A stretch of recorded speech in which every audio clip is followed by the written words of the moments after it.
And what I wanted to highlight about that is it is either a very distinct central uplift or just a very defined area of high albedo. If a majority of the crater, especially the floor of the crater, is, say, an albedo of 5, this center, and gosh, only 1/10 of the diameter of Pythagoras is an albedo of 2, maybe 3, but it is very bright and it stands out. And then between that crater and the actual what is the horizon from here, there seems to be another crater right on the horizon, and right on the edge of that is another patch of that albedo. It seems to be between the two craters. It's hard to tell from this grazing angle, but there is another spot just further north beyond Pythagoras.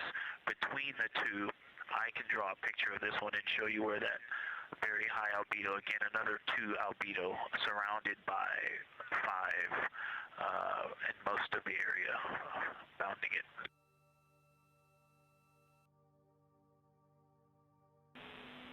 Integrity Science, thanks for that. We agree with the Pythagoras assessment. And as a follow-up to your previous report, the SIR had questions about topography comparisons between the North Pole and the South Pole of the Moon, if you're willing to provide words on that.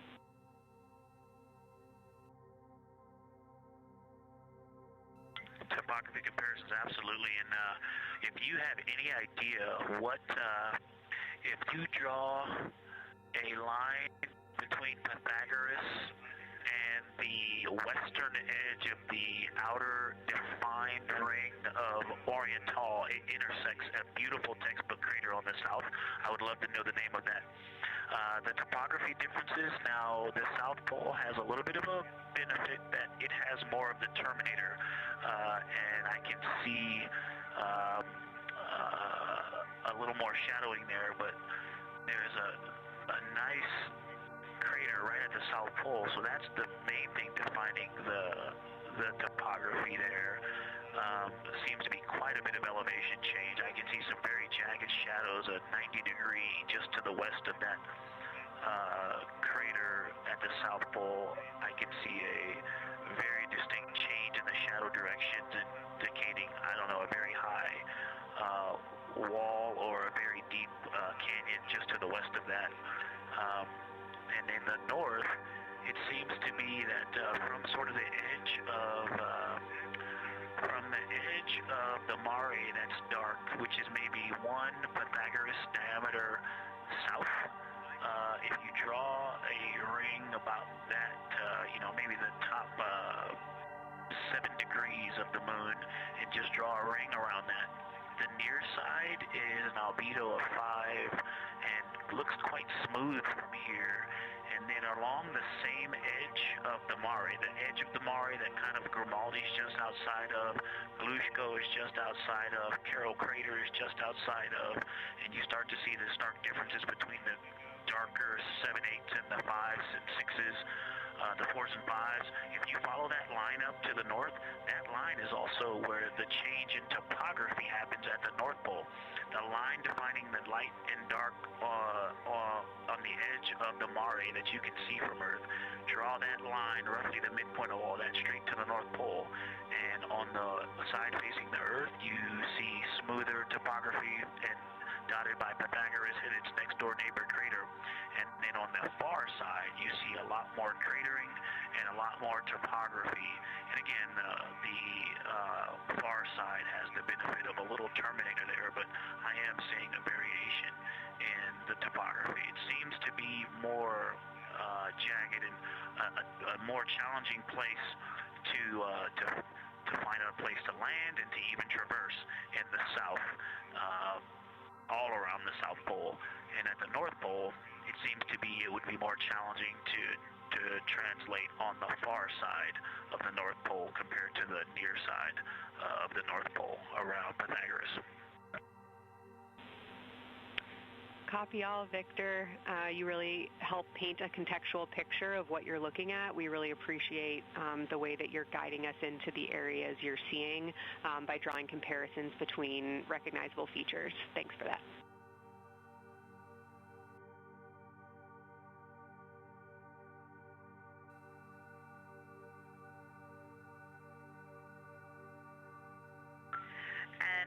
Kelsey, another little science sit-rep moment, something I just heard from the window team is the more I look at the moon, the browner and browner it looks. I thought that was an interesting observation.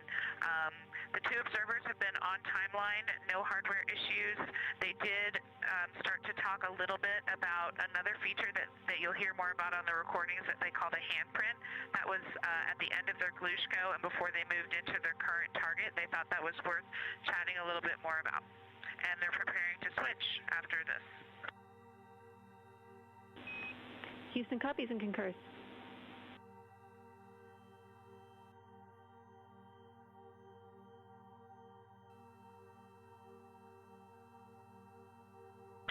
Hey, Houston, science, actually Houston and science, integrity, another just observation from the human.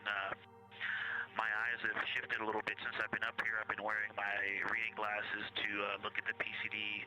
Well, this is a very taxing event on the eyes, looking out the window and seeing the very bright moon, then coming back inside to the dark cabin and trying to work cameras and microphones and logistics and lunch and those kinds of things, and then looking at the PCD, which is dimly lit. It's just been an exercise. It is a difficult thing to manage it.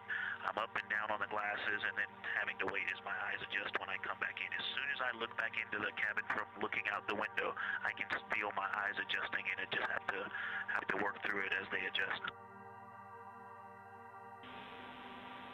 Appreciate that report, Victor, and know that we are prepared to read you up targets from the ground if that would give you the ability to keep your eyes focused on the moon and not having to swap between that and the PCD. Just let us know.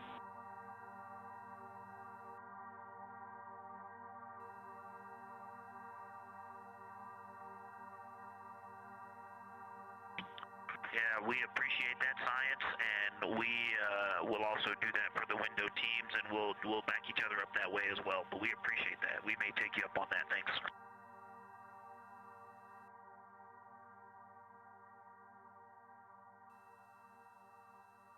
Continued detailed descriptions from the Artemis II crew aboard Orion. Again, this is a test flight, the first time we've flown humans aboard this spacecraft. So every detail, even that it's difficult to look outside the window and then back at the PCD, that portable computing device, every single detail is appreciated as we prepare for future missions. Glover also mentioned that he is now wearing his glasses now that he's in space and that his eyes have shifted a bit. This is something that happens when our astronauts go to space. There is a fluid shift from the lower half of your body up into your head, and that can cause changes in your eyes. It's something that we have seen over time for some crew members, especially now that we have been living and working on the International Space Station for over 25 years.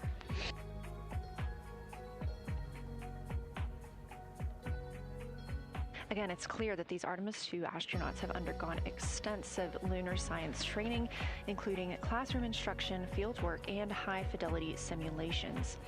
Training expeditions even took place in analog environments like the Icelandic Highlands and the Kemasassen impact crater in Labrador, where crews practiced identifying and describing geologic features under varying conditions.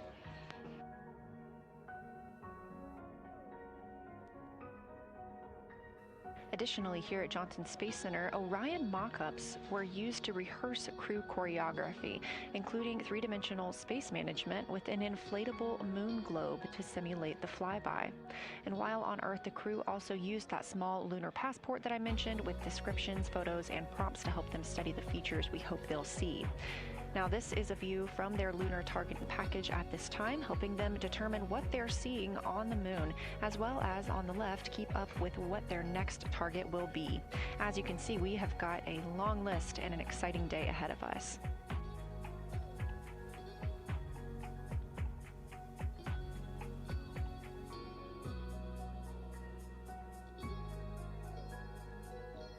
It's now been 4 days, 20 hours, and 53 minutes since Orion launched atop the Space Launch System rocket from Kennedy Space Center in Florida with our 4 crew members aboard. NASA astronauts Reid Wiseman, Victor Glover, and Christina Koch, and Canadian Space Agency astronaut Jeremy Hansen.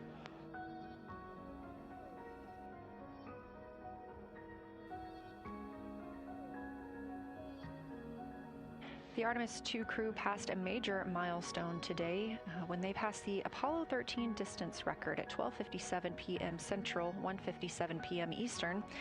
That Apollo 13 distance record was 248,655 statute miles from Earth. And Houston, another observation, whole moon.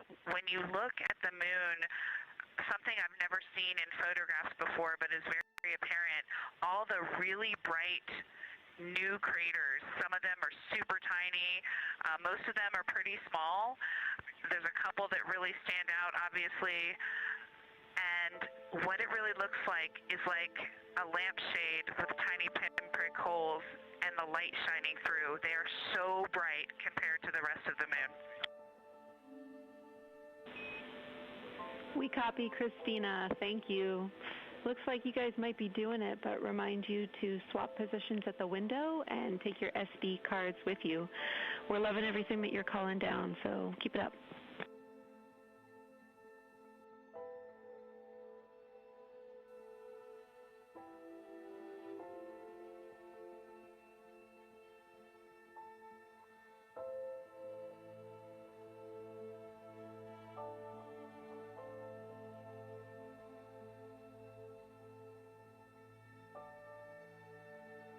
Again, Orion previously surpassed that the Apollo 13 greatest distance from Earth by humans. That was 248,655 statute miles from Earth, and Orion now 250,294 miles away from our home planet. The spacecraft is 9,033 miles away from the moon and growing ever closer. At its closest approach, it'll be about 4,070 miles away, and we will make sure we confirm what that distance ends up being. This is an approximation and an estimate ahead of that moment. We're anticipating them to make that closest approach at 6:02 p.m. Central, 7:02 Eastern, when they are in a loss of signal, transiting behind the moon. They will be the first humans in over 50 years to fly behind the moon and lose contact with Earth. We will regain that contact about 40 minutes later as they reconnect to the Deep Space Network, emerging from behind the moon, and we will look forward to seeing an Earthrise.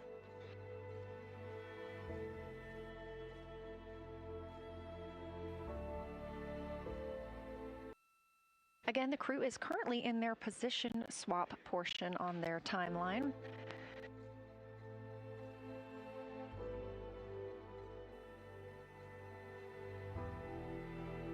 This allows crew members the opportunity and the experience of all roles necessary during today's flyby.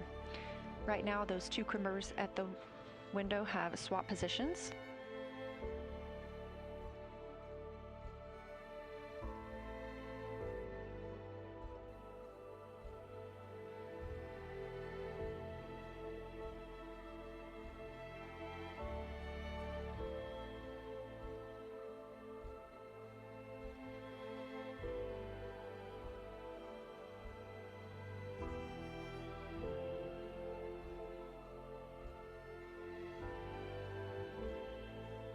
Again, the crew at the windows swapping positions. Right now, that crew is Commander Reid Wiseman and Mission Specialist Jeremy Hansen, while Victor Glover and Christina Koch serve as their support flyby crew members. That's why you are hearing Victor and Christina during those science situation reports. Those voices will change in about 30 minutes when they take a turn taking photos and making annotations while at the window.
question, Integrity. I wanted to provide an observation or a little bit of descriptive nature on something that we saw on the first day we had good moon views. This was when we saw more of the near side, and the ground helped me out with identifying Mare Imbrium. Mare Imbrium, when you have the western limb also in view, looks completely different than the normal view we have of the near side. It is the most striking feature of the western limb view that we had, and the mountain chains that form its eastern side are very prominent, but they actually stand out more than I'm used to seeing even on the western side, and the whole thing just feels like a big bump. It actually looks like a large healing wound with a high albedo forming the mountain chain around the impact basin. And I just don't think I had enough chance to describe how striking it was on that western limb view as we were coming in a couple days ago. Christina, science, absolutely love that, especially since that's a feature that all of us here on Earth can observe from home. So I'm sure tonight everyone's going to be going out and looking for evidence of that beautiful topography you just said. Thanks for those words.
The view on your screen coming from Orion, a camera mounted on the spacecraft's solar array wing. Toward the right of your screen, the near side is the hemisphere we see from Earth. That is identifiable by those dark splotches, which are ancient lava flows. Science integrity. A question and a comment. Question is it possible that we're seeing a Schrodinger basin from this vantage point in the Terminator at the South Pole? And the comment is the rays coming out of Ohm are less distinct. We are not seeing the bright rays coming out of it, but the sort of 9 o'clock wedge that is formed by the change in albedo from the interior portion that is to the northeast to the surrounding lighter mare that's 270 degrees to the west.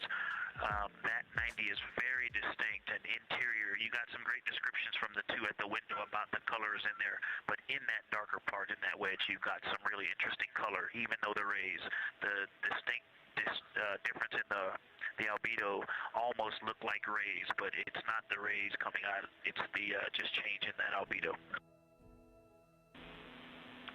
Integrity science, that is very intriguing, those color rays coming out of Ohm rather than sort of albedo.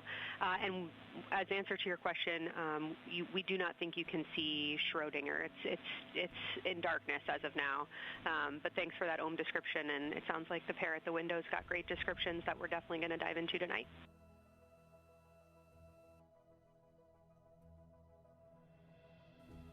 Okay. If you could help me, I would still love to know what it is. There's a very nice crater. You're going to likely have a lot of pictures of it. What would be right in the terminator at the South Pole or close to the South Pole, where it's intersecting the terminator right now? Yeah, Victor, we're assuming you're talking about, kind of if you're looking at the terminator, it's basically like 70% down from the North Pole. Is that where you're looking?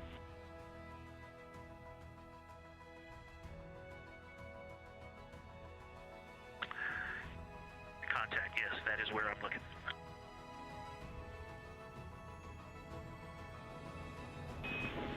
Integrity Houston, that is an enabled caution for wastewater dump required. We have hit our limit. As expected, no crew action.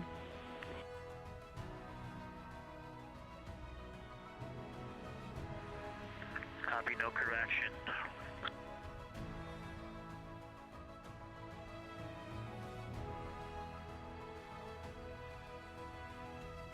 You are. And Integrity Science, we're trying to figure out what you're looking at there. Is it like right on the terminator, or is it in the illuminated portion next to the terminator?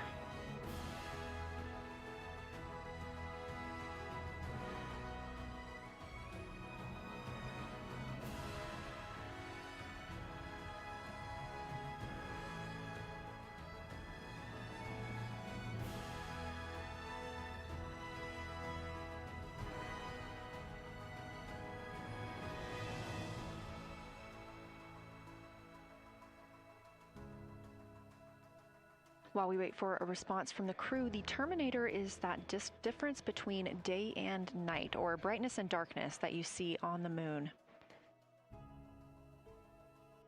We see this from the International Space Station as well, looking down at Earth. And Science from Integrity, excuse my space orientation adaptation. If you draw a line between Glushko through the center of Oriental, and then another line from Glushko through the southern tangent of Oriental, that line would almost perfectly intersect tangentially the crater that I'm talking about, and it is on the terminator. So yeah, I think I'm not looking at the South Pole. I was a little twisted. That line description was really helpful. I have eyes on the SIR right now, and they are actively discussing lunar geography. We will be back with you shortly.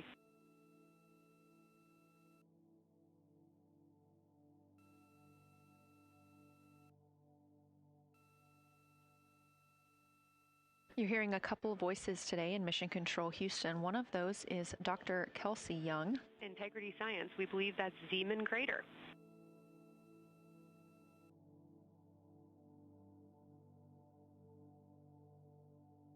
Oh, I floated away from the speaker. Say it again, please. We believe that that is Zeeman Crater.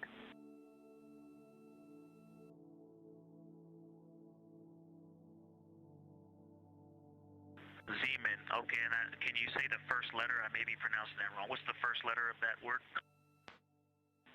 Zulu. It's Z-E-E-M-A-N.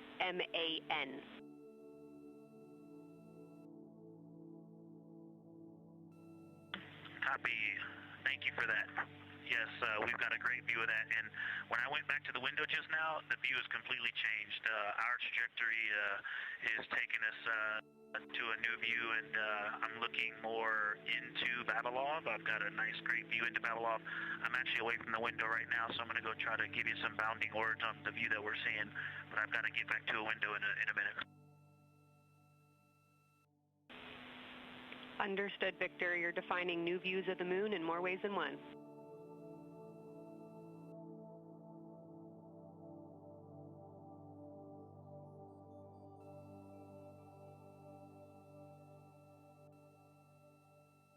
Again, when you hear calls down to Science or from Science, that's Dr. Kelsey Young, the Artemis Science Flight Operations Lead here at a console in Mission Control. You also hear communications with the crew from Canadian Space Agency astronaut Jenny Gibbons. She is the Capcom for today. She is a backup Artemis II crew member. Those calls from pilot Victor Glover asking about a feature he was seeing, specifically a crater on the moon. Meanwhile, the team here in the science evaluation room was actively working together to determine which feature he was describing.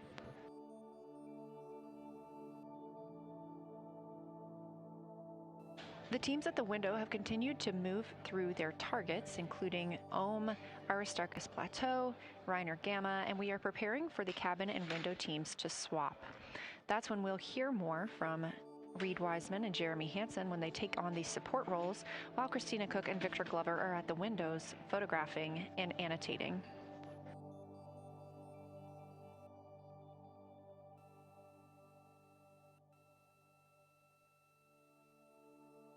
As we briefly mentioned, if you look towards the right side of the moon, essentially,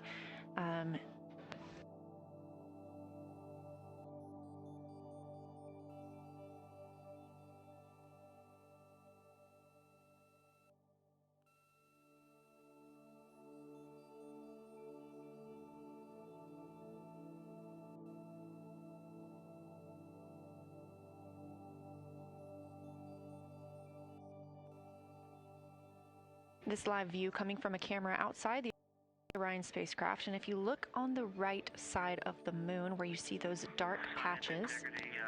Wow.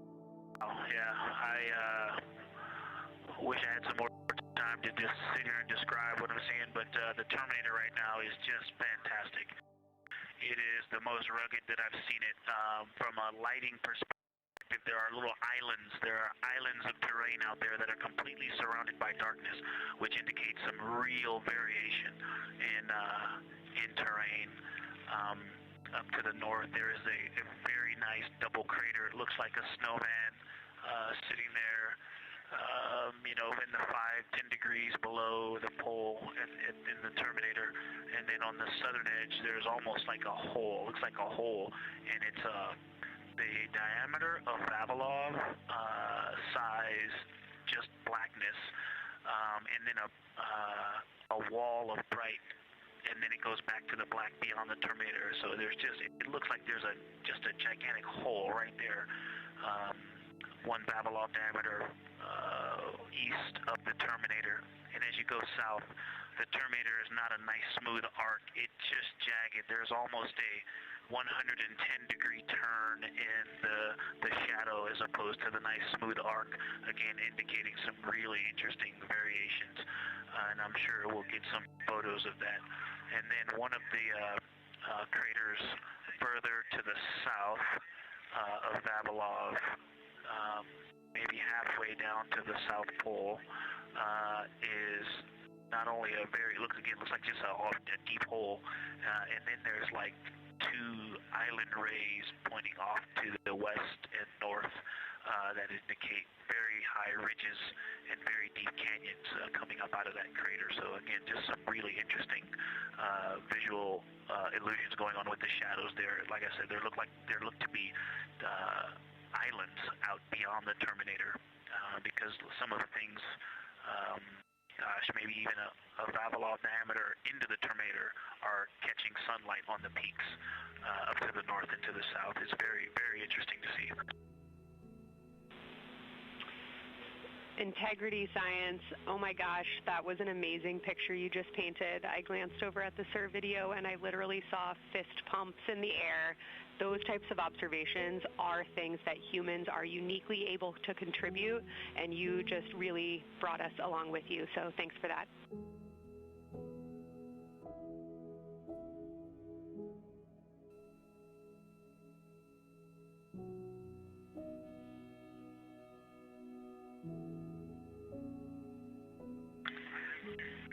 That's awesome, Kelsey. Did you get a sit rep updating you on a slight change in logistics for PCD use? Christina, this is Houston. We did not, but we will take it now.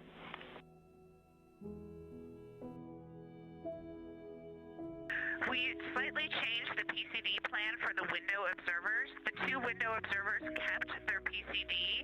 So in other words, the one that window 2 went to window 3 and the one that window 3 went to window 2 when they swapped rather than staying at the window. We'll plan on all observers keeping the same PCD for all observations.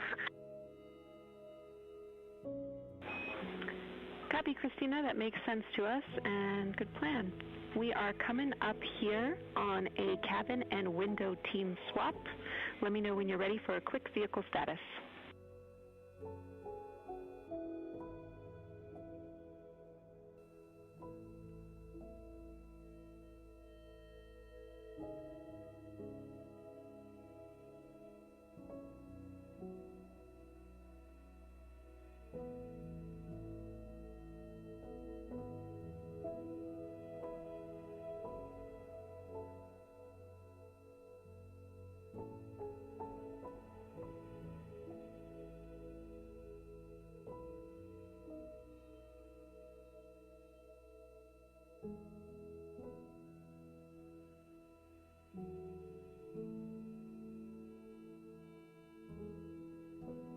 As you heard, science. Go for the vehicle system update. Howdy, Reed. We don't have much for you. We just wanted to let you know that toilet right now is no-go for use as we stick with the predetermined limit for now. All crew members, please use CCUs. Otherwise, Orion is looking very good. And you have 15 minutes in this handover time where we expect Victor and Christina to switch to the windows and you and Jeremy to be in the cabin assisting. Let us know if you have any questions.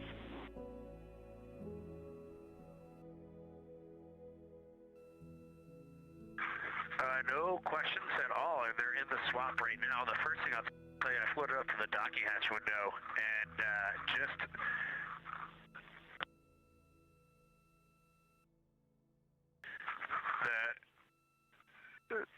what I'm going to call the Mare around Oriental just looks so different out the docking hatch right now. It's quite a bit darker. It's the same darkness, if not a little darker than Grimaldi. But it's cool after just being in the 400 mil for the last half hour, looking up close. I got pictures of everything Ike was just describing on the Terminator. It really is a fascinating Terminator. And then Oriental just looks so dynamic right now. It's very three-dimensional out the docking hatch compared to what I was just looking at through the 400 mil. We love it. We are getting a sneak preview from one of our SAW cameras at what you're looking at, and we see some of what you're describing. We cannot wait to see your photos. Thanks.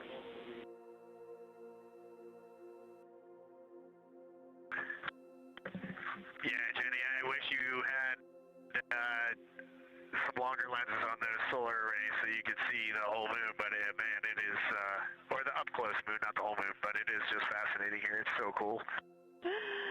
All right, MPO and Inco, take notes. We want a zoom lens on those saws next time. Thanks, Reed.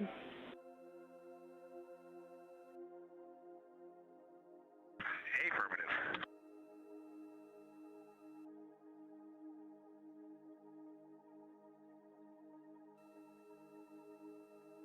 As the crew gets ready to switch positions from the window crew going back to the support crew and the support crew flying up to the windows, this view inside the room, Capcom Jenny Gibbons speaking with the crew, Canadian Space Agency astronaut. The crew has continued to provide excellent descriptions of what they are seeing on the lunar surface. In this picture, or in this live view actually, from Orion and a camera mounted on its solar array wing, if you look at the dark portion on the right side of the screen, those are visible from Earth. That's considered the near side.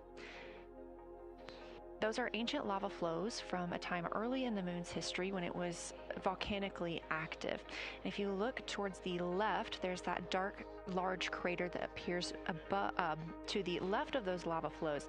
That's Oriental Basin. It's about 600 miles wide, and it straddles the moon's near and far side. And this mission is the first time that humans have ever been able to see this with their eyes in the daylight. Again, you hear conversation about that terminator. You have a great view of that as well. That's the difference between light and darkness on the moon. Victor Glover explaining that as a very jagged looking terminator due to the peaks that they're seeing and the craters that they're seeing as they prepare to cross over the far side.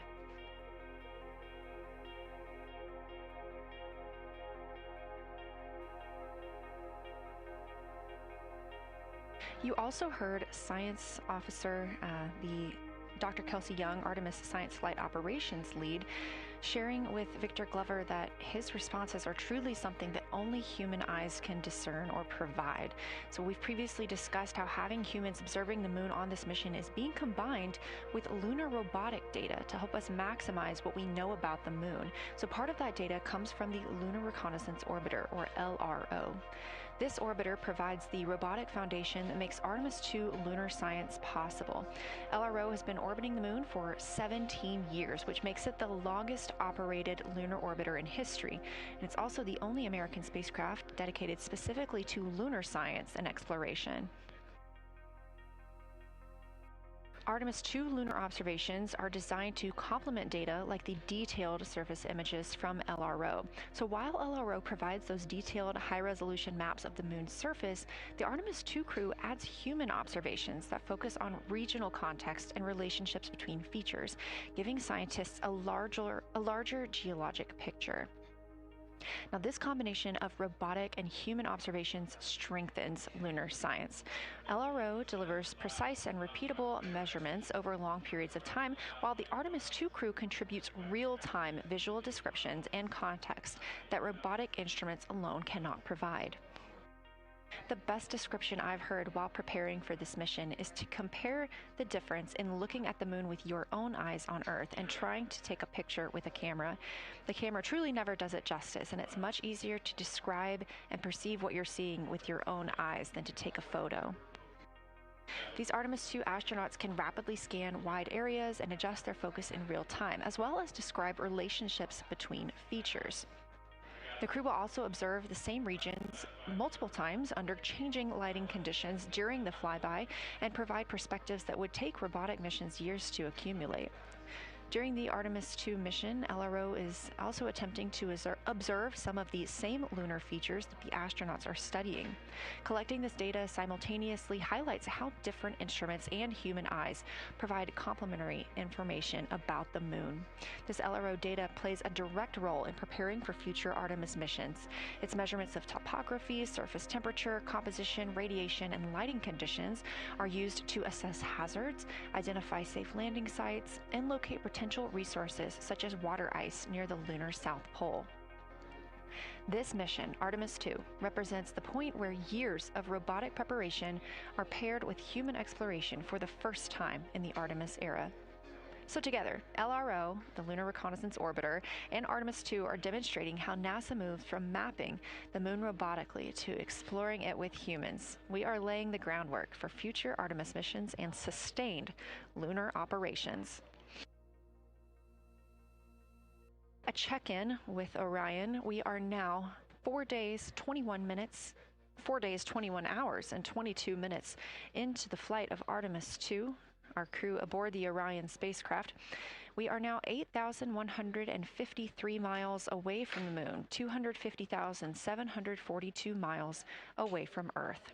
The spacecraft is traveling at 1,030 miles per hour.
with the long lens, and we're just getting ourselves oriented here.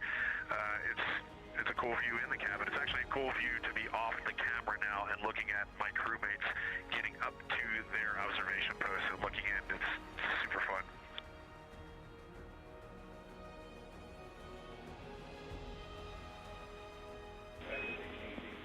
Copy, I'll read. We like it.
As we heard confirmation from NASA astronaut and commander of Artemis II, Reid Wiseman, they are now switching positions of the support teams and the observation teams. So initially, Reid Wiseman and Jeremy Hansen were at windows 2 and 3 in the Orion spacecraft, taking photos and making annotations in their PCDs, portable computing devices. They were also giving audible descriptions into their PCDs, wearing headsets with microphones and providing recordings that the science team will be able to listen to later. We were hearing from NASA astronauts Christina Koch and Victor Glover as they made observations as part of the support team. Now, as these teams are swapping, we anticipate hearing more from Reid and Jeremy as they'll be on the support team, while Victor and Christina will be at the windows taking photos and making annotations.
to the science team if they can mark this time. I just covered up window 4 to block out the ambient light from a very bright planet Earth. And it'll be interesting to see if in the data Victor and Christina see any differences from me and Jeremy with that window blocked. It's a lot darker in the cabin now.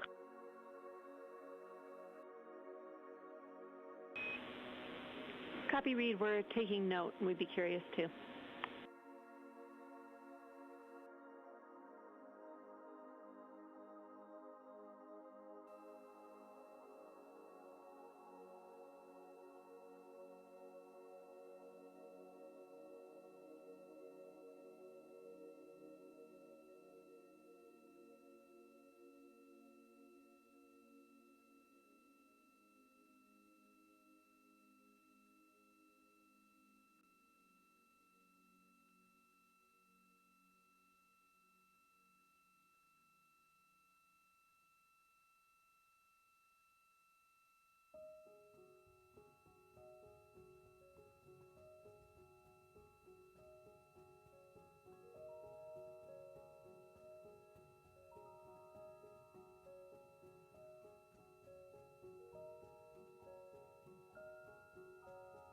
We are live in the Artemis mission control room during the lunar flyby of the Artemis II crew, the first humans to fly by the moon in over 50 years.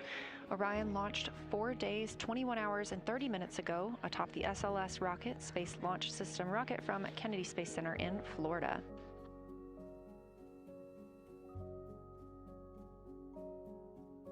Our 4 crew members inside the spacecraft are transitioning their positions. The cabin and window teams have swapped. Currently at the window, we have Victor Glover and Christina Koch, NASA astronauts, and serving as support, Reed Wiseman and Jeremy Hansen.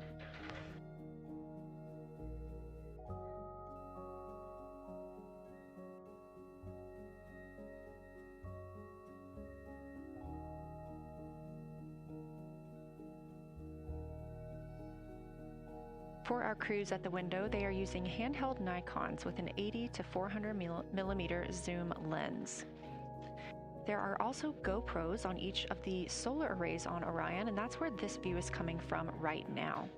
We have an interior camera of the crew as well, but they have dimmed the cabin lights. They've actually turned off the cabin lights to allow them to better see outside of the spacecraft. This also helps prevent any reflections from lights inside the spacecraft reflecting onto the windows while they are photographing the moon.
We talked a little bit about the views and the cameras being used on the Orion spacecraft.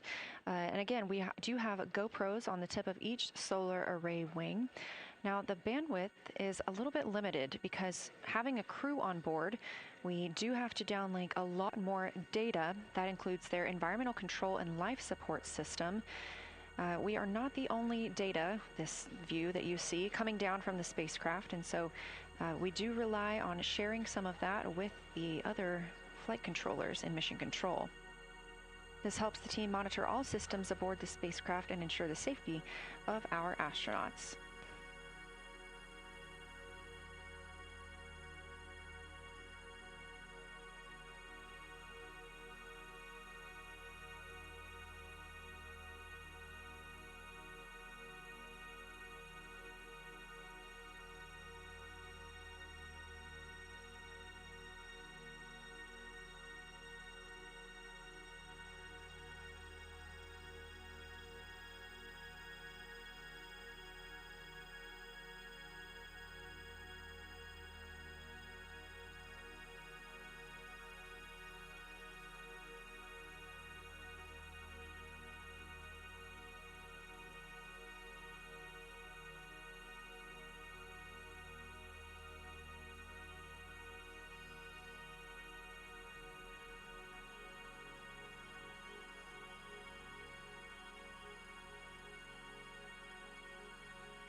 We are standing by for a situation report from the crew aboard the spacecraft. They've been imaging the whole moon. There is now a new crew at the window. That would be Victor Glover and Christina Cook, and so being it's their first time since they have moved up to the window positions, they have a chance to orient themselves and describe and take pictures of any color or albedo variations across the surface. Reminder, albedo is the brightness or reflectiveness. Integrity science for a science sit rep when you're ready.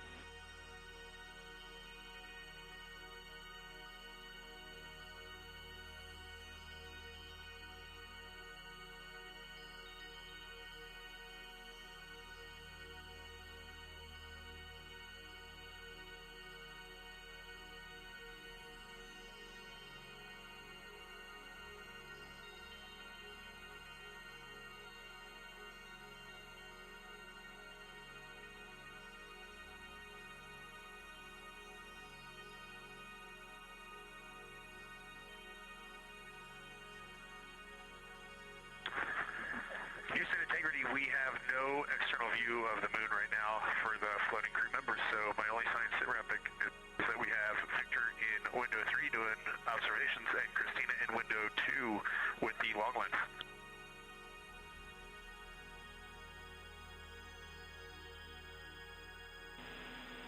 Integrity, we copy. Are the shrouds still on windows 1 and 4? And if so, would you consider trying to get a view through one of those windows?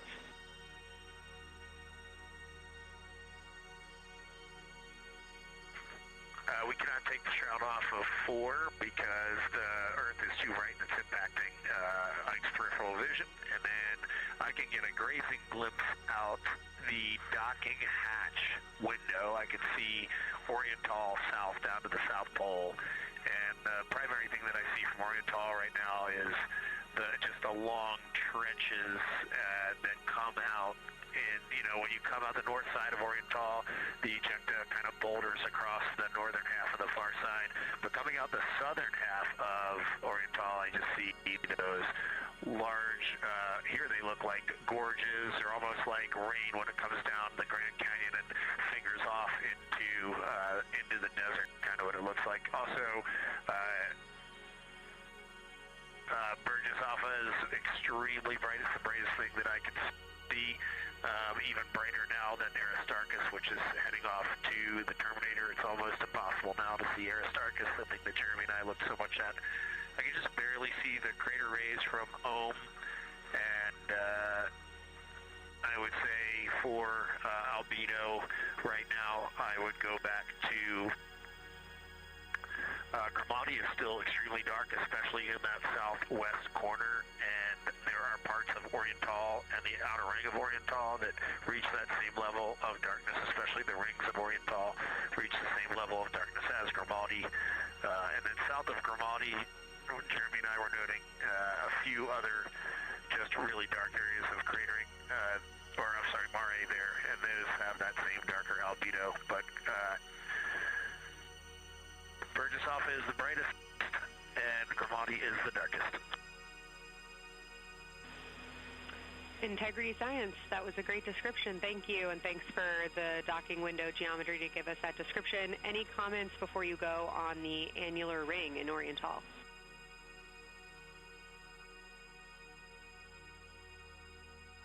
The annular ring, which I think everybody kind of describes as like a pair of lips or a kiss on the far side of the moon from here, is very circular in nature. The northern part of it is wider, darker. The southern part is much lighter. It is very neat looking, and but it is far more circular than I remember it looking in our training. The darkness of the northern side of the annular ring is the same darkness from here out this docking hatch window as the center mare in Oriental. Not quite as dark as Grimati, but it is probably only because dust and lunar regolith has kind of impacted over time.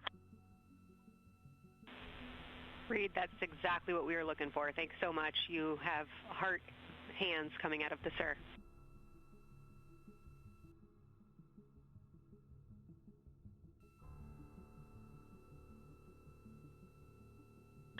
Say that again, Kelsey.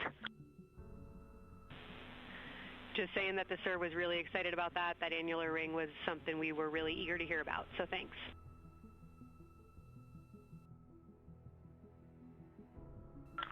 Yep, you bet. And now Victor and Christina are moving on to Oriental. I got them situated over there a little bit late.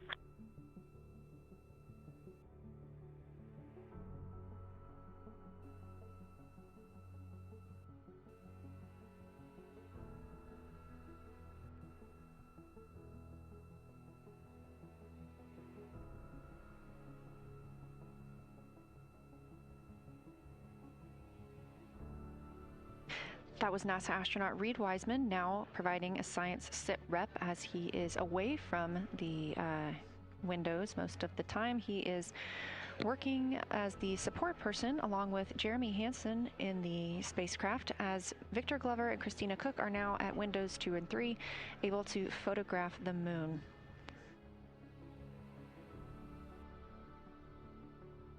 And Victor are also providing recorded information to their portable computing devices, that's their PCDs, and the science team will have access to that at a later time. They will then review it and compile all of this data to help further our understanding of the moon. One of the items you heard mentioned was Oriental Basin. This has been a very exciting opportunity for the crew. They have all been very excited about seeing Oriental, as well as the science team has been looking forward to it. It is known as the Grand Canyon of the Moon, as we discussed earlier.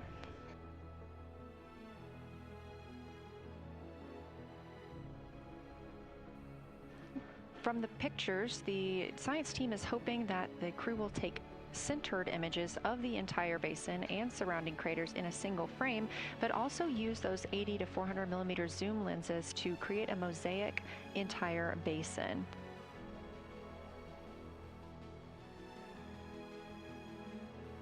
With their unaided eyes, the science team is hoping the crew will describe southern dark annular ring, which you heard Reed just describing, as well as any color, albedo, texture, or topography across the mare patches and ring mountains. Science team reports that the observations will be used to study the geologic evolution of the youngest lunar basin and to inform formation hypotheses for the annular ring.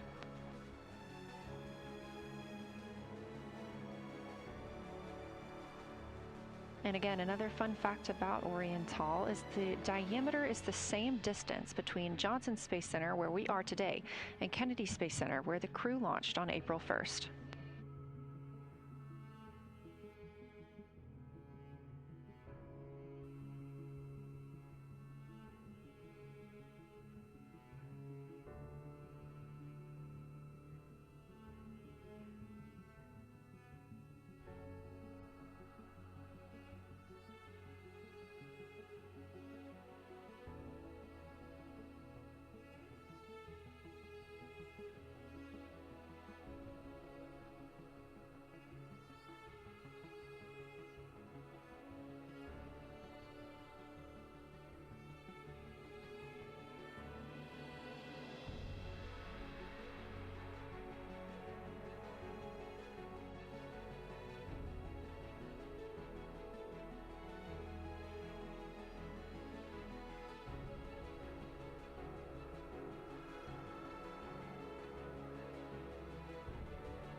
This live view from the Orion spacecraft on the Artemis II mission, now 7,373 miles away from the moon, 251,130 miles from Earth.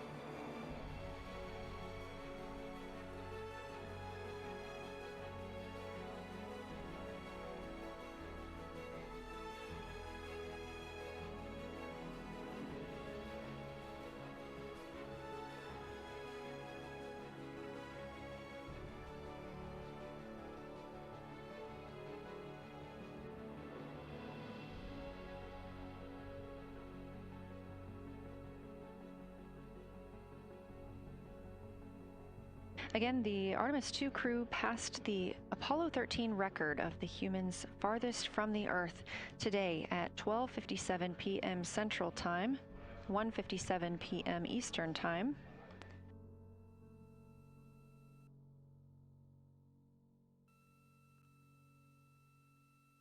That distance set by Apollo 13 was 248,655 statute miles.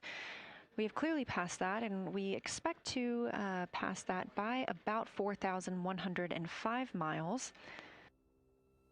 That will be when the spacecraft reaches its farthest distance from the Earth. It could be around 252,760 miles, but again, these are approximations and our targets, and we will make sure to report back the final numbers once we have them.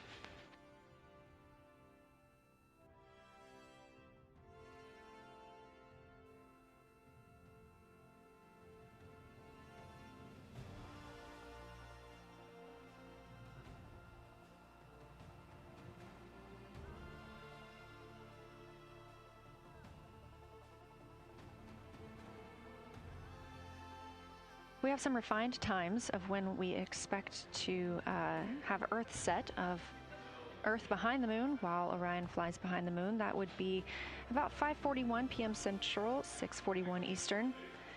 The spacecraft would make its closest approach to the moon at 6 o'clock Central, 7 Eastern, and that would be about 4,066 miles. And then at 6:02 p.m. Central, and the spacecraft will reach its farthest distance from the Earth. We anticipate that'll be about 252,755 miles, which would be 4,111 miles farther than Apollo 13. We would see Earthrise again at 6:21 p.m. Central Time, and a few minutes later, regain communications with the crew.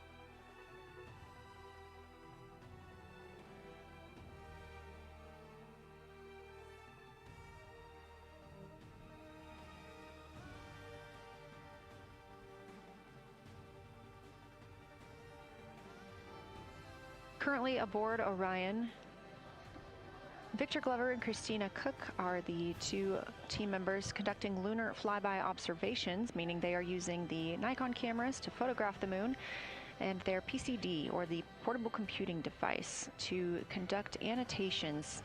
They are both recording information that will be downlinked to the science crew, and tomorrow morning the science team will have a conference with the team while the information is so fresh. They'll be speaking with the crew about their observations and their data collection.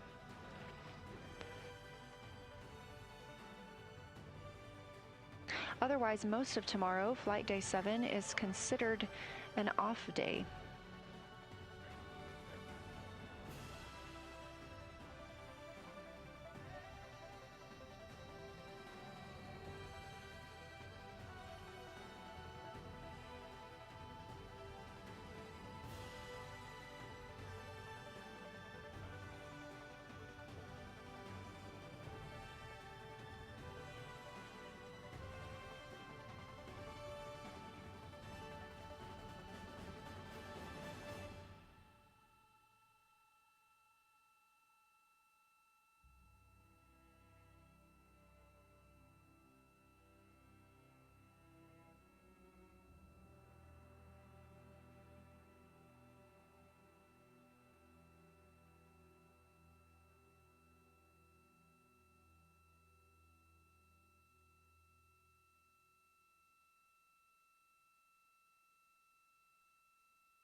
We are on flight day 6 of the Artemis II mission, the first time in more than 50 years that humans will observe the moon directly, providing a critical opportunity to practice how lunar science will be conducted during future Artemis missions. If you're just joining us, the crew is well into their Lunar Flyby observations, and we anticipate that we will hear from them soon. A few times every hour, they are slated to call down with science sit-reps or situation reports. We most recently had one from Commander Reed Wiseman. He and Jeremy Hansen, mission specialist, were first at the windows today to photograph and make annotations of what they were seeing. Therefore, we heard more from Victor Glover and Christina Koch earlier in the day during those first blocks. But now that Reed Wiseman and Jeremy Hansen are on the support side, they are the ones calling down what they are seeing from windows 1 and 4. Earlier, we heard that the Earth is so bright in window 4, they have had to temporarily cover it with a t-shirt.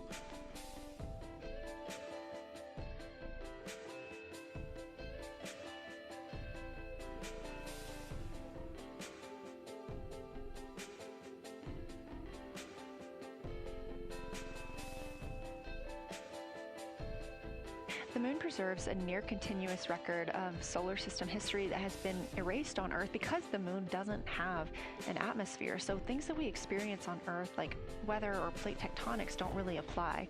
So the lunar surface retains evidence of ancient impacts, volcanism, and solar activity that scientists can study today. And studying the moon helps scientists understand how planets formed and evolved, how the moon influenced our own planet Earth's history, and how the sun shaped conditions across the inner solar system. The moon also serves as a unique platform for studying the broader universe. Artemis science is designed around questions best answered by humans, working alongside robotic systems, combining decades of robotic lunar data with real-time judgment, context, and adaptability that only humans can provide. This mission, Artemis II, is serving as a proving ground for lunar science operations, which allows NASA to test how science is planned, executed, and supported during a crewed deep space mission ahead of our future Artemis flights.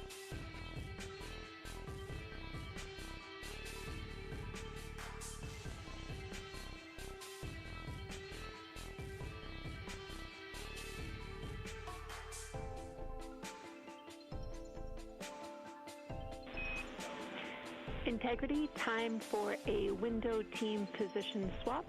So Victor and Christina, please switch places if you've not done so already, and remember your SD card for the camera.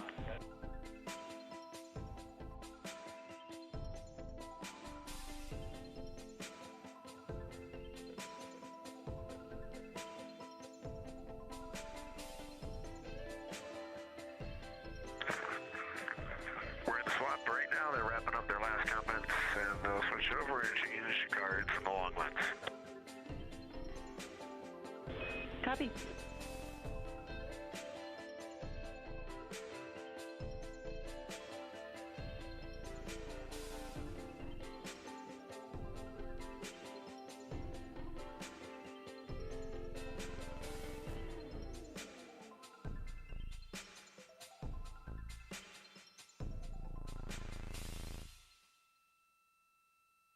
As you heard in that call, it is now time for the team members at the window to swap positions.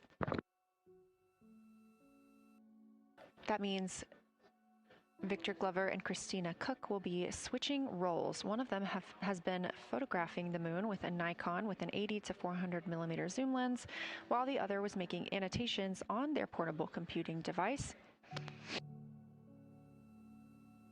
And both are recording audio that the science team will be able to listen to.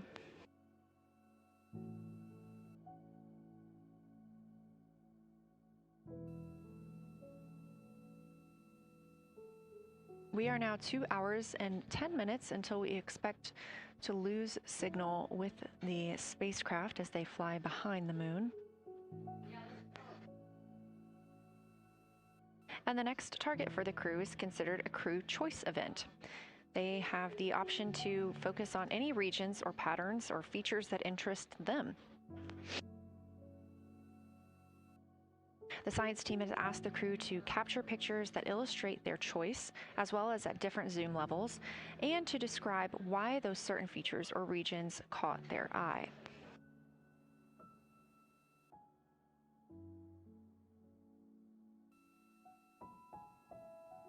Those recordings are part of what are being saved on their PCDs, portable computing device that will be sent to the science team for analysis.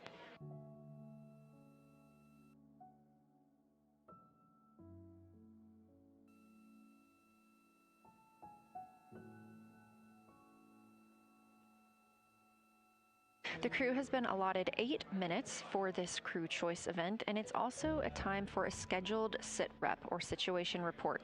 So we expect to hear them calling down what they are seeing soon.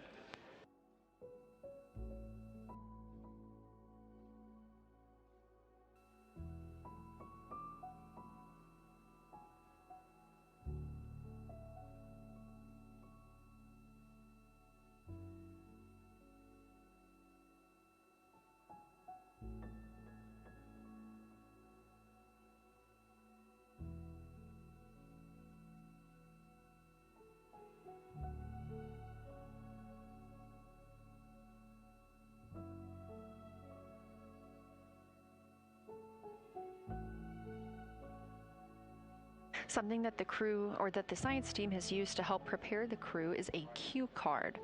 These ask for a feature ID if they happen to know the type or name, and if it is a target. Of course, in this situation, when they have a crew choice, they do not need to, it may or may not be a target. They want to know the location and the observation style. They've also asked for the geometry of what's being captured, the size, shape, boundary, and preservation, as well as the color and shadow, so the color tone, the albedo, that reflection or brightness, and any shadows or illumination. Next, they're interested in structure and texture. That includes slopes, structures, and textures, of course, and geologic relations, like association to other features, any contact to those features, and of course, their thoughts, impressions, or interpretations. They are interested even in emotions and excitement that the crew may be having.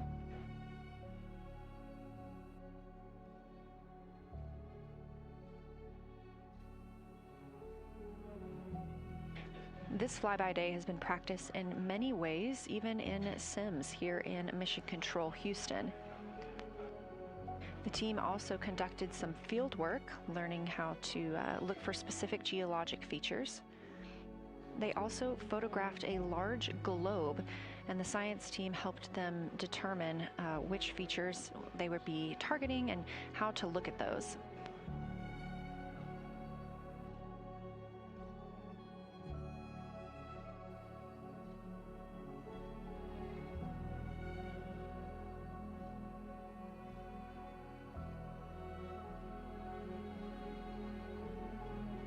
We have a few more minutes that the crew would be photographing their crew choice. Again, this is NASA astronauts Victor Glover and Christina Koch at the windows. They will then move on to another discussion portion. This is for the far side albedo, that reflectiveness, and color that they are seeing. We heard earlier about some browns seen on the moon, which is very interesting, especially here from Earth, where we are just seeing whites, grays, and maybe even black at some points. When they get into that discussion for far side albedo in a few minutes, the theme is looking to know how that color and albedo is, what those variations look like across the far side.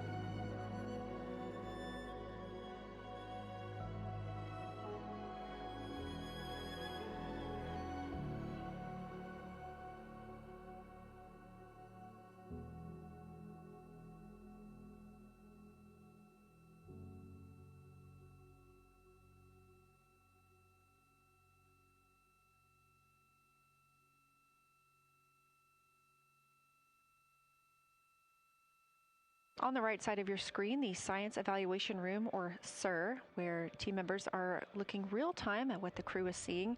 And even earlier, we're... Houston Integrity, ready for science zero? We'll take it.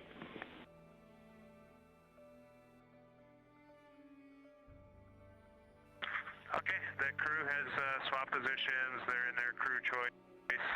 element. I've been listening to both of them for a little bit, and they're really enjoying, they both decided to pick the Terminator, and they're spending a lot of time looking at the Terminator, just talking about the resolution that they can see, the depth of the craters, and the various interesting and unique excavations that they can see. So Victor is on the long lens, and Christina is just looking out the window, and I'm sneaking a peek in T-shirt window. It looks like, I don't have the best angle here, but it looks like Aristarchus is on the limb of the moon now. It's amazing how quickly it changes as we speed around the far side of the moon, stuff that's leaving our field of view, and now we have a lot of the dark side of the moon that, you know, it's missing for us right now, but it would be in view if it was lit at all. Jeremy, Science, thanks for that sit rep. Do have a question. A few times we've heard you and the other crew describe change during the course of your flyby. Would be interested in future descriptions of more verbosity about how it's changing. Thanks for the great sit rep.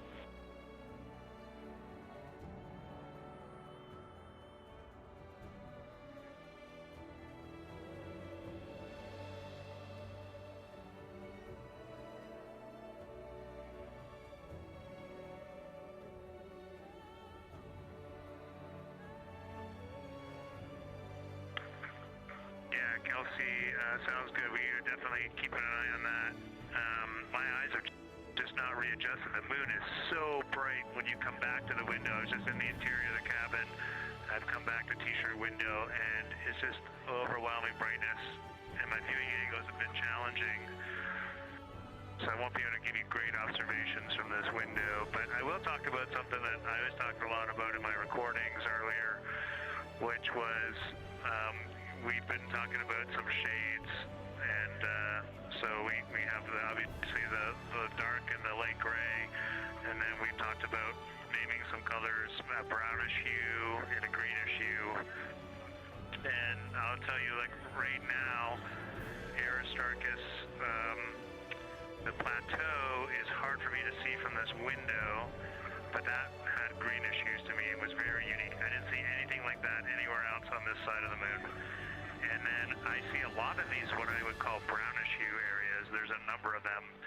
And they, for example, in the northwest corner of the highlands, to me it looks like the brownish hue is caused by ray or ejected material landing on the highlands. And then we obviously see the ray areas as a lighter albedo, but in between the rays where the deposit would be thinnest, that is what it looks like is causing the brown to me. So I saw that in the northwest side of Aristarchus, or sorry, that dark area of the highlands, northwest side of the highlands. I saw it in the highlands to the east of Glushko, and then I see those same brownish hues west of Oriental, and I drew a contact there on OneNote, but that's a huge region, kind of like a piece of pie with the point of the pie pointing at Oriental and then going up towards the northern side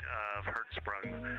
And that is an area that just looks like a different, that brownish albedo.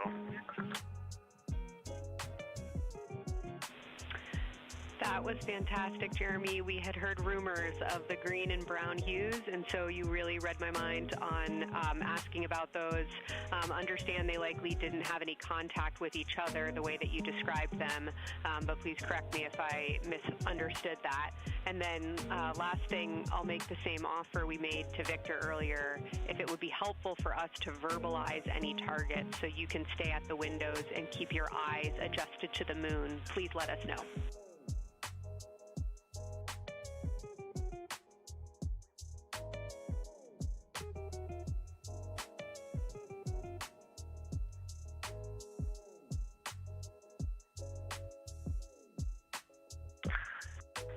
If you got something you want us to look at, Kelsey, you can send it on up.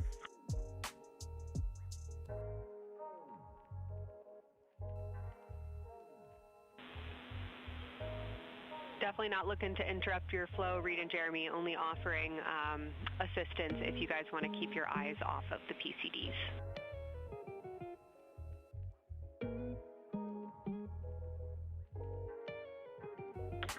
Oh, I see what you're saying, okay.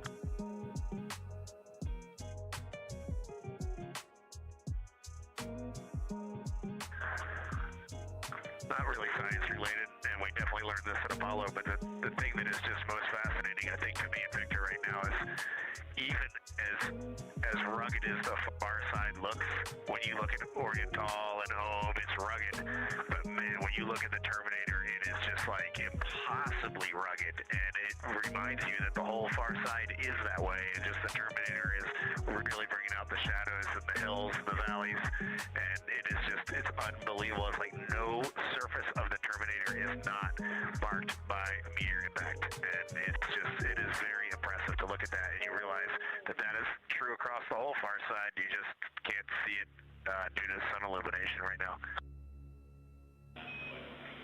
Reed, Houston copies, and we were commenting on the same thing. Even from our view, the Terminator looks absolutely alien because there's just so much texture in there that we're just not used to seeing. So thanks for sharing that with us.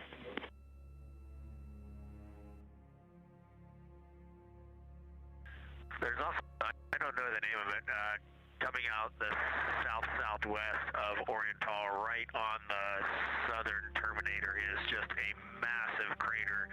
I don't know the name of it. Maybe you can look on the solar array wing video and tell me it's right. It's the southernmost crater you see on the Terminator right now. We're looking for you.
We're loving that picture. Thanks for showing us.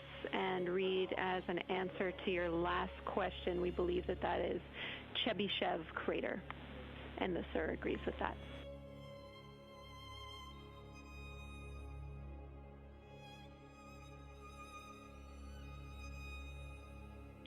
Okay, that picture I was just showing you is an 8X iPhone out the docking hatch for the high grazing angle. It's just amazing. We love it. Thank you.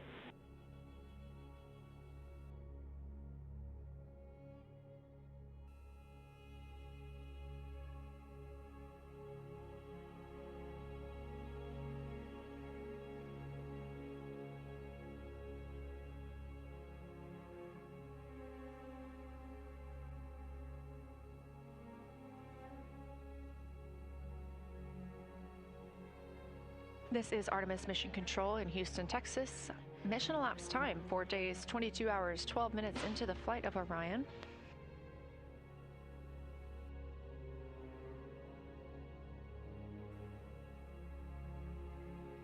This is Lunar Flyby Day for the crew aboard the spacecraft. Reed Wiseman, Victor Glover, Christina Koch, and Jeremy Hansen are now the farthest people to have ever traveled from Earth.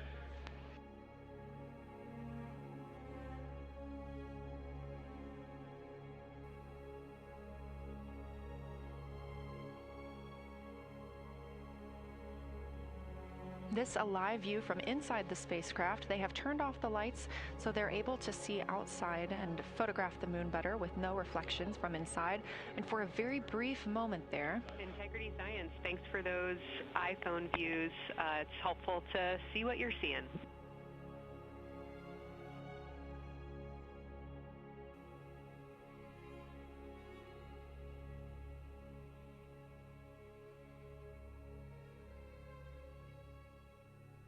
We very briefly saw NASA astronaut Reed Wiseman showing a picture he took on his phone of the moon. We do expect to get all of the photos that the crew is taking today, and we cannot wait to share some of those with you. But pretty cool in the meantime, just to see one quick shot from what the crew is seeing. And this view from outside the spacecraft on Orion's solar array wing. Orion is now 6,643 miles away from the moon and continuing to grow closer. Again, their closest approach will be about 4,066 miles. The best comparison is if you held a basketball at arm's length. That's about what it would look like to the Artemis II crew at their closest approach.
This view showing at the very top, a camera coming from Orion, continuing their flyby of the moon.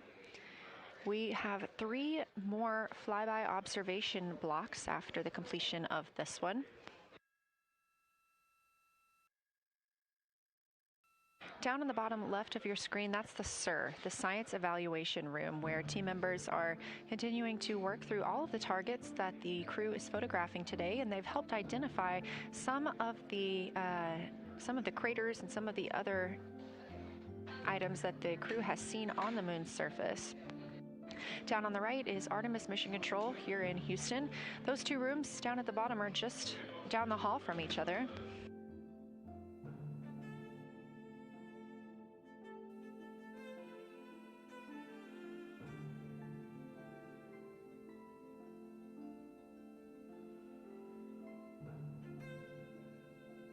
And we are just a few minutes away from the next cabin and window team swap. That means Victor and Christina, who have been at the windows, will fly to the cabin, the background essentially, and be their support crew for Reed and Jeremy. Reed and Jeremy will move back up to the windows.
crew is continuing their discussion portion of the flyby in the lunar targeting package, where it says far side albedo/color. They are looking, the science team is looking to get a good understanding of what the crew can see on the far side at this point, and its brightness as well as any colors. We did hear earlier Canadian Space Agency astronaut Jeremy Hansen reporting that they could even see browns and even greens on the moon. I'm really looking forward to seeing those photos. And in just a couple of minutes, the teams will swap from the cabin to the window.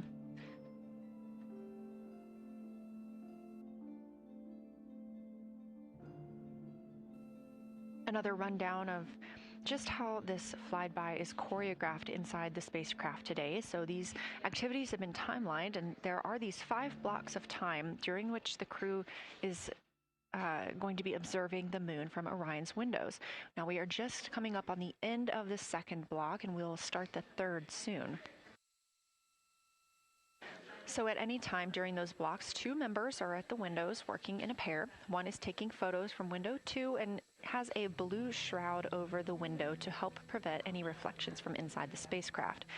They are also using an 80 to 400 millimeter zoom lens. And the other astronaut on the window team will be in window 3 using their portable computing device to make annotations. Now, again, both of those crew members are making audio recordings of what they are seeing, and we are not hearing that right now. Those are going to be downlinked later to the science team, who will evaluate them and use that data to inform our understanding of the moon. Those 2 crew members at the windows swap roles. Integrity Houston, it is time for another swap between the cabin and the window teams. So we have 15 minutes of handover time, and then we will expect Jeremy and Reed at the windows and Christina and Victor at the cabin. I have no new vehicle updates for you, but I do have a photo location for some photos on Ike's PCD, and I want to let you know that Jeremy's family have arrived in the viewing gallery.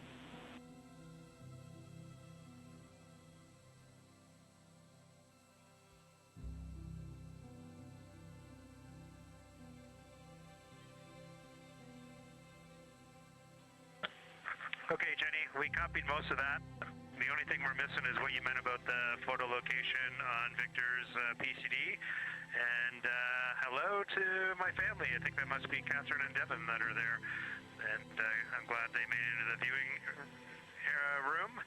And we copy. It's time for crew swap. The A team's coming out of the windows and the B team's going in. Okay, copy. All I meant to pass for Victor's PCD is that there are some late load photos that were requested that are now in his favorite photos folder. And you're exactly right. We have Catherine and Devin here. They give you a big wave, and they're super excited and happy to see part of what you're seeing.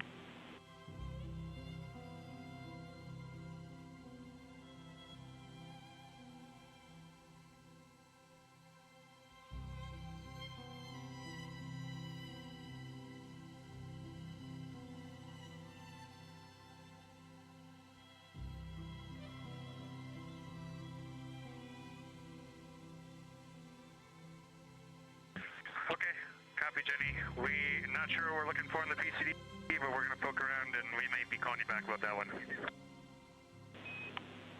All right, that's no problem, and it's unrelated to flyby.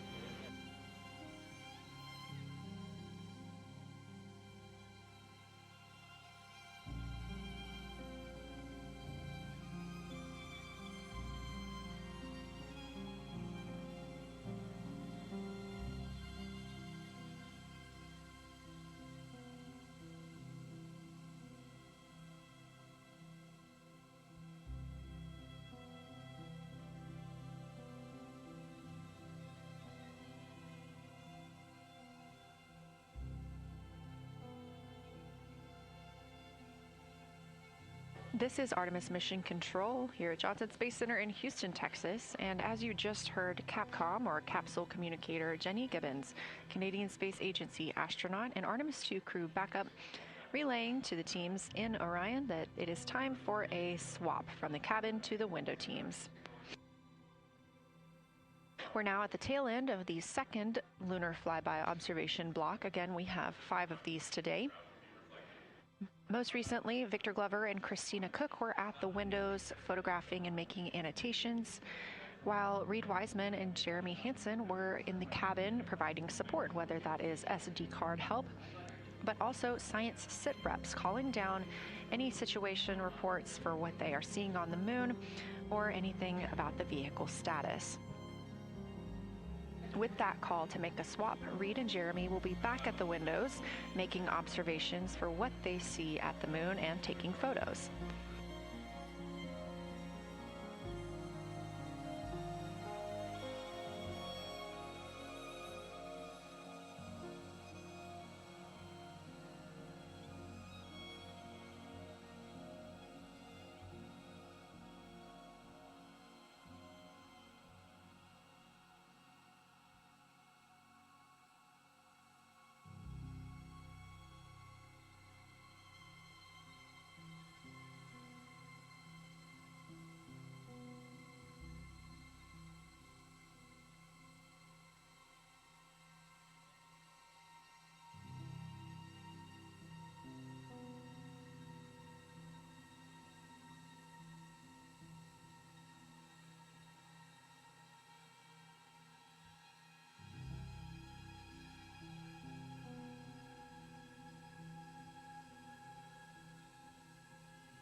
Again, you're watching live coverage of NASA's Artemis II. But something that's really awesome up here is we now have the moon and the Earth in window 3 simultaneously, and the moon is a gibbous, and the Earth is a crescent. And I'm guessing in about 45 minutes we'll have 2 identical crescents as we change our position in the universe. That is pretty darn cool. Thank you.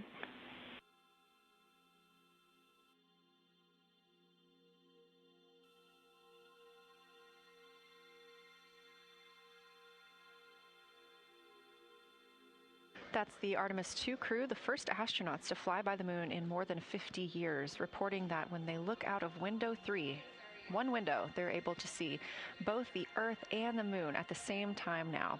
Now, obviously, our view is from a camera on the solar array wing pointed at the moon, and we hope to see that view of both the Earth and the moon soon.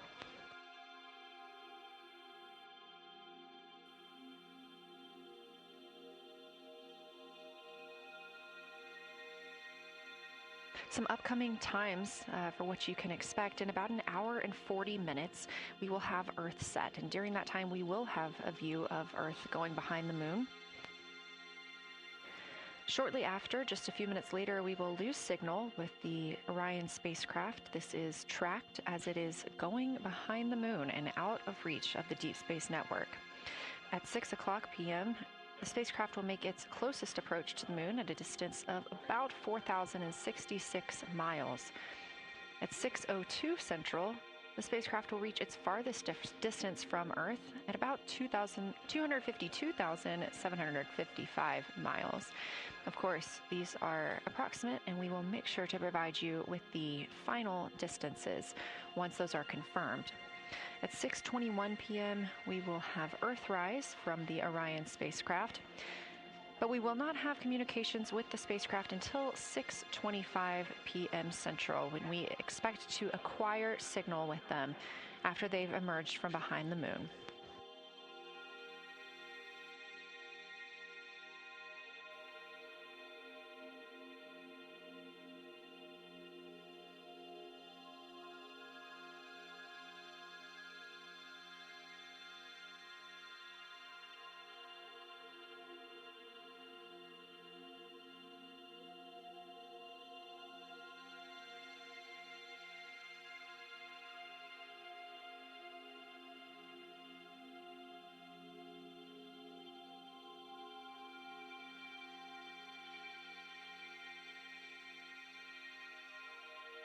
Again, you're watching live coverage of NASA's Lunar Flyby for the Artemis II mission, first crew to fly beyond the moon in over 50 years.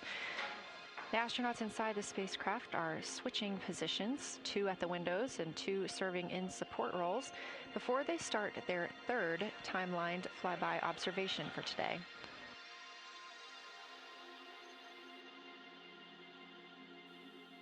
We've heard great calls from the crew so far describing what they're seeing, all well trained by the science team here on the ground.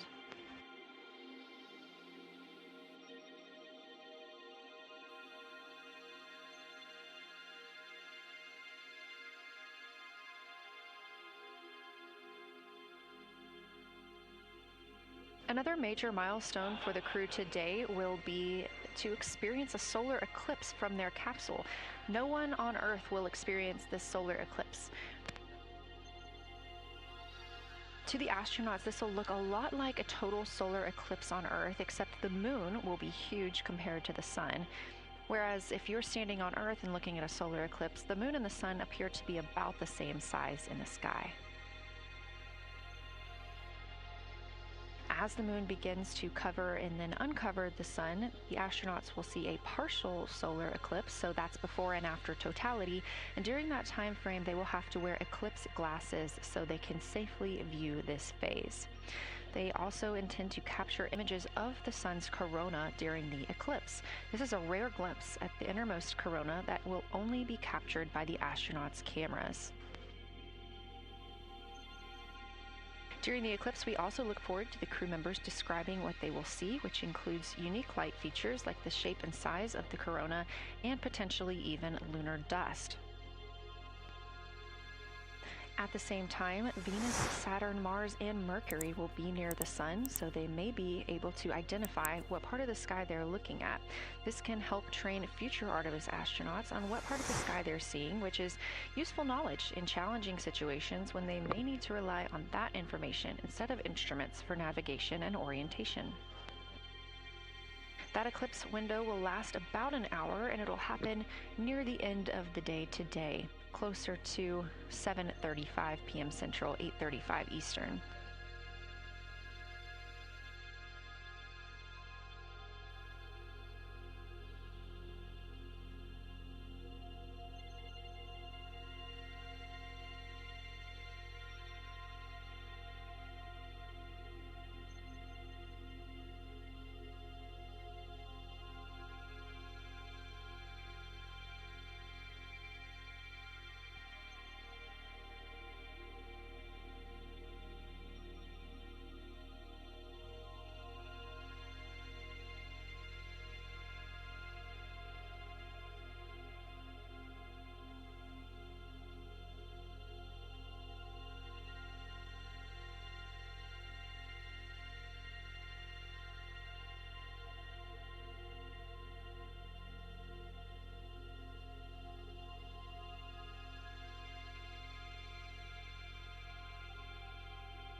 As you can see in this live view from Orion, the spacecraft is maneuvering around the moon, and the views of the moon have changed since we started our broadcast.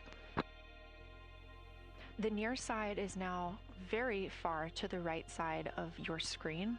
This is the side that we can see from Earth. That darkened portion are ancient lava flows.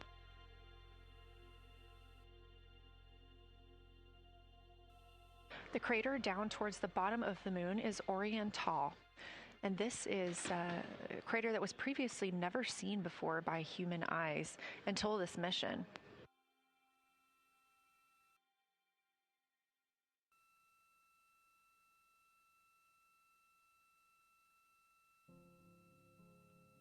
Everything to the left of Orion is considered the far side. and this is what we typically do not see from Earth.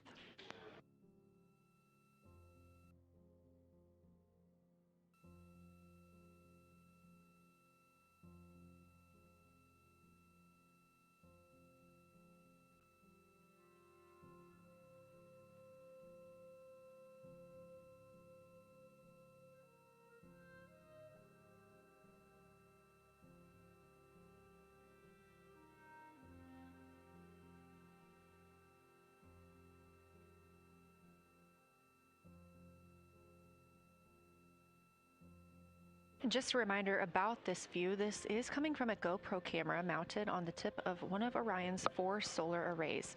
Each solar array has a camera mounted on it, and the bandwidth is limited due to we have a crew on board, and this is our first flight of crew aboard the Orion spacecraft. So having a crew means we have to have an environmental control and life support system.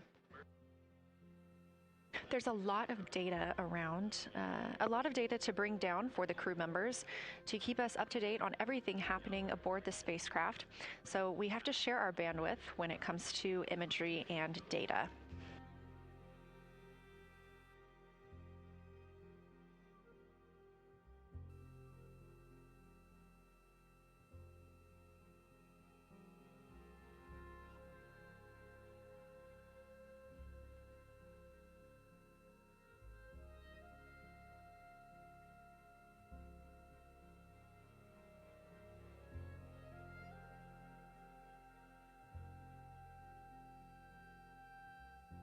Inside the Orion spacecraft, the astronauts have completed their cabin and window team swap, meaning we have moved into the next block of Lunar Flyby observations.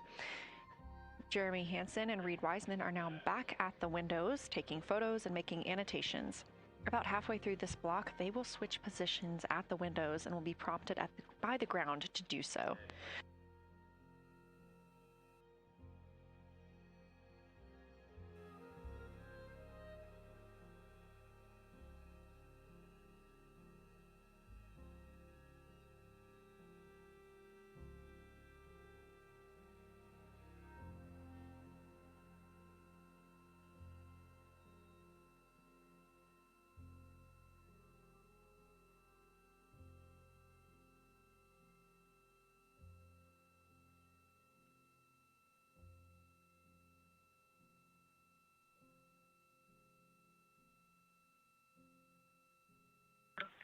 Houston integrity for SITREP. First of all, I'll just talk about the experience that I had during Victor and my observation time.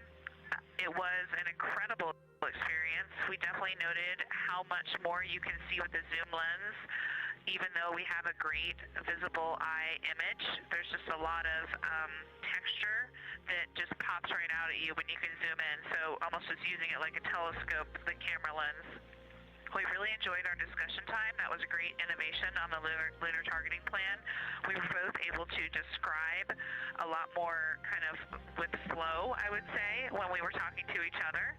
And it was also, we sort of were able to bounce ideas off of each other and come to new conclusions.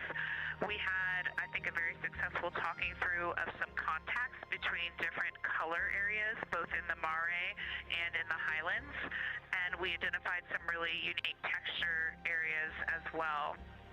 At one point, towards the end of the images of my time in window 3, I just had an overwhelming sense of being moved by looking at the moon.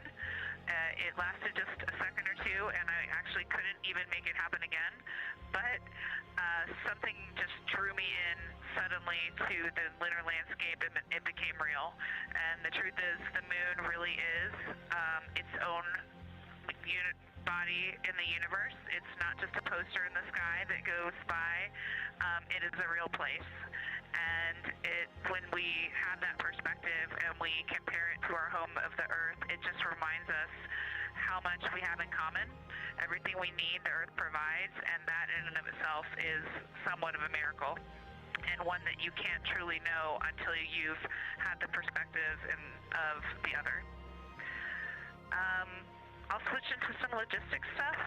The Peltors, both their batteries stopped providing the active listening, but we have verified they're still recording, and so we are able to have discussion time and hear outside our recordings by just moving the ear cup off of the ear.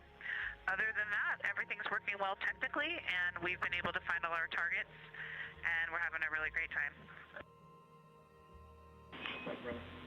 Thanks, Christina. We copy those logistics for the Peltors, and also thanks for bringing us into the cabin with you with that description.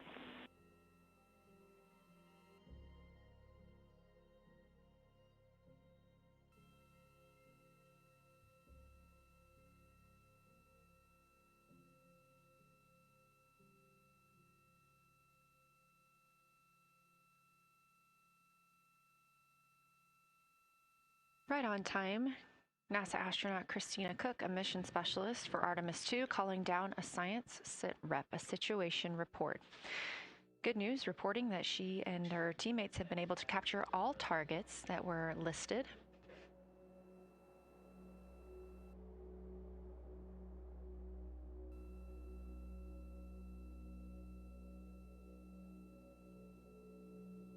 Christina also gave a vibrant description of just how it feels to be there and to see the moon up close and not just something passing in our night sky.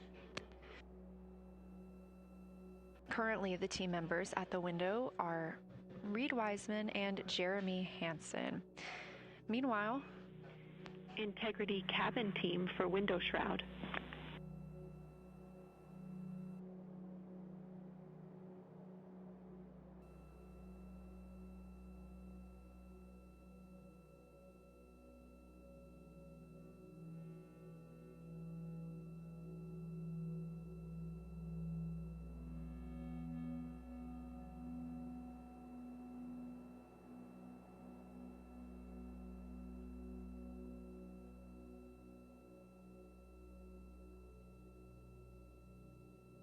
We're listening. Go ahead, Jenny. Hey, Victor, we have a temperature constraint on the windows, and the shroud might be getting us close, so we just want to check on the state of window 4's shroud, whether you believe it's still necessary because maybe things have changed with our viewing, and if so, we would like to request to have the shroud removed.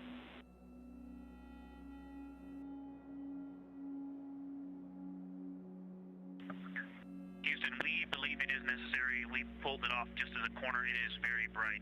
It definitely would affect our night vision and maybe comfort. But is there a time? Can you tell us when we would have to take it off by?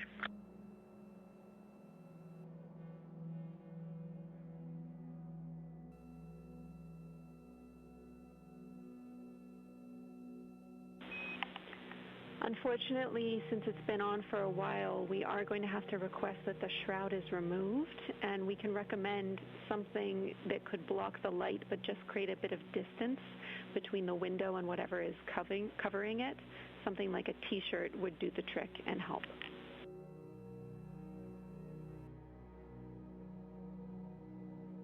Okay, we're removing the shroud, and we'll make it work. Thanks.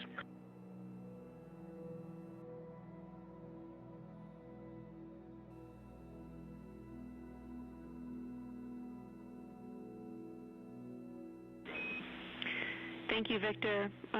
We know it's pretty bright in there now with that window uncovered. We will also offer that airflow on the window would be helpful, so if you want, you can also retrieve the condensation hose, which should be friction fit onto one of the diffusers, and that on the window would also help.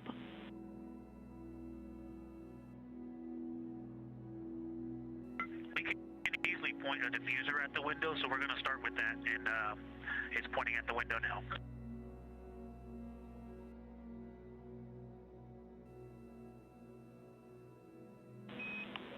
Okay, we'll take that, Victor. Thank you. Please keep us updated.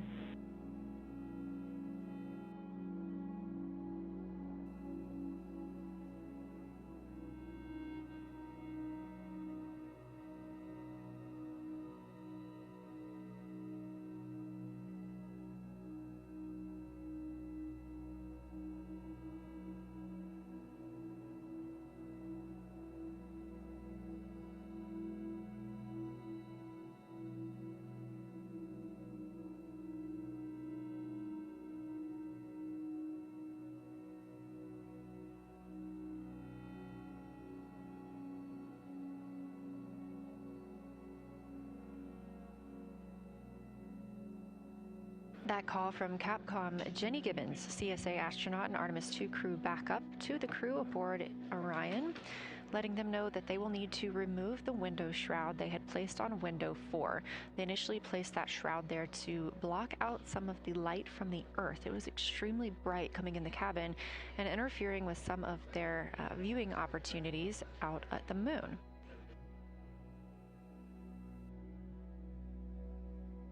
This was a request from ground teams to ensure that they are protecting other systems, and the crew has been offered the opportunity to use something else to cover the window.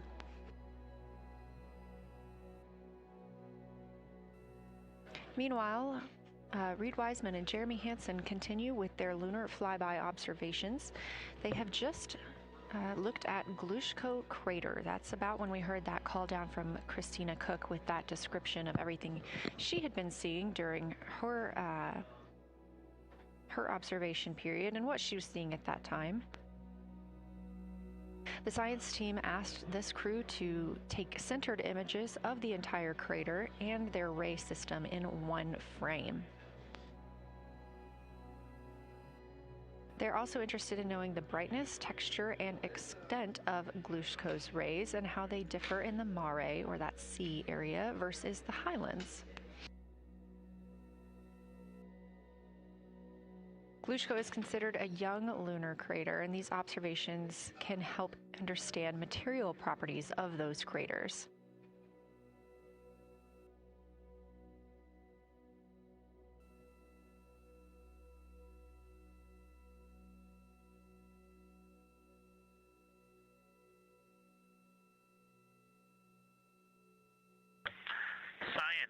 Integrity.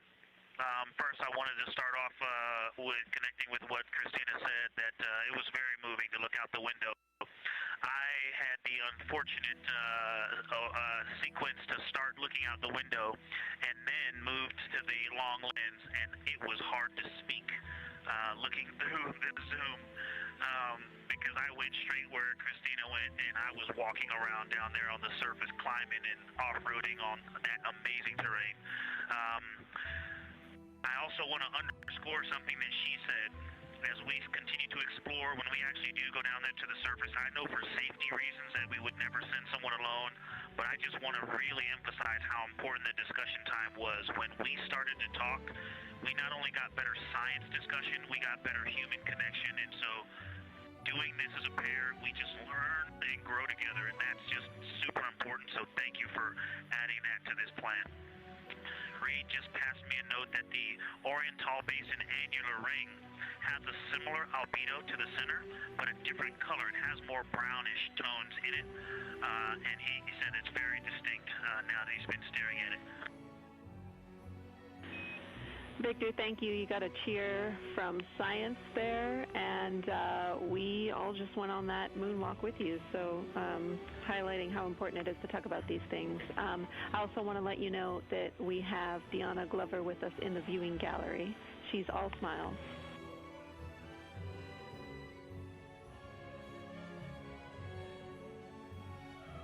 Well, you just got a bunch of cheers up here. Hey, babe.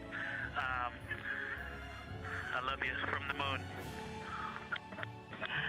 We love that we got a hey babe too, and we also have one of your lovely daughters here watching you guys work.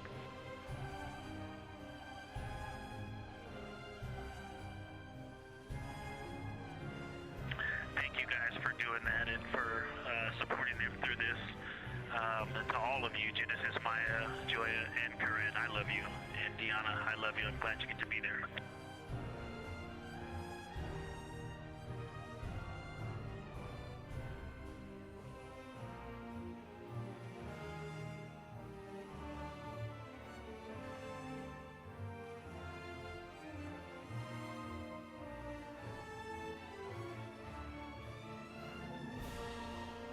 We've had some really sweet words from the crew members aboard Orion today, as their families have been able to filter in and out of the viewing room here at Artemis Mission Control at Johnson Space Center in Houston. Victor Glover also giving a great science sit rep and just a description of how it must feel if you were down on the lunar surface while he was looking through that 80 to 400 millimeter zoom lens. He also expressed how important it was to be able to talk through that real time with Christina Koch and stressed the importance of that on future missions, that it not only made their discussions better, but also more human. Glover and Koch are in the support roles right now, not taking photos or making annotations at the windows, but they are also encouraged to have their midday meal at this time.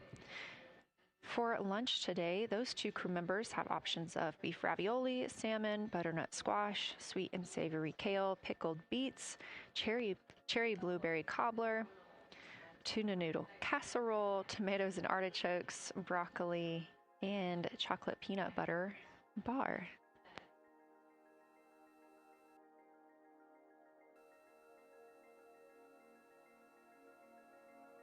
Once Glover and Koch return to the window portion of their flyby today, Reed, Wiseman, and Jeremy Hansen will get into their midday meal.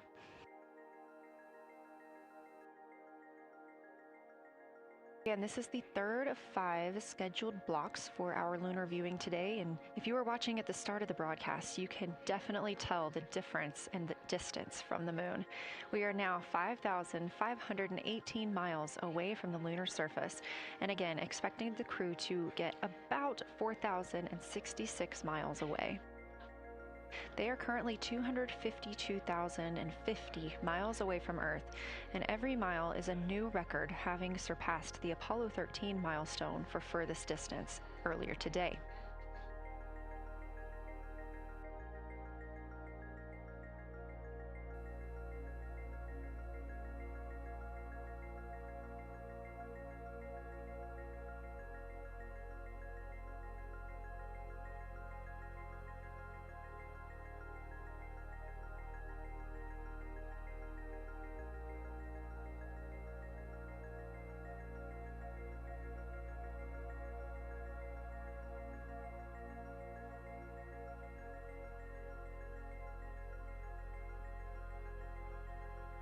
If you look down to the bottom right of the moon in that darker looking area, that is Orion Basin. We have continued to lose views of the near side. It is just barely visible over towards the bottom right side of your screen. And then you'll also hear later about that terminator. That's the line between light and darkness while on the moon. It is really exposing some of those craters at this time.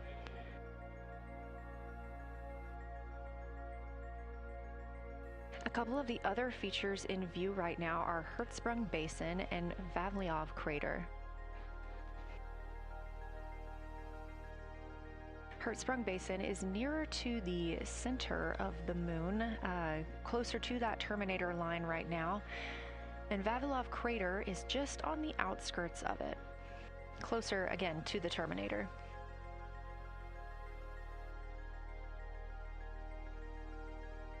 Towards the bottom of the moon and to the left of the terminator line, or currently shadowed in darkness, is Apollo Basin.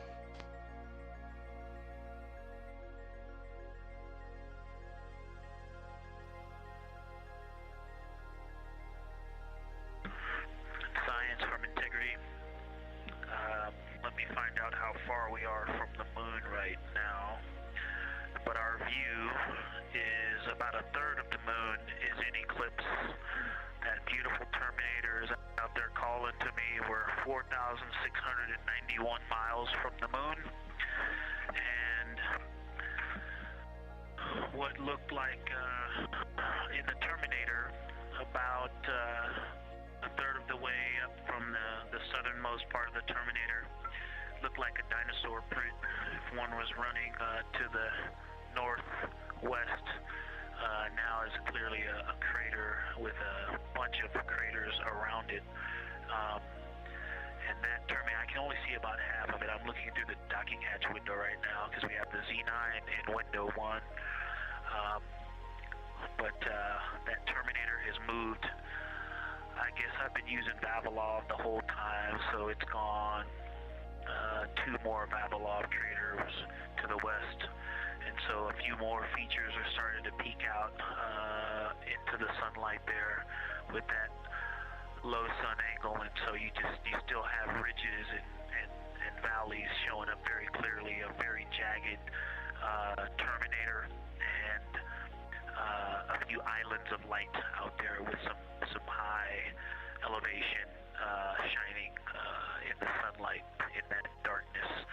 And on the eastern side of the moon, let's see, Grimaldi appears to be one of the farthest east features, and that is maybe 5 degrees from being right on the limb and going off over the horizon. It is interesting, just looking at Oriental, that my first impression of it is all of the dark areas appear lighter, which I think makes sense because it is now facing, well, it's still relatively the same to the sun, but my angle to it is different. So I'm looking at it from a little more, even further to the side as we pass it. But all the darker features appear to be just a little bit lighter from this vantage point. The darker ring structure in the outer and inner ring and the interior, as well as the annular ring portion, everything seems to be just a smidge lighter at this point. Thanks for that description, Ike. Any additional words you can provide on Oriental would be wonderful, as that is such a high priority target for us. And while I have you, as we get closer to target 15, which is the Terminator target, if you can find Zeeman crater again that you were looking at earlier, everything to your left of Zeeman would be getting into the South Pole Aiken area to help you orient yourself.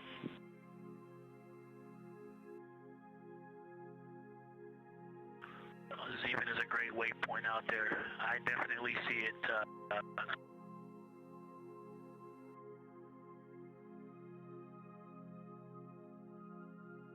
Yeah, Zeeman is very easy to find, and that is awesome. Thank you for pointing that out. Feel free to do that as often as you think of things.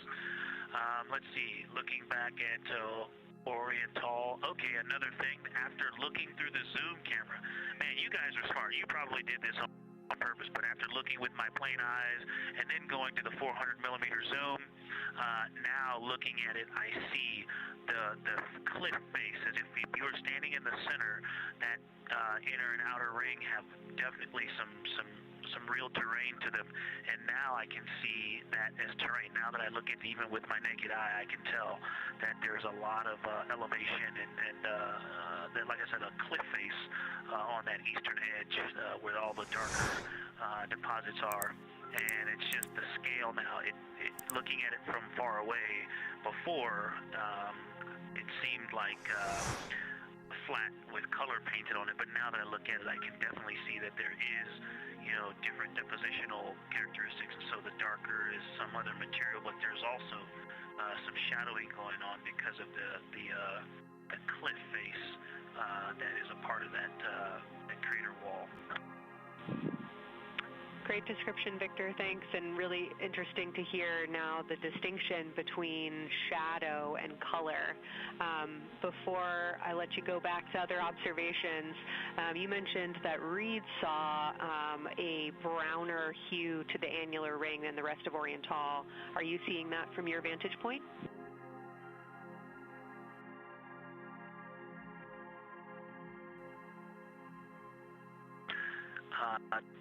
The way that I'm looking at Oriental, again, I'm still in the docking hatch window. There's like a thermocouple right here in the center of the window, and it is the orange Kapton tape color, and so it is unfortunately it's like trying to look at stars, next to a metropolis. I think it's drowning out any color that I can pick up from the moon. I am not able to see that color, but I have not looked at it through one of the forward face, from one of the windows 1 through 4. I think when I get away from this Kapton tape strip that I would be able to see the variation that Reed's talking about. That is great feedback operationally. Thanks, Victor. I'll leave you to it.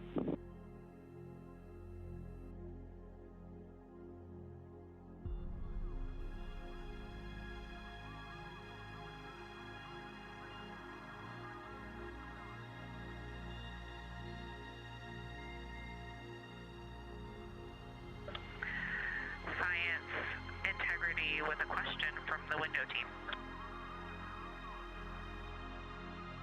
Integrity, this is Science here with you.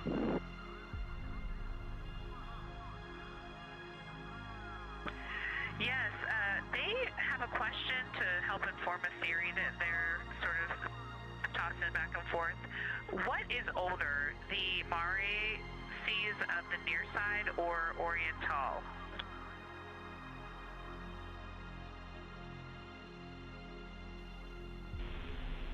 Stand by, Integrity. We're going to get you a little geologic history here.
Integrity Science back with you for some lunar volcanism when you're ready.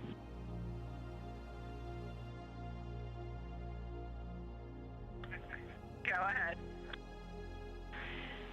You're making our day down here getting to talk about lunar volcanoes. Oriental, as far as Mare go, is younger than almost all of the Mare on the near side. The exception are features like Aristarchus, which really pop out to you guys and really pop out to us here on Earth. That is younger, but other than that, Oriental is pretty young as far as Mare go.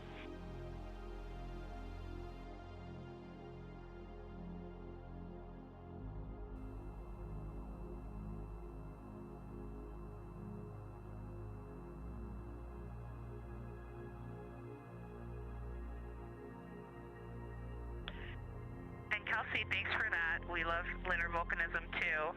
How about when the actual crater was formed?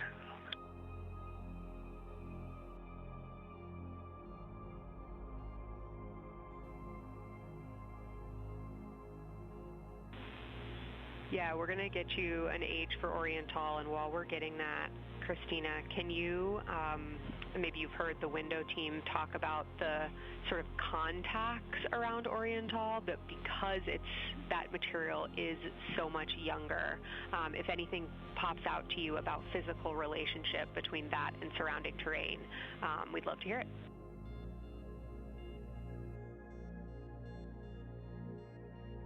Yeah, definitely. They are discussing a contact relationship that could explain some of the color that they're seeing in certain areas. And so it was really about the ejecta of the creation of the basin and understanding the superposition of its ejecta and Mare on the near side or other features. So thank you. We'll take the insight when you have it.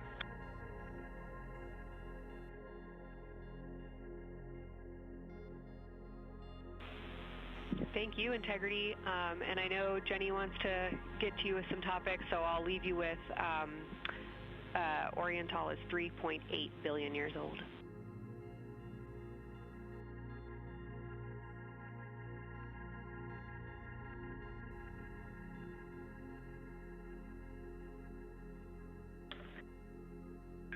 Copy that. So that's on the older side. The actual basin is very old. Correct. As is the case with a lot of mare, typically the big basin formed, and then the volcanic eruption was able to punch through the crust where it was weakened by that basin formation.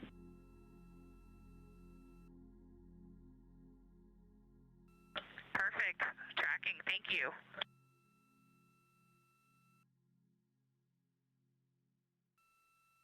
NASA astronaut Christina Koch calling down some questions to the science team on console. The voice you're hearing with those answers is Dr. Kelsey Young. She is joined by Trevor Graff on console today.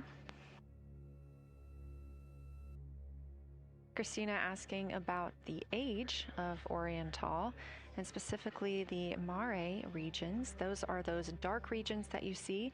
They are paved or filled by volcanic deposits.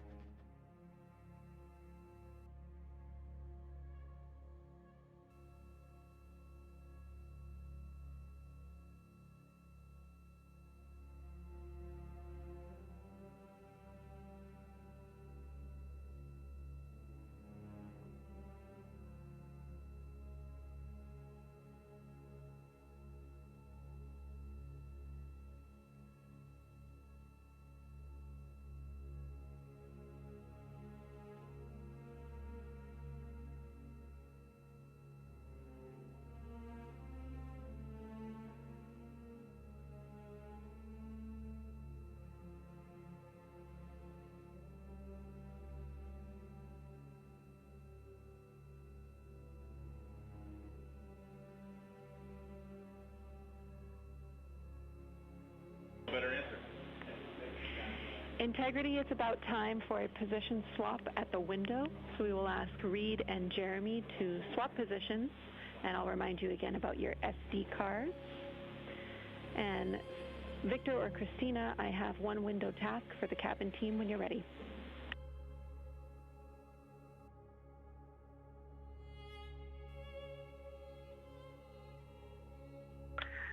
They are swapping, and I'm ready.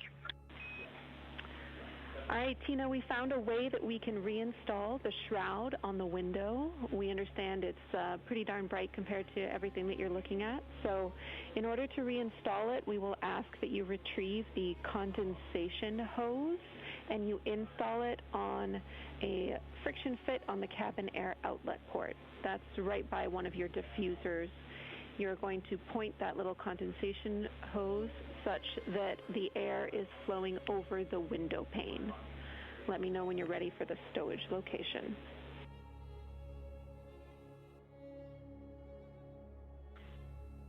Ready.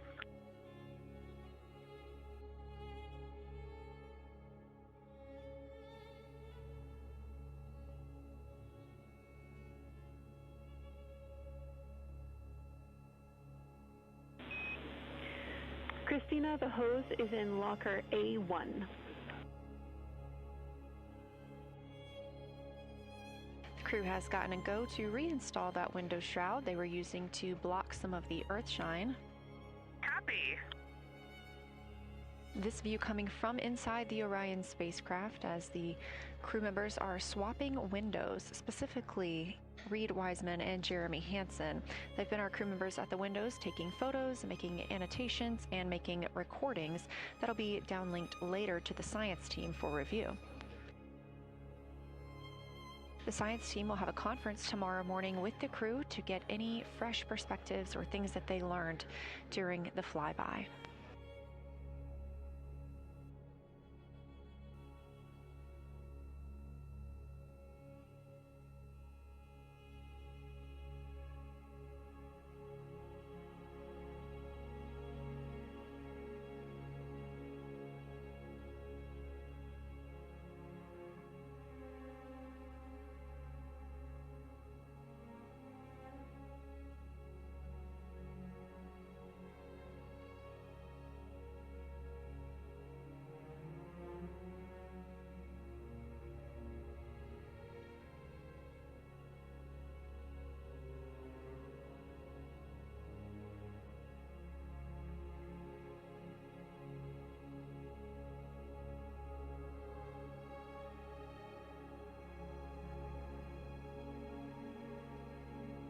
Again, we are now in the third of 5 observation blocks for the crew scheduled for today. During this flyby, Orion is passing around between 4,000 and 6,000 miles from the moon and providing the crew with a full view of the lunar surface. It's a higher vantage point and much farther than Apollo's lunar orbits on average. So from this view, astronauts can observe both the North and South Pole and large-scale geologic features in one single view.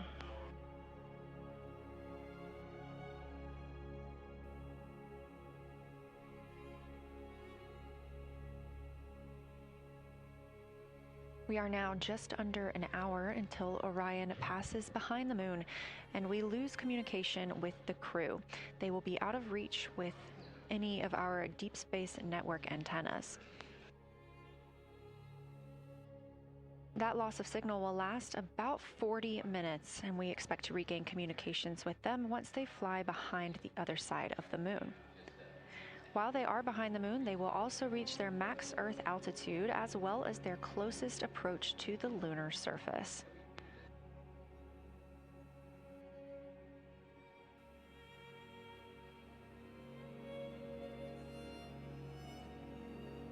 The view you have right now is a live stream from a camera on Orion's solar arrays. You are looking at a live view of the moon, and 4 people are inside that spacecraft taking pictures of it, telling us everything that they are seeing. The first humans to do so in over 50 years. They'll be sending those pictures down for all of us to enjoy, and of course, especially the science team, who are very excited for what they are learning today.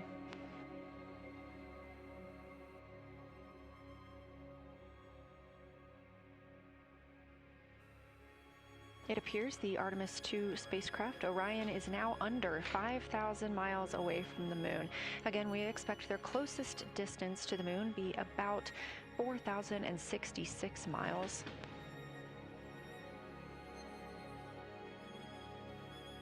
That is an estimate at this point, and we will make sure to share that closest approach distance once we receive it.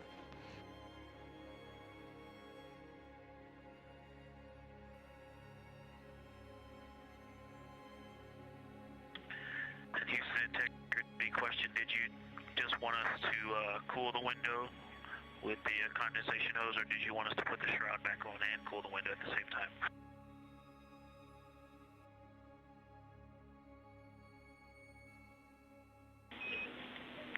Victor, we definitely want you to cool down the window with the condensation hose. It's crew preference whether you put the shroud back on. The hose will allow you to do that if it helps with your lunar flyby.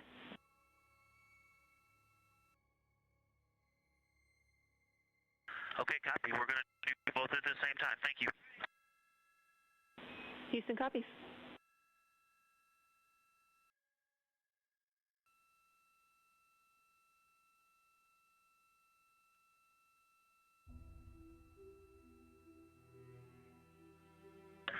Houston, thank you for that suggestion. The cabin is darkened again, and that makes a big difference for the imagery. And for science, we are now seeing a half moon.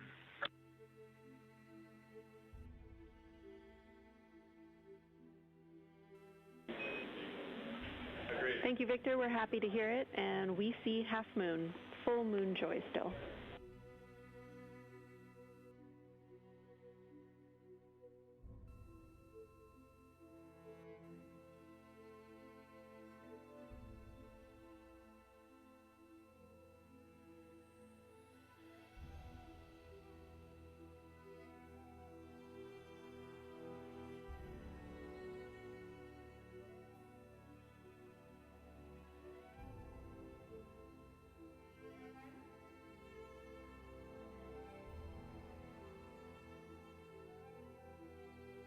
Crew reporting from Orion that they are seeing half the moon, which is about what it looks like here from this view from the spacecraft. However, what has become a little bit of a catchphrase for this mission, everyone is reporting full moon joy.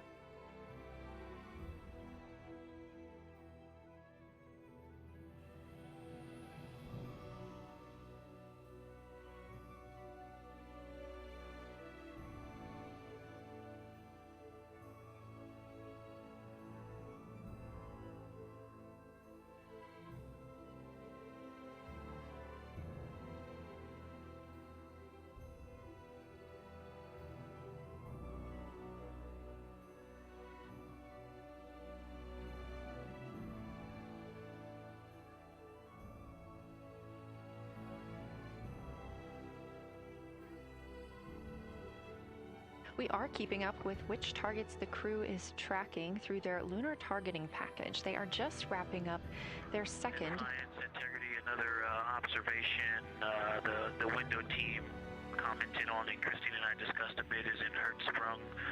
The solid and intact crater is very smooth. If it were a dirt road, it's very hard packed, and then you go outside of it, and that outer crater, that's the one that is older. It is a little rougher and more jagged. It starts to get into more loose-looking terrain, and the smooth interior also causes the craters that are inside of the larger crater, the smaller craters, to have really sharp edges, sharp, distinct edges.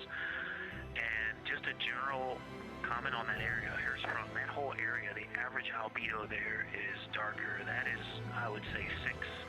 And the average albedo around Oriental and between Oriental and Ohm, excluding the wedge, the darker wedge, is more on the 6-7. And that they also seem to be different texturally. Christina described it earlier around Hertzsprung, and then from Hertzsprung toward Oriental, there appears to be a frozen, a rippling pond frozen, or like choppy waves when it's windy out, choppy water, and then it freezes instantly.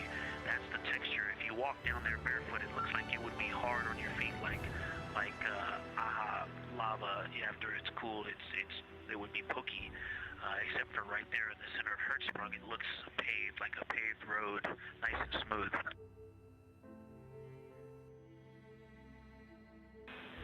Victor, that's a wonderful description. Going from a paved road to lava reminds us of the Icelandic highlands. Thanks for that.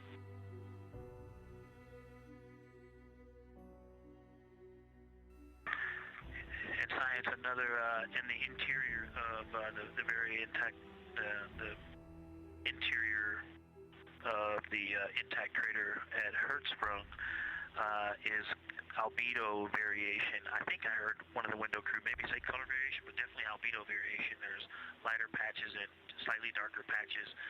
It's not swirling, it's just patchy. It just has spots that are lighter, and I would say a predominantly darker average area. Great descriptions, Victor. Thanks.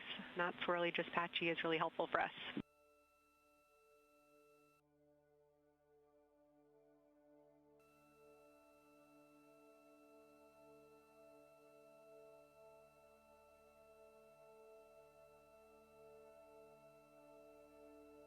Really great descriptions coming from Science, the window team is hitting all the targets. They are on the plan and starting the discussion of the Terminator. And boy, I am loving the Terminator. I think I know it's not purely a moon feature, but what it does to the features of the moon, to the terrain, I've probably spent the most time describing into my recordings and thinking about and looking at the Terminator. There's just so much magic in the Terminator. The islands of light, the valleys, what look like black holes. You'd fall straight to the center of the moon if you stepped in some of those. It's just so visually captivating that the Terminator is the most striking thing that I've seen so far. We've been loving your evocative descriptions, Victor. You really are bringing us along with you, and we're following along with visualizations that pale in comparison to your descriptions. Thanks.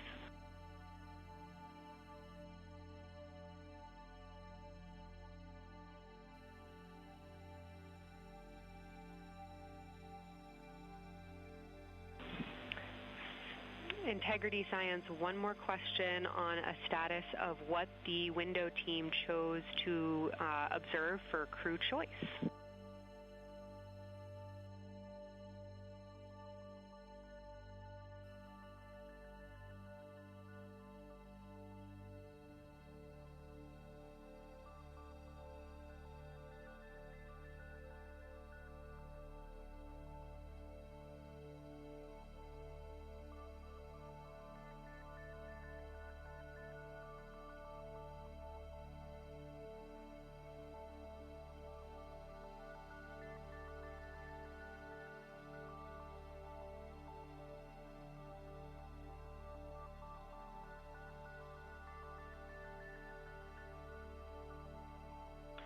window 2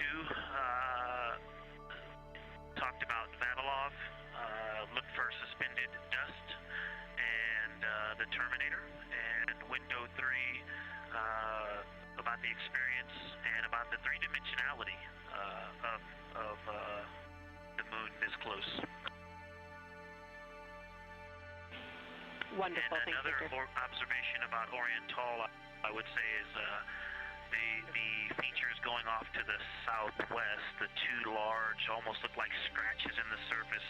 I don't know if they're rays or canyons or collapsed lava tubes, but two distinct features that are almost parallel going off southwest from Oriental Basin. They are the first thing that made me notice parallax of our trajectory looking out at Oriental. That and in the inner walls of the east side of the crater rings, you really get a sense that we're flying over something with elevation and terrain, and they look different from this orientation. Love to hear it, Victor, and you had it that those chains are actually crater rays, secondary craters formed from the formation of Oriental.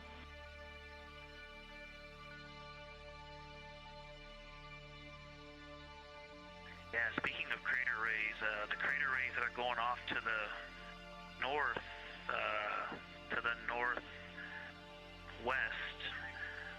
that run off toward Hertzsprung and I believe toward Vavilov. I'm not looking at it right now, but those crater rays are very interesting. They're all very small. I know you've imaged this, but they're all small and they look like, you know, a big impact launched rocks and things that made smaller impacts down the way.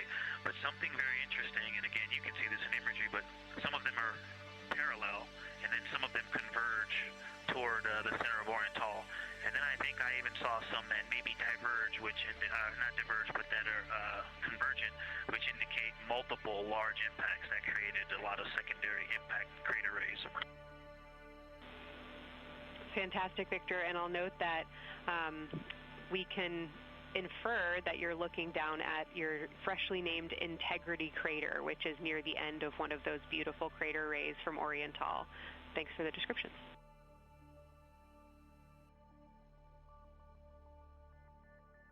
Yeah, you're welcome, and Integrity is easily identifiable with the naked eye from this point.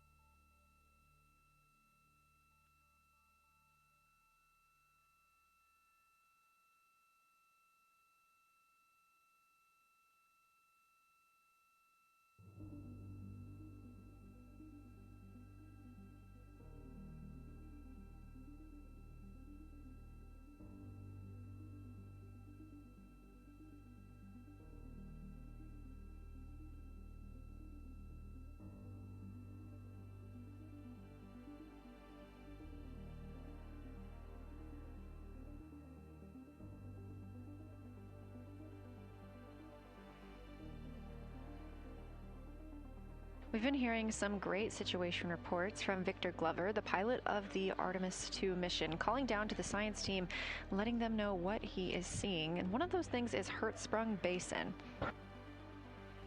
If you look just to the right of the Terminator, that is the difference between light and darkness on the moon.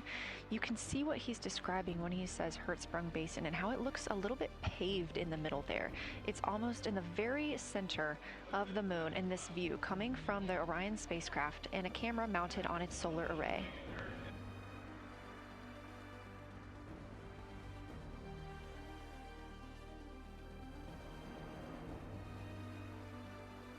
We are now 4 days, 23 hours, and 23 minutes into the flight of Artemis II, and we are standing by for their lunar loss of signal in about 43 minutes. Again, the spacecraft will fly behind the moon, and during that time, we won't have communication with them.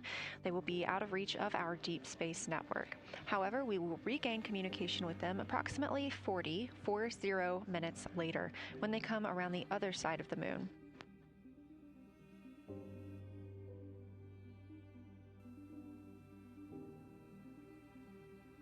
The crew aboard the spacecraft are currently discussing the Terminator, that difference between day and night. The The science team is interested in learning about the topography and the color of the lunar surface, and it's already been very interesting to hear that they have seen colors like greens and browns while looking at the moon. Some of the questions that they are hoping the crew will discuss are how do the quantities and sizes of craters and mountains vary along the terminator, and they are looking for the crew to describe the topography of features along or near the terminator. They're also looking for more information on any color or tone variations, and they're hoping that the crew will take images to illustrate their findings. Glover reported earlier that the crew has missed none of their targets when they are photographing at the window. We aren't hearing the conversations that the crew is having right now, but these are being recorded to their personal computer devices, PCDs, and those will be sent down to the science team. The science team will have a conference with the crew tomorrow morning to discuss their findings and experience when looking at the moon today.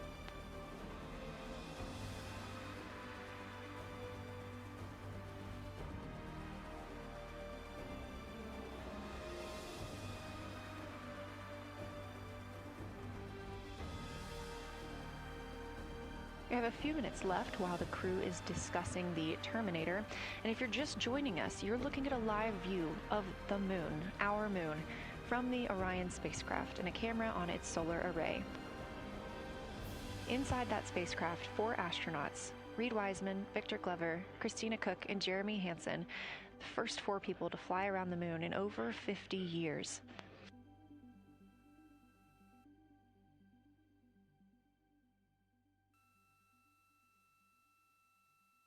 This is our Lunar Flyby day, and the crew has already surpassed one record today. The crew passed the Apollo 13 distance record at 12:57 p.m. Central, 1:57 p.m. Eastern. Canadian Space Agency astronaut Jeremy Hansen calling down that he hopes it's a record soon broken by other explorers.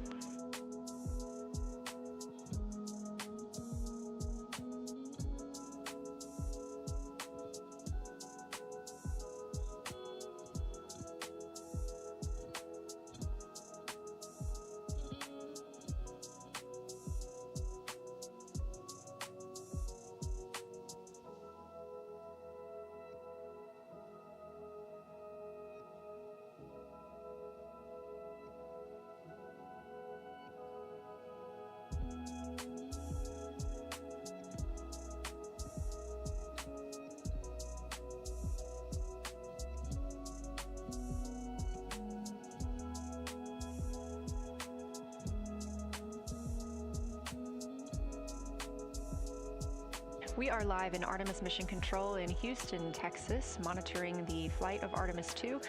All of the flight controllers here, each monitoring a different system aboard the Orion spacecraft. Integrity Houston, we are ready for our cabin and window teams to swap again. We have a 15-minute handover time here, and I have a couple of items I want to read up to you. They'll require you to write something down on your knee boards, so let me know when you're ready.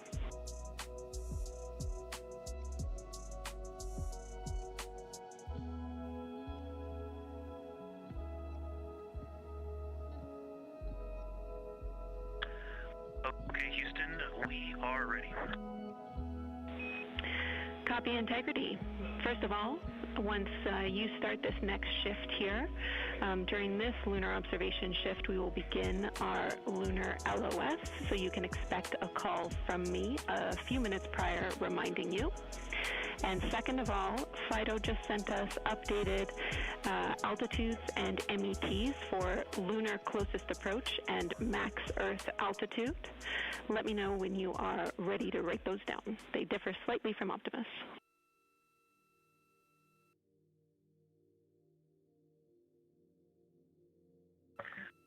Thanks, Jenny. We are ready to copy. Lunar closest approach will be at MET 5 days, 0 hours, 25 minutes, 34 seconds, and the altitude will be 4,067 statute miles. Maximum Earth altitude will be at MET 5 days, 0 hours, 27 minutes, 39 seconds, with an altitude of 252,756 statute miles.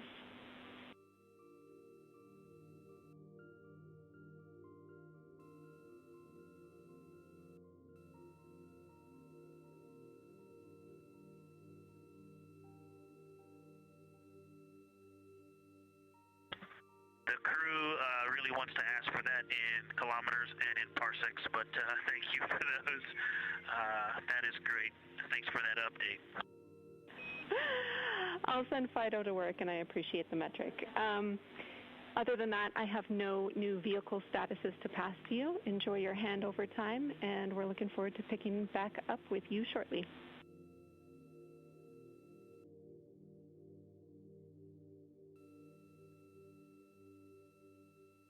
I will talk to you shortly.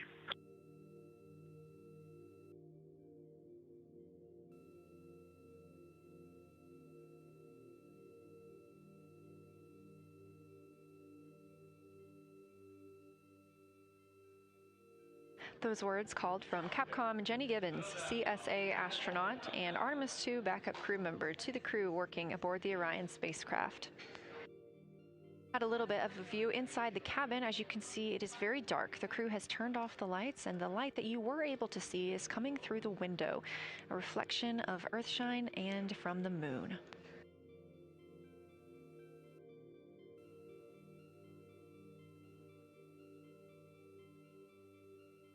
The crew is moving into their next observation block, meaning they are taking time to switch cabin and window teams. We've had Reed Wiseman and Jeremy Hansen at the windows taking pictures and making annotations and recording some audio files that will be downlinked later to the science team. Meanwhile, Victor Glover and Christina Koch were in the background serving as support. They were also timelined to enjoy a little bit of their midday meal. Now that we are swapping positions, the support team becomes Reed Wiseman and Jeremy Hansen. They will be in the background helping with SD card swaps, as well as providing those situational reports to the science team. Victor Glover and Christina Koch will be the astronauts at the window, photographing and speaking into those PCDs, portable computing devices, about what they're seeing on the moon.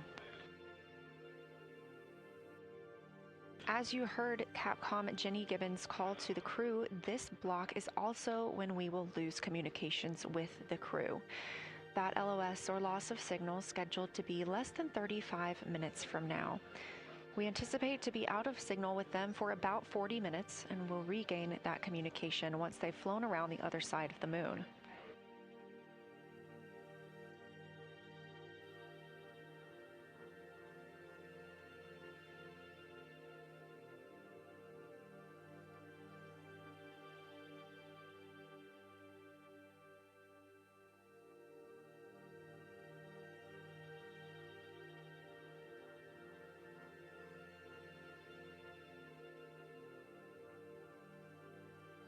Now, even though the crew will be flying behind the moon, their observation period does not stop. They will still be taking pictures and making annotations of what they are seeing.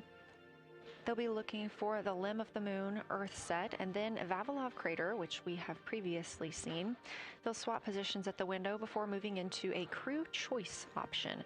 They will get to pick things that are interesting to them on the surface, take pictures, and explain why they find them that way. They'll also be looking for any impact flashes. These are short-lived flashes on the lunar surface caused by impact bombardment.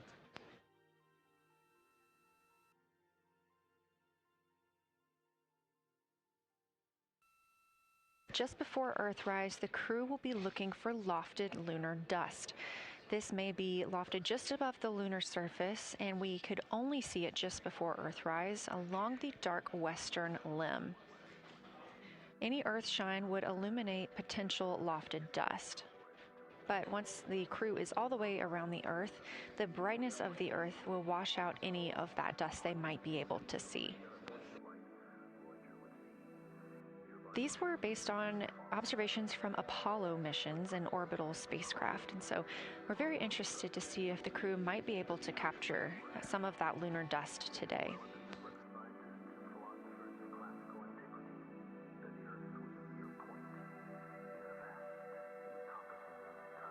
Following that lofted lunar dust target, the next will be Earthrise. We will regain communications with the crew shortly after Earthrise.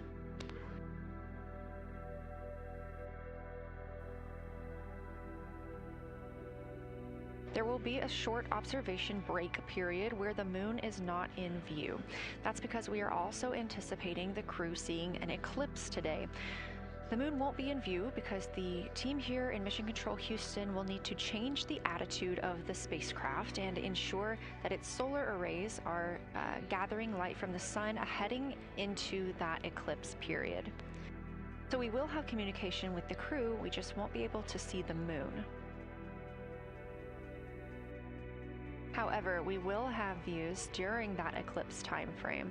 During that time, the science team is looking to know it will only be illuminated by Earthshine at that point, so they want to know what the whole moon looks like overall, but they also want the crew to look into deep space and potentially see if they can spot any planets.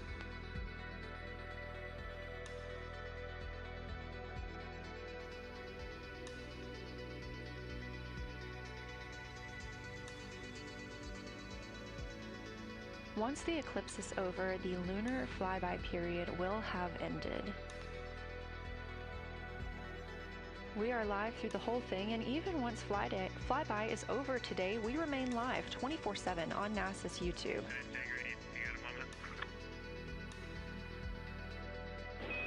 Go ahead.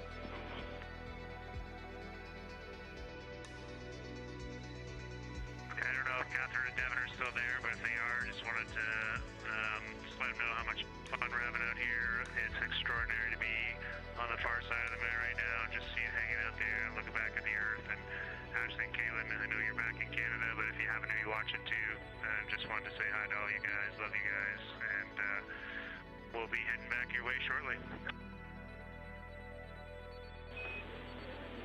Thanks, Jeremy. I hear they are watching, and your family is still here. So thanks for passing that along.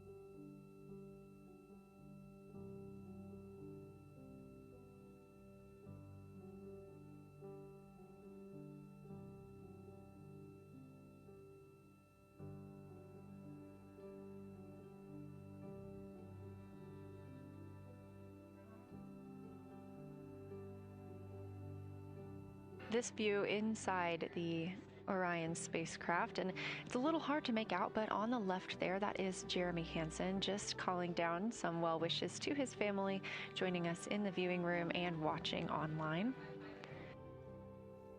Currently in the window are Victor Glover and Christina Koch. They are taking pictures outside of the window as they are now in their flyby observation block. At this time, Reed Wiseman and Jeremy Hansen are serving as support crew members, and they are also going to have an opportunity to enjoy their midday meal at this time.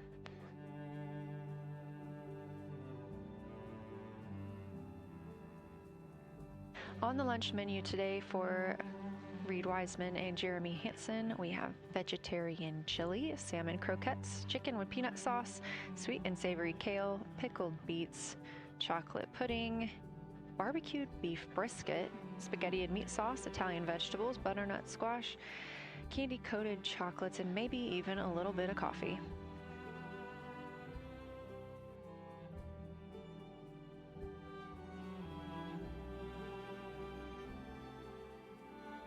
And if you look closely, you can see it looks like they are getting into some of their food for the midday meal. All of the food on the spacecraft is rehydratable. We don't have an option for fresh food as there's not a refrigerated section of the Orion spacecraft. So all of this food can either be rehydrated or eaten straight from the package, just depends on what the food actually is. And for food that needs to be rehydrated, there is information on each package of how much water needs to fill that bag and what temperature it needs to be.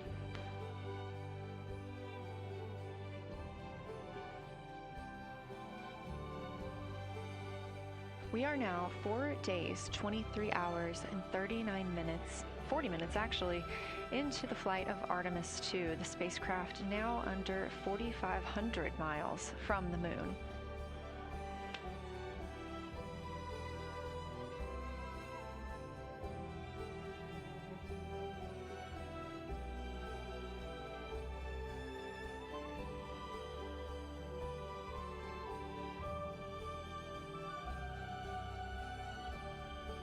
We are now also under 30 minutes away from loss of signal with the astronauts. We will regain that communication about 40 minutes later. They will still be photographing the moon and documenting what they're seeing while they're behind the moon. And we especially look forward to potential Earthset and Earthrise views.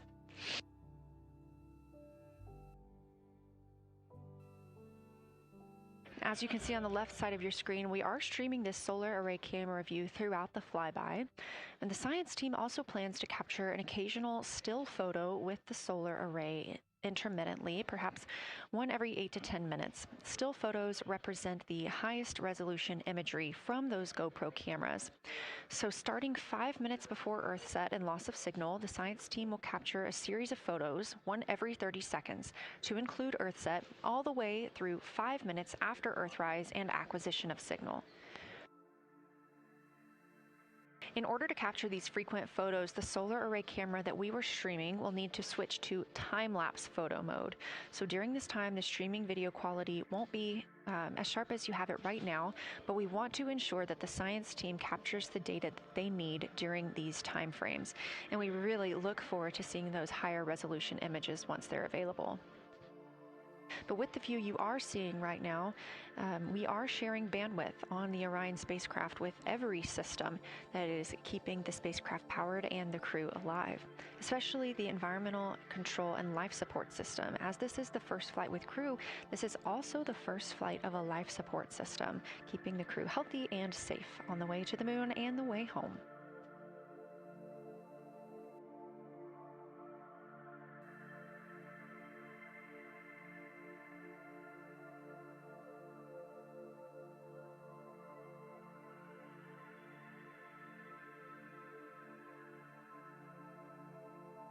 On the timeline, we're getting towards the end of the cabin and window team swap period, but it looks like our astronauts, Victor Glover and Christina Koch, are already photographing the moon outside of those windows. The next target is Ohm Crater, and this is something that they have photographed previously during the flyby. This is a small, complex crater with a prominent ray system, and as referenced earlier, it's the size of the Eye of the Sahara. That Eye of the Sahara is a feature in Mauritania. Seeing this crater more than once throughout the flyby allows the crew to photograph it at different lighting conditions.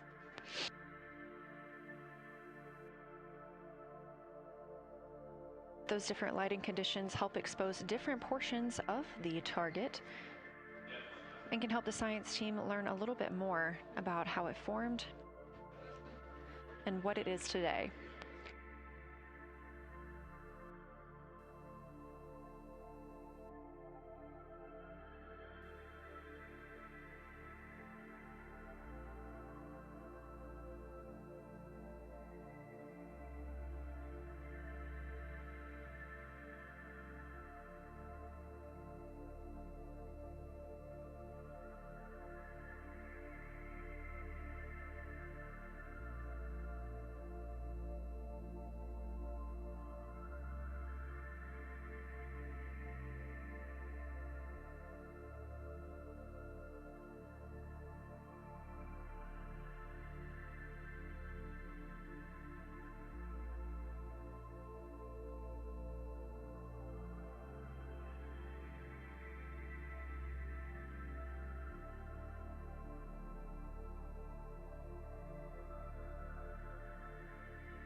Again, this view inside the spacecraft as the crew continues photographing the moon outside their windows.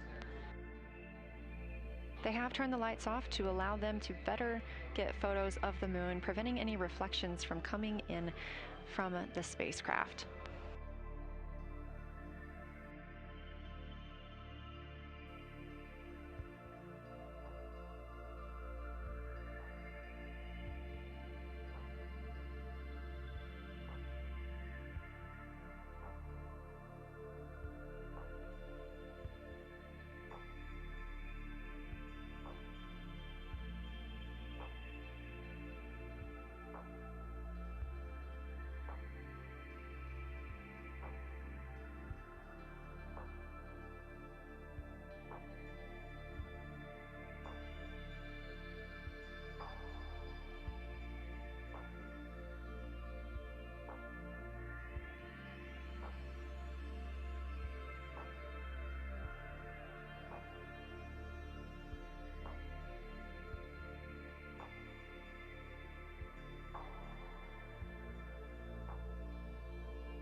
We expect the crew to be targeting Ohm Crater for another 6 minutes or so before they move into a discussion of the limb. Now, the science team has asked for a science sit rep or situation report during that time, so we hope to hear calls from the crew on what they are observing.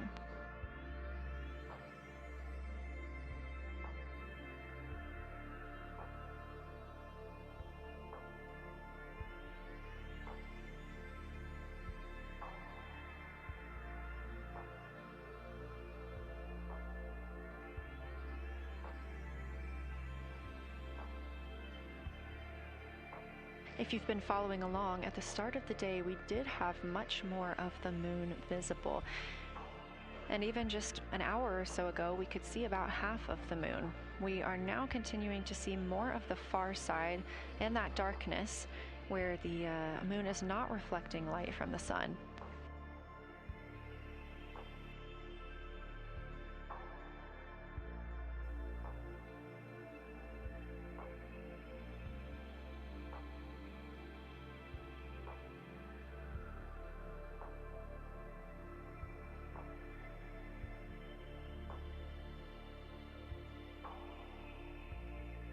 Earlier, we were also able to see some of those darker portions, that old lava flow that we often see on the near side of the moon and that we can all see from Earth. That has mostly gone away. We are now just seeing very little of Orion Tall. That's down to the bottom right of the moon. You can see just a small dark portion near the limb.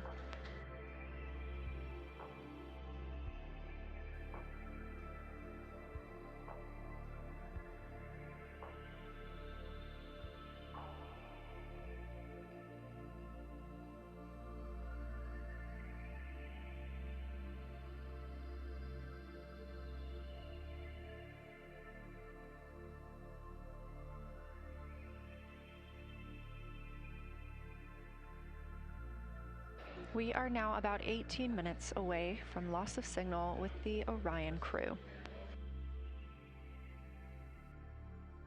Again, we use the Deep Space Network to communicate with the crew members when they are this far from Earth. This is the first mission since Apollo when we have had humans on the Deep Space Network.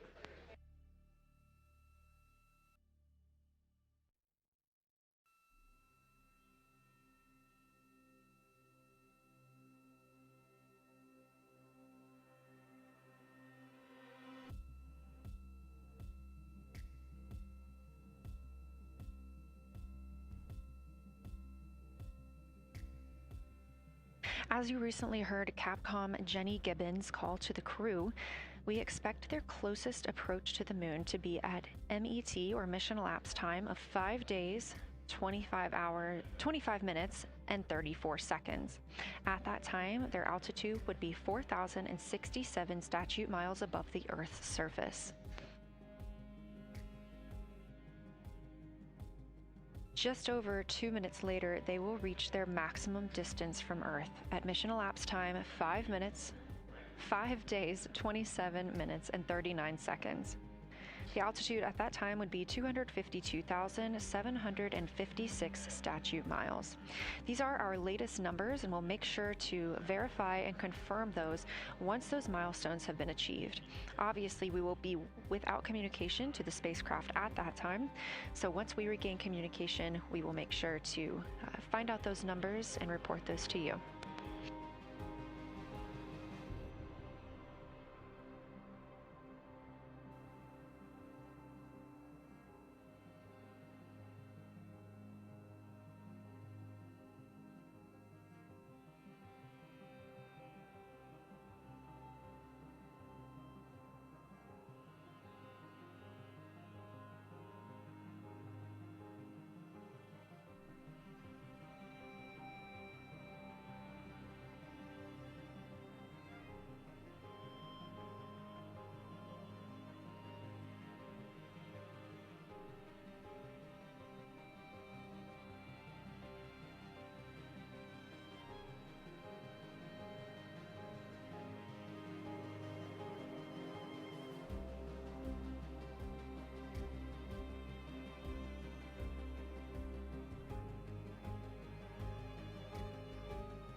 Checking in on the lunar targeting package, the crew is now in their discussion of the limb, seeing the limb of the moon, that illuminated part.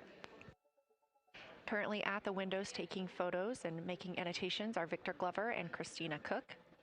We are expecting loss of signal in about 13 minutes. We will regain that signal with the crew about 40 minutes later.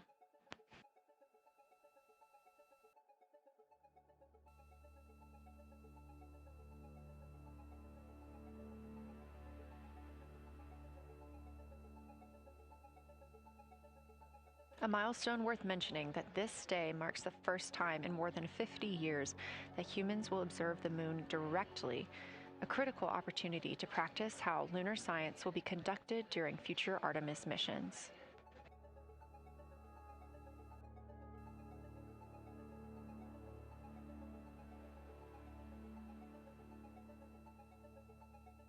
I've continued to reference the Lunar Targeting Package throughout this broadcast, which is the primary tool guiding the crew observations, and that consists of two key components.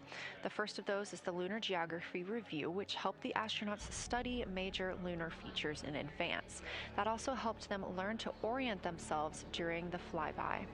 The Lunar Targeting Plan provides a detailed timeline of observation targets, background science context, and specific instructions for the picture the crew should take, and verbal descriptions of what will be helpful to the science team reviewing those pictures later.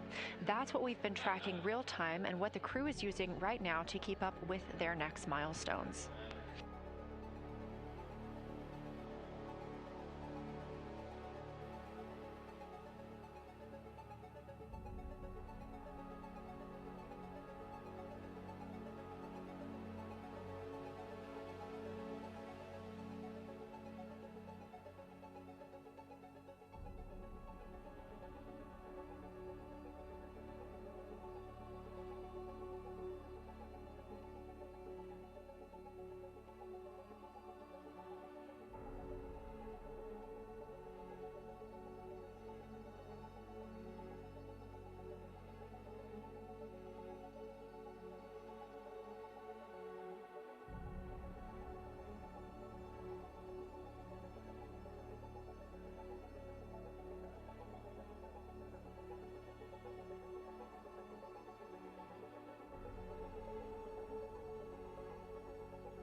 Integrity Houston, 10 minutes till the LOS. We'll take a snappy sit rep from the cabin if you have one.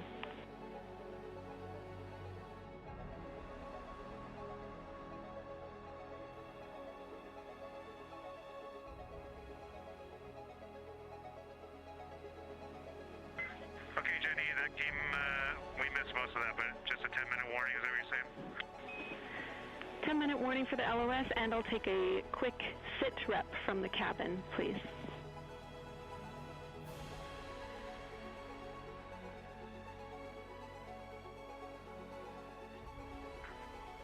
All right, cabin is still full of excitement. We've got Christina in window 2, Ike in Victor in window 3. Reed's actually been trying to get some images out of the docking tunnel. We can see the Earth and the Moon and part of the Moon out of the docking tunnel, which is pretty good.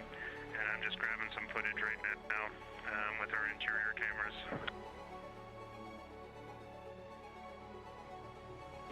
Copy, Jeremy. We'd like to know what camera Reed is using and also the status of window 1. Looks like there might be a shroud removed.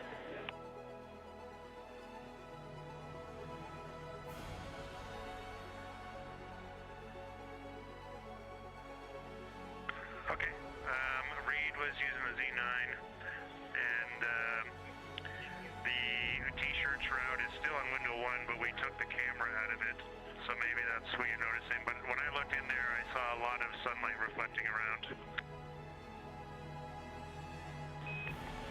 Copy, that makes a lot of sense to us, Jeremy. I want to remind you, coming up on this LOS, it will take sit reps in the blind, and as more and more of the moon is in darkness, we will take any report you have on impact flashes.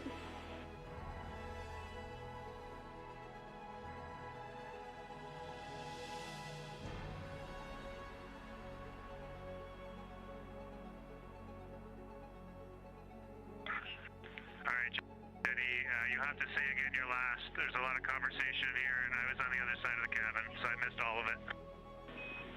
Look out for impact flashes, and we'll take sit reps in the blind.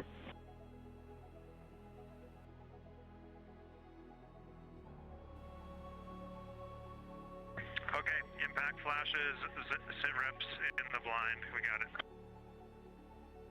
And yeah, just so you understand what's going on with window 1, there is light coming through the outer hull from window 2 into the inside of window 1, if that makes sense. Like I can see the inside of the vehicle when I look between the two panes of glass.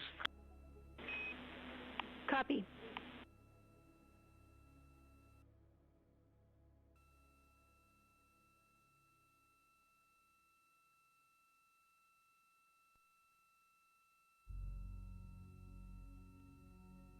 You're getting your first live look at Orion, the Moon, and the Earth. Everyone in this picture.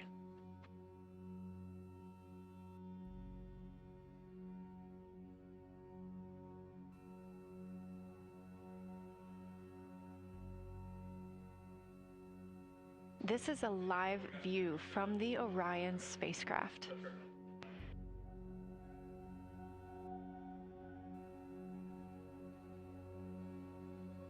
Currently aboard Orion, 4 crew members, Reed Wiseman, Victor Glover, Christina Koch, and Jeremy Hansen. And on the Earth, all of us, all of humanity. You can see the moon is starting to get a little bit dimmer as the astronauts are going to pass behind it, now 6 minutes and 26 seconds away from that loss of signal. Again, we will be out of communication with them for about 40 minutes until they come around the other side of the moon and we can re-establish contact.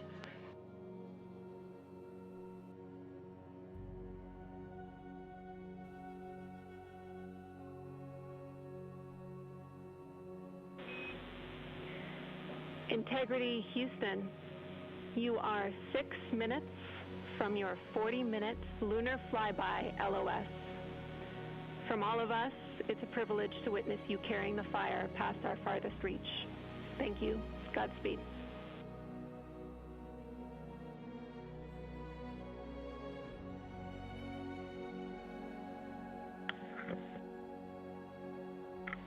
Thank you for that, Jenny. And thank you to all of you for allowing us the immense privilege to be on this journey together.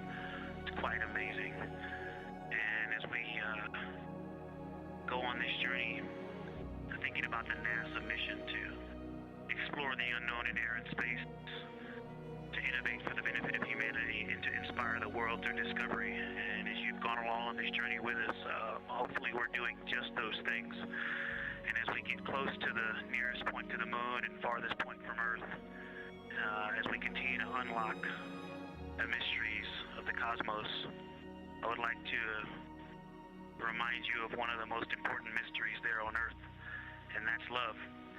Christ said in response to what was the greatest command, that it was to love God with all that you are. And he also, being a great teacher, said the second is equal to it, and that is to love your neighbor as yourself. And so, as we prepare to go out of radio communication, we're still to feel your love from Earth, and to all of you down there on Earth and around Earth, we love you from the moon.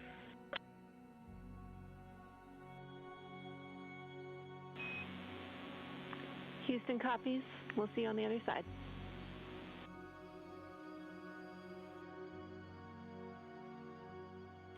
We will see you on the other side.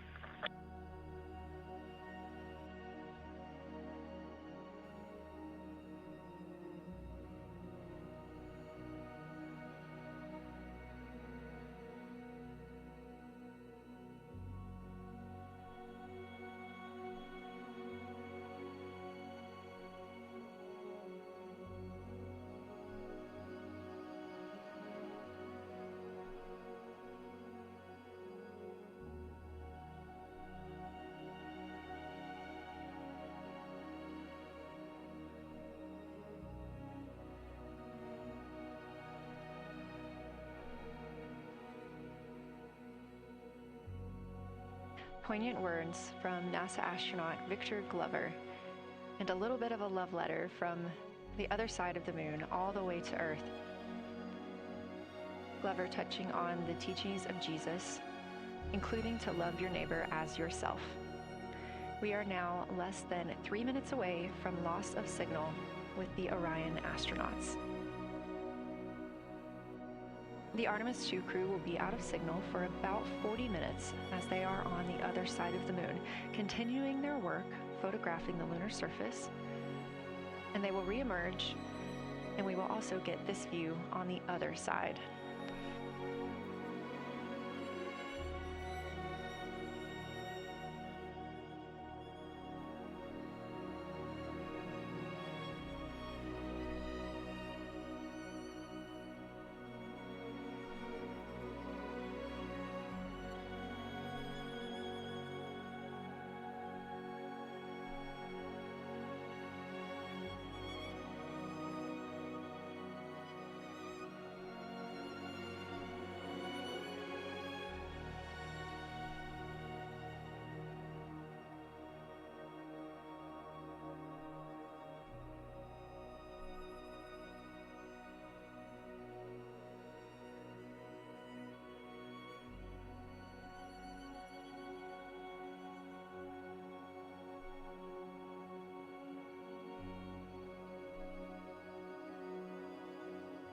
Just about a minute and a half now until we lose communication with the astronauts aboard Orion on the Artemis II mission. Now 5 days and 6 minutes since their launch on April 1st. Again, we'll be out of communication for about 40 minutes. And this really beautiful view of a crescent moon and a crescent Earth. How great thou art.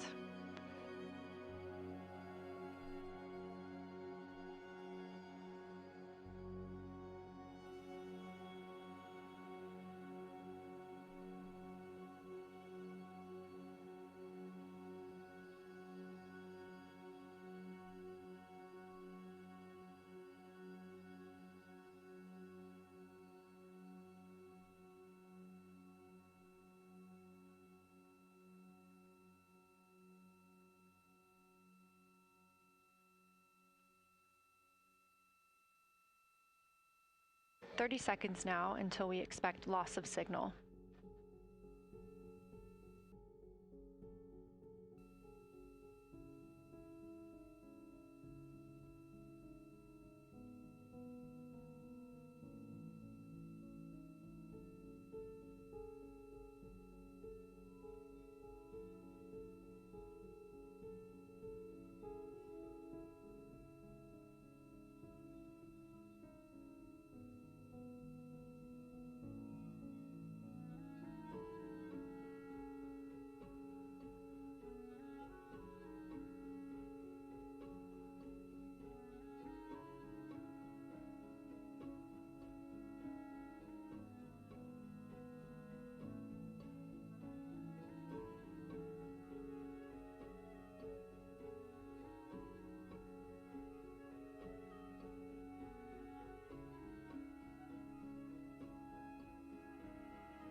And we have confirmation of loss of signal of the Orion spacecraft as it flies behind the moon. We expect to regain communications with them in another approximately 40 minutes. This was expected as their spacecraft is now out of direct line of sight with Earth and behind the moon. And this is a poignant moment as it's the first time in over 50 years that we have humans completely unreachable by anyone else on Earth. No matter how distant or secluded, we could reach anyone living on Earth, but while the crew flies behind the moon, it's simply impossible to make contact with them. This is a live view inside the Science Evaluation Room here at Johnson Space Center and just down the hall from Mission Control. This team has been monitoring the flyby all day as the team has continued capturing targets on the lunar surface.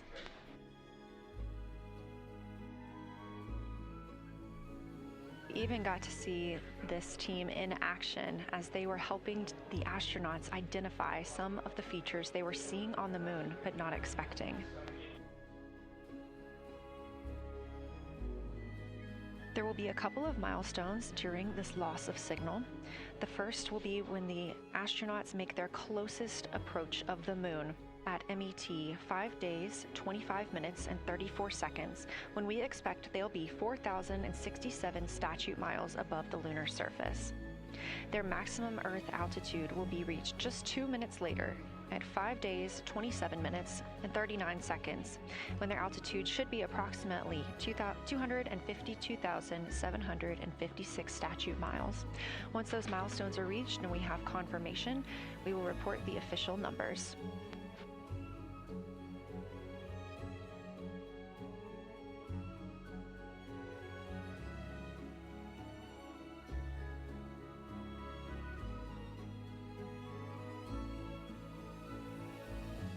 Throughout the Artemis II mission, astronaut voice, images, video, and vital mission data must traverse thousands of miles carried on signals from NASA's powerful communications systems, the Near Space Network and the Deep Space Network. Let's learn a little bit more.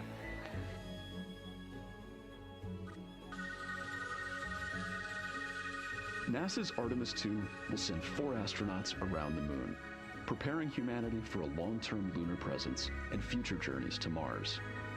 Enabling communication and navigation for this test flight are NASA's Near Space Network and Deep Space Network. With antennas around the world and a fleet of relay satellites, the networks will deliver vital data to and from Earth through all phases of the mission.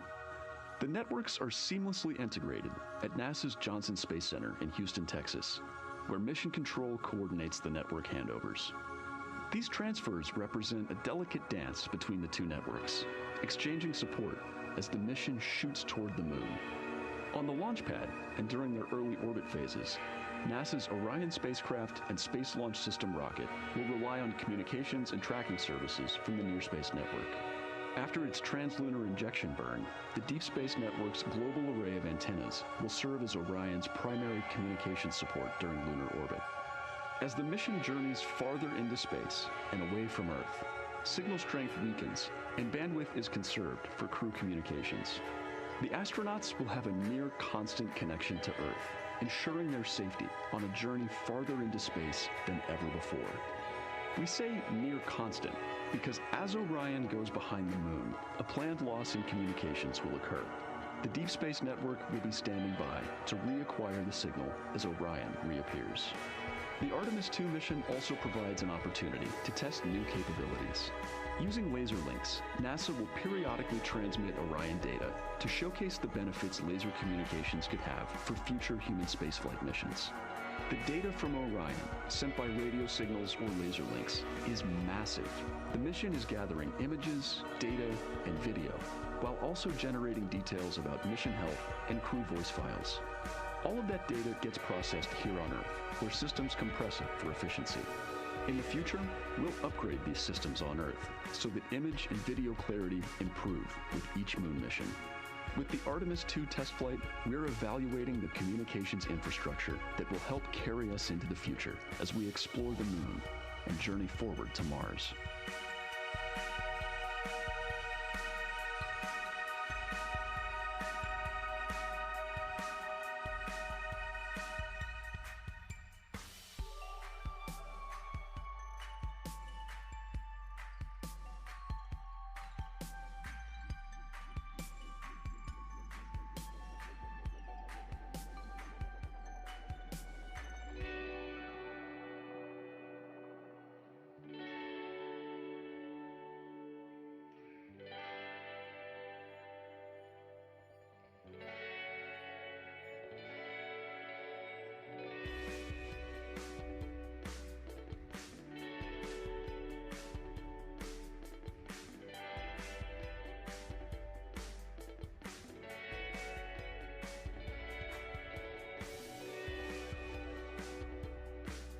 We are now about 33 minutes until we expect to regain communications with the astronauts aboard Orion. And in the meantime, I've got Dr. Kelsey Young, Artemis Science Flight Operations Lead, here with us. Thanks for joining me, Kelsey. Thanks for having me. This is such an exciting day. Oh, no kidding. It has been so cool to hear you communicating directly with the crew.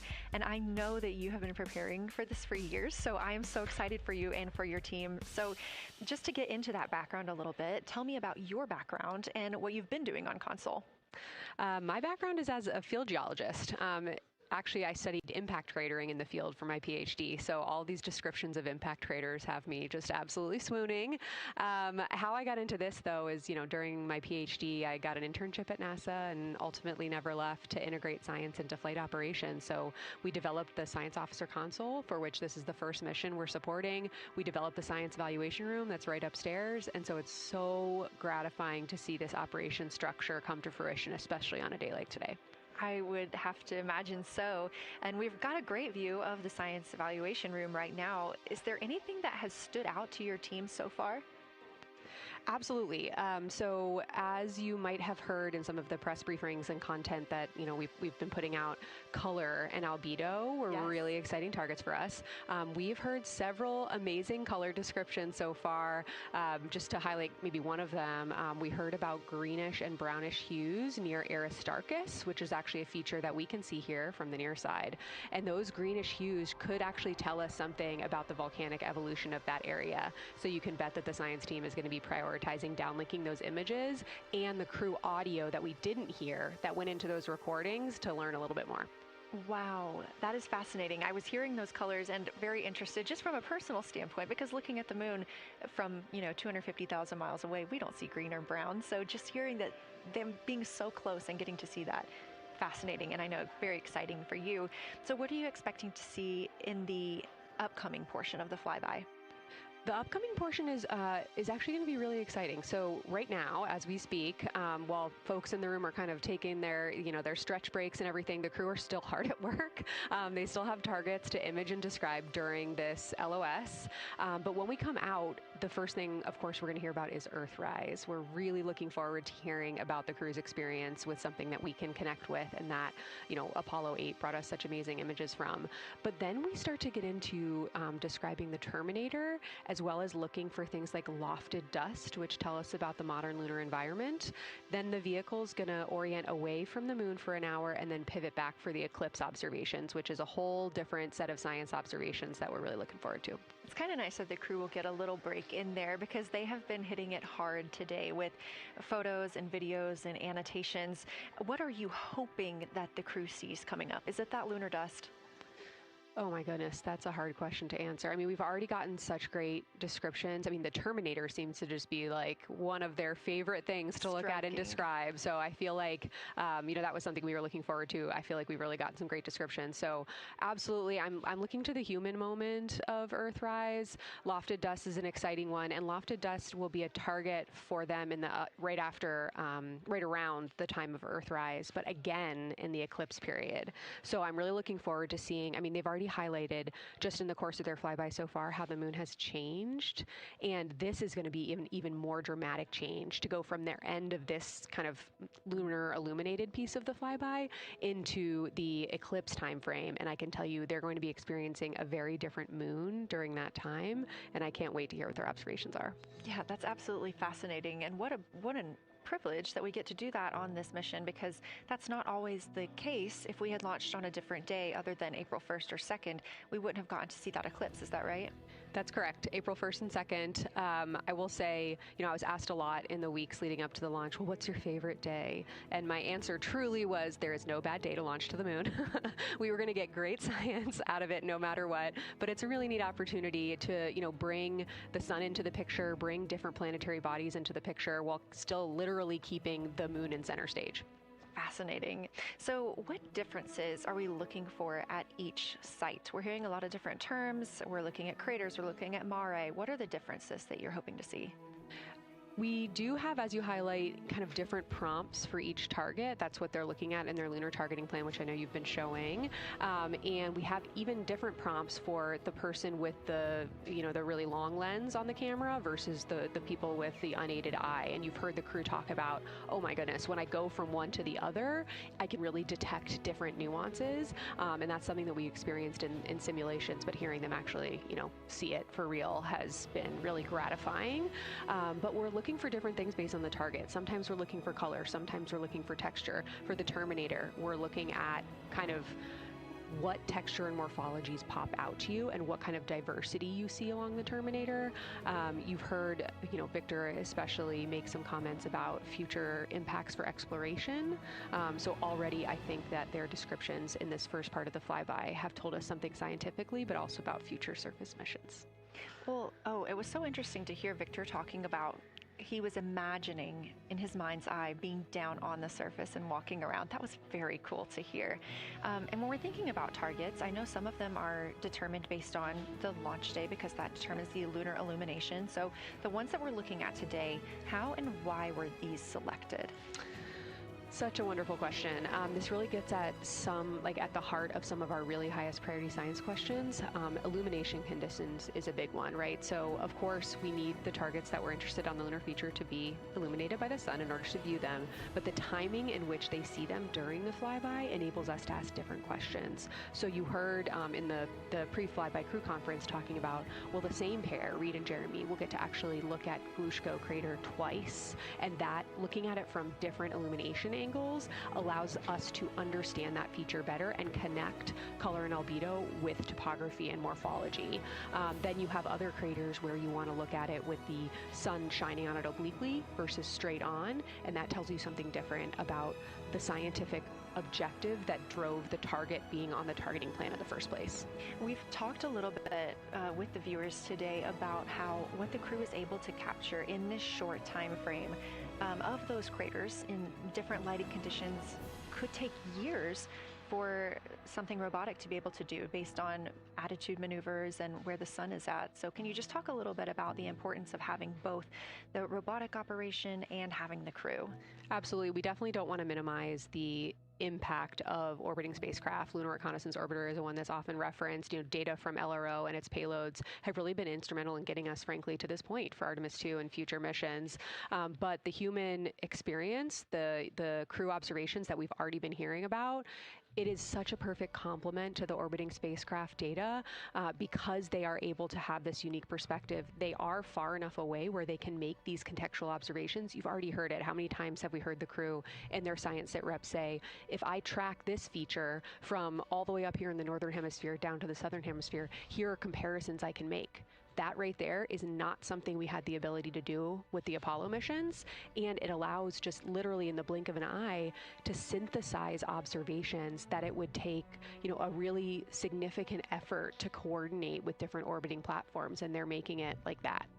Wow. It has been very, very exciting to hear all of their calls so far. And so I've heard they were able to capture every single target so far too. Is that correct? I think that's correct. And I think it's important also to remember that, and I know the science team is anxiously awaiting this, we've been hearing from the crew members who are not at the forward windows, right?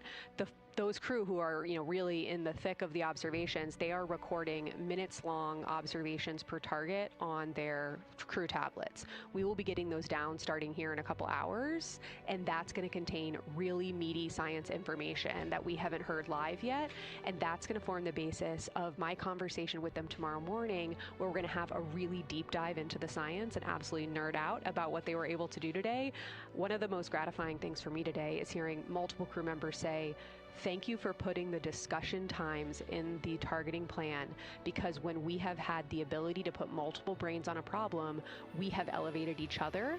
And I'm looking forward to them, sleeping on it overnight and then us actually being able to really, truly have an elevated science discourse tomorrow. Well, we're looking forward to it too. And I cannot wait to hear everything that you guys get to learn overnight from some of those audio recordings and just everything that they'll be able to share tomorrow. So Kelsey, I know you are very busy. You've done a great job today. And thank you so much for joining us for this interview. Thanks for having me. It's such an exciting day. We are now expecting acquisition of signal in about 24 minutes. As a reminder, the Orion spacecraft has flown around the other side of the moon, where they are out of contact with our deep space network.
And we just heard confirmation here in Mission Control Houston that we have reached the closest point of our destination to the moon at MET 5 days, 25 minutes, and 34 seconds, and we anticipate the spacecraft's altitude is approximately 4,067 statute miles above the moon.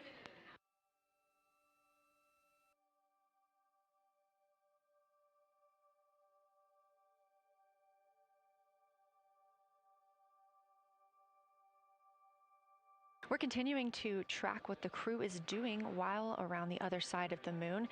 They are continuing to take pictures of the moon, the Earth now out of sight. What they're in right now is a crew choice event. The science team has encouraged them to find interesting features on the surface, to take photos of those, and describe why they were interesting. Something else that they'll be looking toward next, just momentarily, will be impact flashes. They've got a few minutes allotted to look at the darkest portions of the moon. They're interested in short-lived flashes on the lunar surface because these would be caused by impact bombardment. After their impact flash targeting, the team is interested in if the crew can see lofted lunar dust. This would only be visible just before Earthrise. Now 20 minutes until we expect to regain communications with integrity and the astronauts for Artemis II.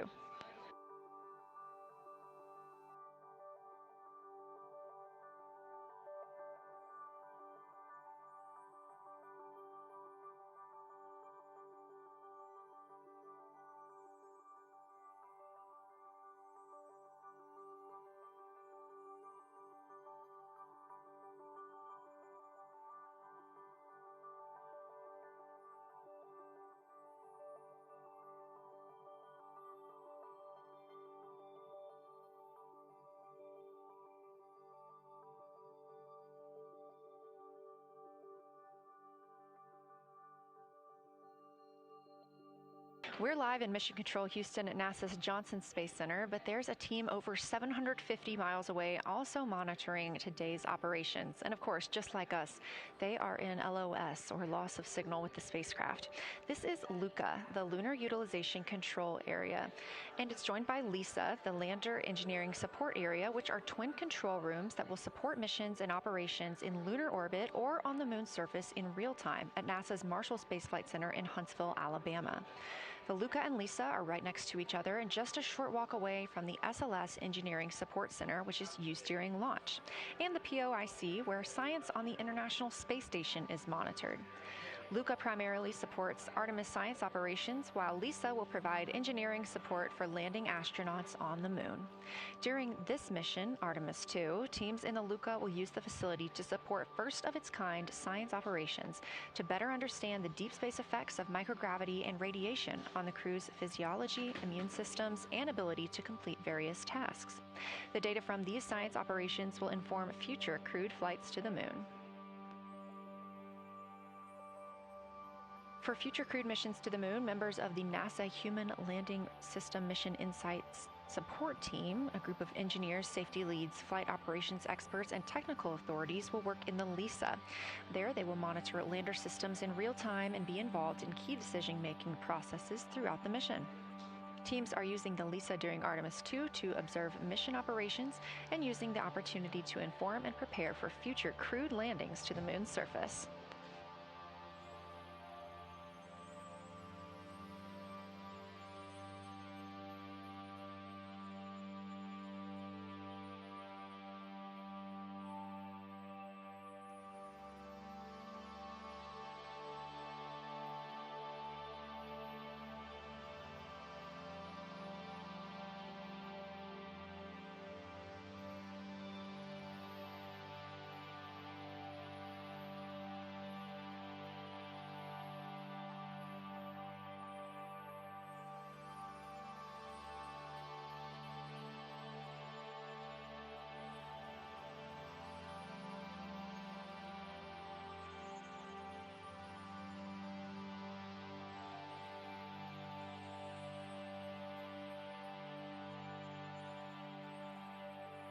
We now expect to regain communications with the astronauts aboard Orion in about 17 minutes. In the meantime, a little overview of how our crew members flying by the lunar far side at an altitude of between 4,000 and 9,000 miles are testing the capabilities of the Orion capsule. Artemis II visualization lead Ernie Wright has simulated views of the flyby using detailed topographic maps of the lunar terrain and photorealistic lighting scenarios. The Artemis II crew members have been using these visualizations to prepare for this historic mission, which is paving the way for future exploration of the moon's surface and beyond. So the most exciting thing to me about Artemis II is just the return to the moon. We haven't been there in 50 years. Human eyes are going to see parts of the moon that haven't been seen by anyone before. It also recommits us to exploring the solar system in a way that we haven't in a long time. And I think it provides an opportunity for younger generations to understand the excitement of doing that kind of exploration. Artemis is our return to the moon after 50 years. The emphasis of Artemis is going to be, first of all, science, but second of all, learning to sustain a presence on another world. First on the moon, but we're hoping that that's a stepping stone to Mars and other destinations in the solar system eventually. Artemis II will be a flyby mission. It's not going to land. We're testing all of the technology that we've created for flying to the moon since Apollo. A lot of systems have been modernized, and we need to make sure that all of those work. The astronauts will be looking out the window at parts of the moon that have never been seen by human eyes before. They will be flying by the moon at an altitude that's much higher than Apollo's orbits. And so they will see the entire disk of the moon, including areas that are closer to both the North and South Pole that astronauts from Apollo never saw. All of that depends on the lighting, which we really won't know until launch day, but we can practice with different lighting scenarios. It's hard for people to sort of picture that in their mind. If you can make a visualization of it, show them a movie, that helps everybody choose the targets and also practice aiming at those targets. The astronauts have actually been looking at these visualizations through the lens of the camera and practicing aiming at the various targets. This is a map of the surface of the moon, obviously, but it shows what the Apollo astronauts could see in sunlight while they were in orbit. The brighter parts are the parts that they could see.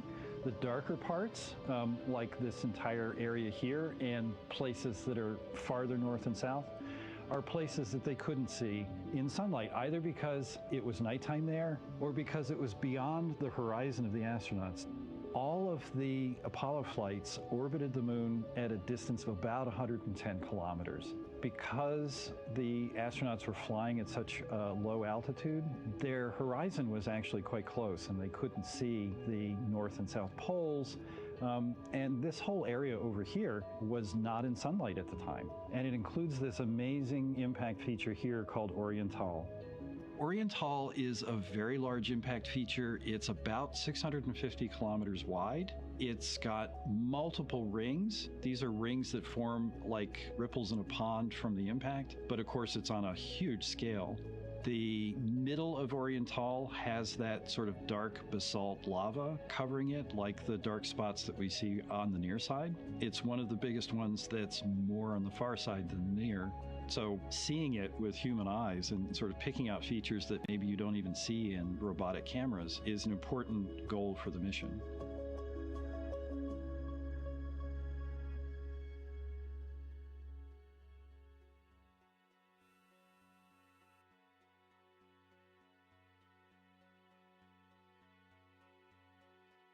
This live view in the Science Evaluation Room, or the SIR, here at Johnson Space Center in Houston, Texas, just down the hall from where we're at in the Artemis Mission Control Room. Teams continuing to monitor the flyby.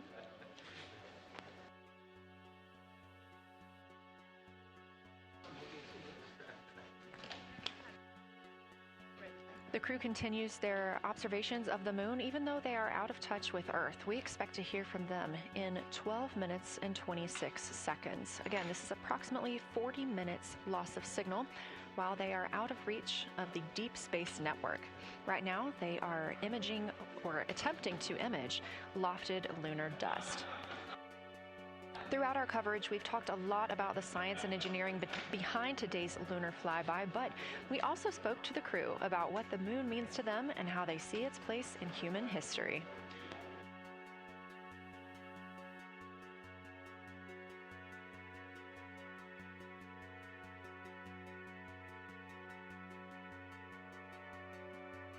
I remember being a little kid lying in bed at night and just looking out at the moon and whatever phase it was in, I was thinking, man, my friends that live like 20 miles away, they can probably look out and see that same exact moon.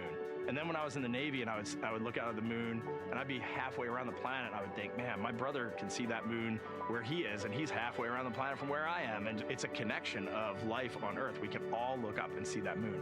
It represents history. It is a witness plate. Everything that's ever happened to the moon is still written on the moon. There's no processes of wind or change in the Earth, geologic processes like we have here that change it. And something that's been telling and can read out the story of its own evolution, there's something beautiful about that.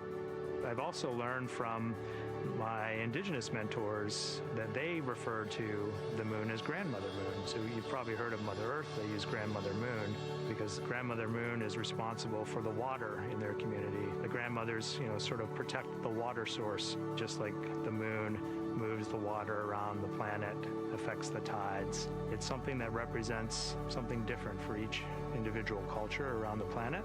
And that's really neat because we all share that same moon in the night sky. We all have seen the same side of the moon in different lighting conditions our whole lives. And so it seems very familiar to us, but it's also kind of unknown. When we get up close, some of the imagery that we'll get to describe and to share with people will be very unique. And that nature, both of those things being true about this one entity that we all know, just is really special. It's just the epitome of a symbol of both something that's in each of our hearts, but that's also represents exploration and reaching.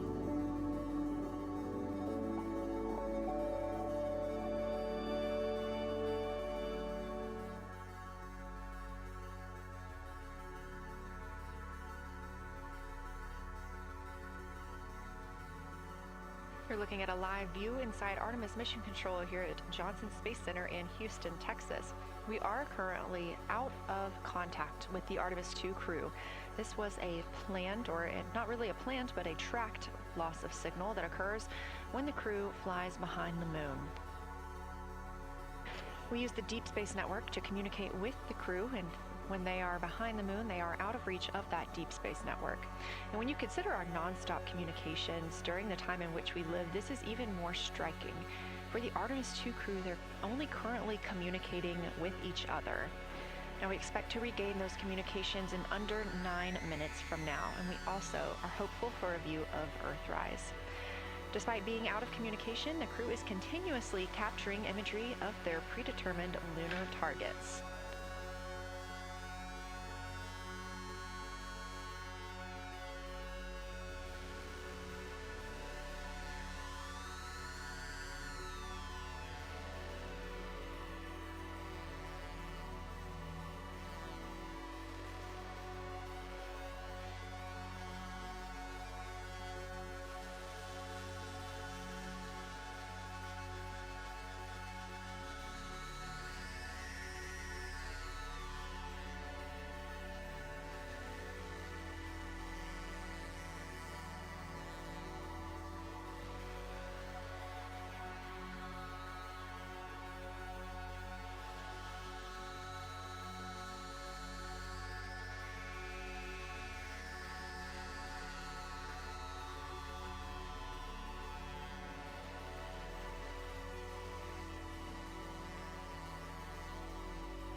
Now about 7 minutes, 25 seconds until we anticipate regaining communications with the Artemis II crew aboard Orion. In the meantime, Artemis II Lunar Science Deputy Lead Marie Henderson is training trained these astronauts to capture and document their views of the lunar surface for all of us to enjoy back here on Earth.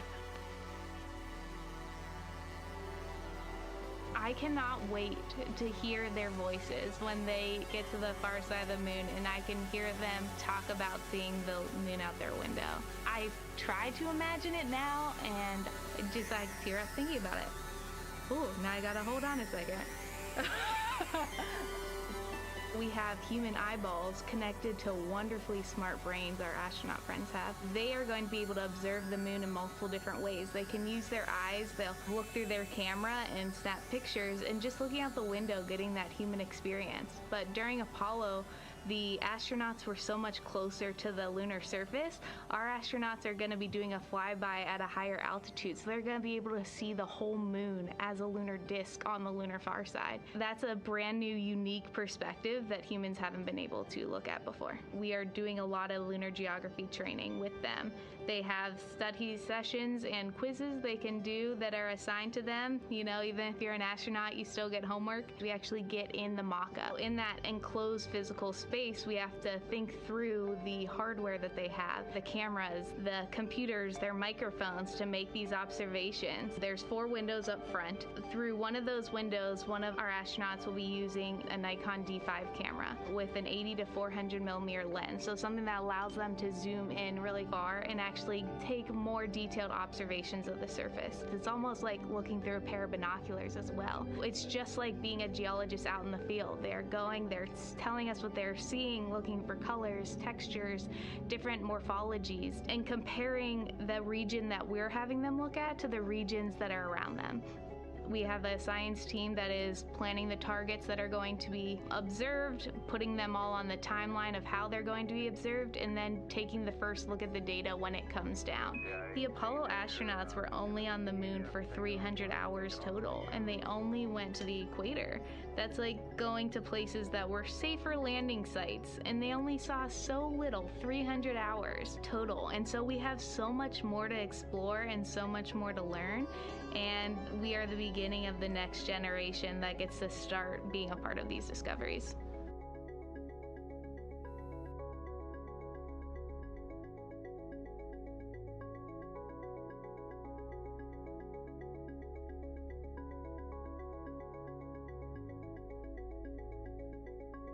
Now 4 minutes and 28 seconds until we expect to regain communications with the astronauts flying aboard Orion on the Artemis II mission. They are now flying behind the moon.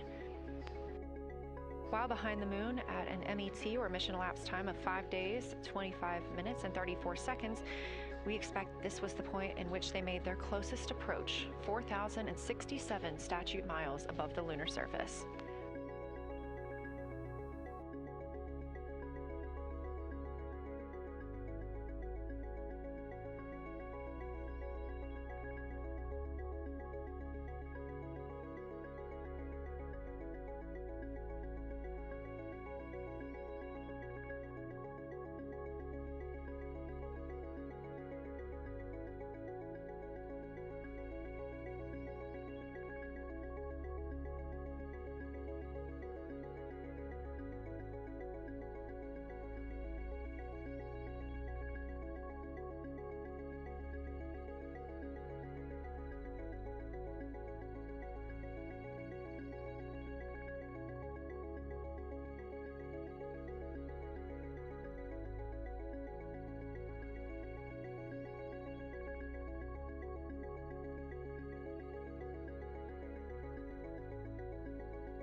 We're live in the Artemis Mission Control Room in Houston, but we are not the only room monitoring today's flyby. As you can see, this is the SIR, the Science Evaluation Room. It's in the same building and just down the hall. It's a multidisciplinary science team supporting the Artemis II crew in real time, including experts in lunar geology, impact cratering, volcanism, polar science, imaging, and visualization. You can see the SIR here. That's the Science Evaluation Room. It's embedded within Mission Control to provide science input during live operations like what we see today. But additionally, the Science Mission Operations Room is a back room that processes data, evaluates imagery, and supports rapid analysis. We also have our science officer, Kelsey Young, here on console today. She's serving as the primary interface between the science team and the flight controllers, ensuring science priorities are represented during mission execution.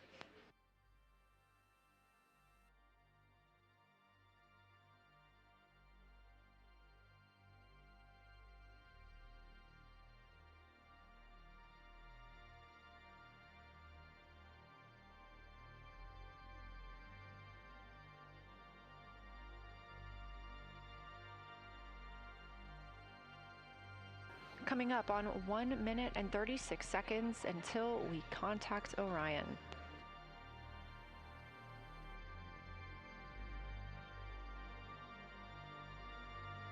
Meanwhile, aboard the spacecraft, the crew has continued executing their lunar flyby tasks.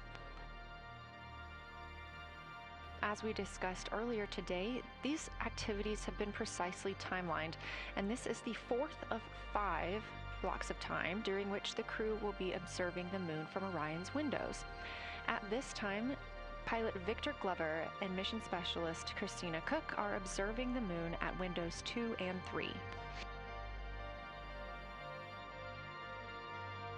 One crew member is in window 2 with a blue shroud over the window, taking photos and using an 80 to 400 millimeter zoom lens, while the other astronaut is in window 3 using their portable computing device, also known as a PCD, to make annotations. And both of those crew members are making audio recordings of what they are seeing. They are wearing headsets connected to their PCDs, and those audio recordings are being sent to the science team tonight. We are not hearing those live. However, we have been hearing quite a lot of great descriptions from the crew who have been serving as the support. Right now, the support team members are Reed Wiseman and Jeremy Hansen. Those team members are providing science sit reps, situation reports, calling down a few times each hour to discuss what they're observing. And even though we're out of contact with them right now, they are still conducting those science sit reps as they'll be available once they come back around the moon. The situation reports include how the crew is positioned, any missed targets, or anything unexpected they saw. They're also including lunar target descriptions, any hardware issues, and their emotions and reactions.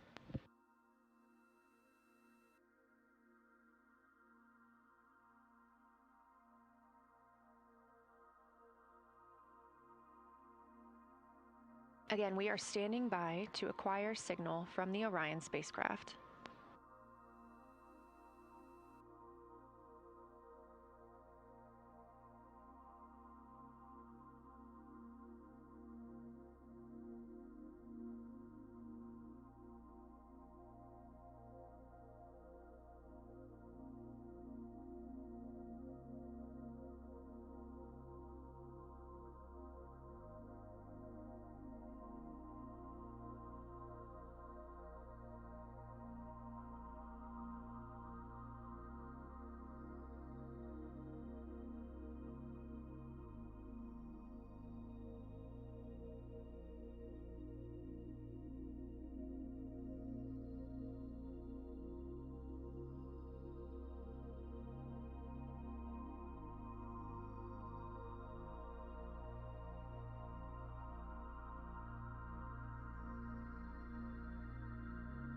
We're in the Artemis Mission Control Room at Johnson Space Center, getting our preliminary contact with Orion, that acquisition of signal coming after a 40-minute loss of signal, during which the crew was flying behind the moon, out of contact with anyone on Earth.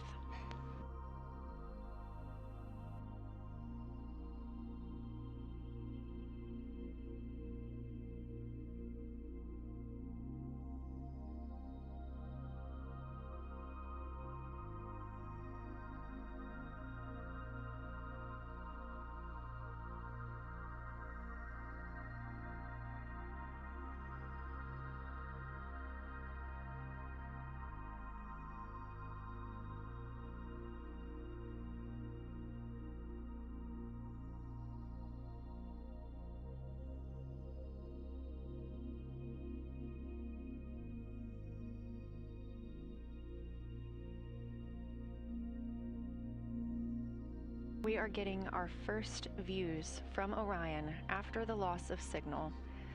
Orion has come back around the other side of the moon, and that little crescent that you see is Earth, over 252,000 miles away.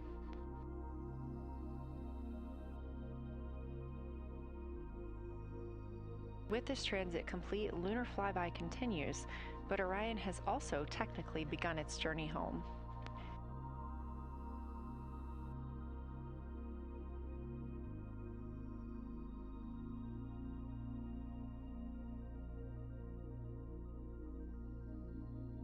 Right now, the crew are getting a few moments to enjoy and take photos of Earthrise for themselves, and we expect to contact them shortly. But we do have good signal coming from Orion.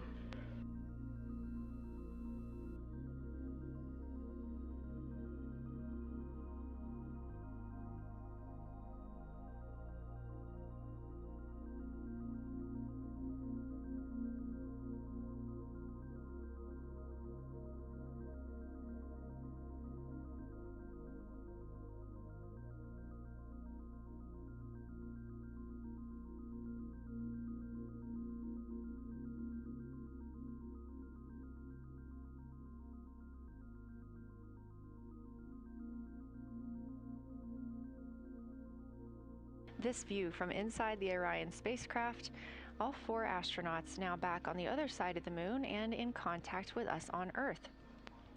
Their tasks for Lunar Flyby did not stop as they went behind the moon and out of contact with us.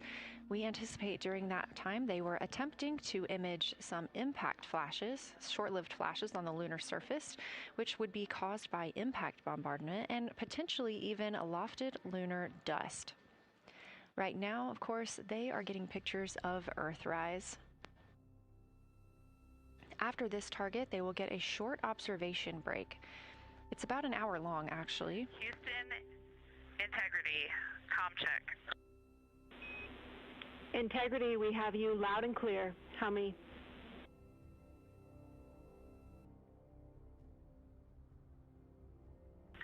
Houston, we have you the same, and it is so great to hear from Earth again. To Asia, Africa, and Oceania, we are looking back at you. We hear you can look up and see the moon right now. We see you too. When we burned this burn towards the moon, I said that we do not leave Earth, but we choose it. And that is true. We will explore, we will build ships, we will visit again. We will construct science outposts, we will drive rovers, we will do radio astronomy, we will found companies, we will bolster industry, we will inspire. But ultimately, we will always choose Earth. We will always choose each other. Integrity from Earth, our single system, fragile and interconnected. We copy. Those of us that can are looking back.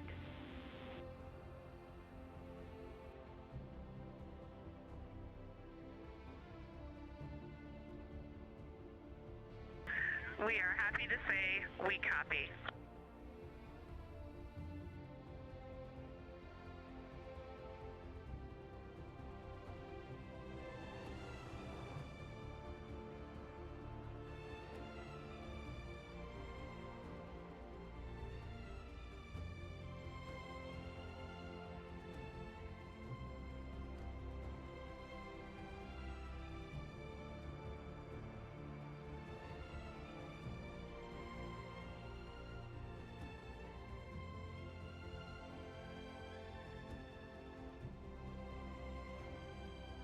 Those first communications back with the astronauts aboard Orion. Christina Koch calling back to what she said just before translunar injection burn, that with this burn, we do not leave Earth, we choose it. The translunar injection burn served as not only what put them on this trajectory to fly around the moon, but what also committed them to splashing down in the Pacific Ocean on flight day 10.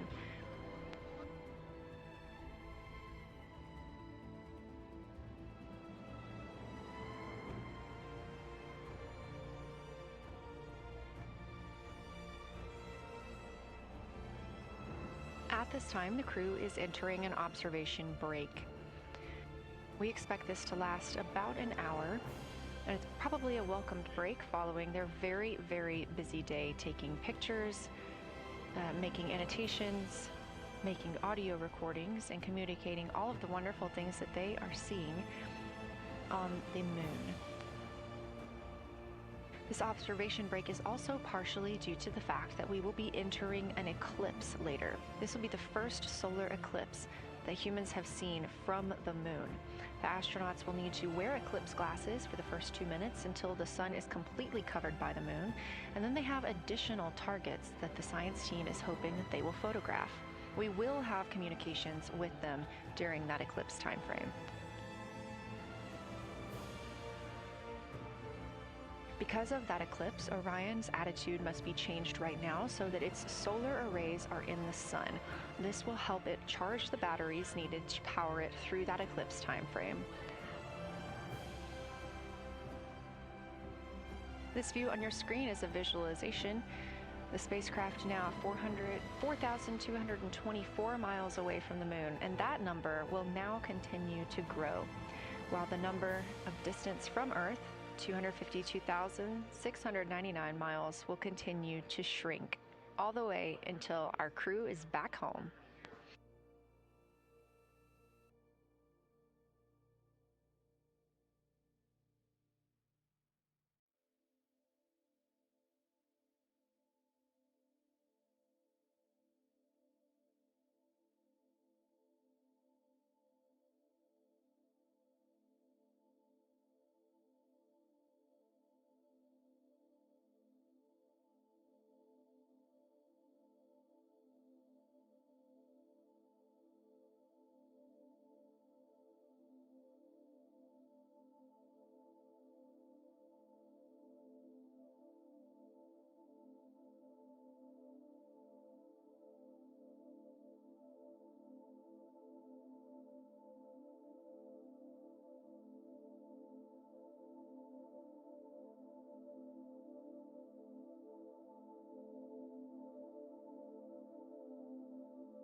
Again, we are MET, mission elapsed time, 5 days and 58 minutes since the launch of Artemis II.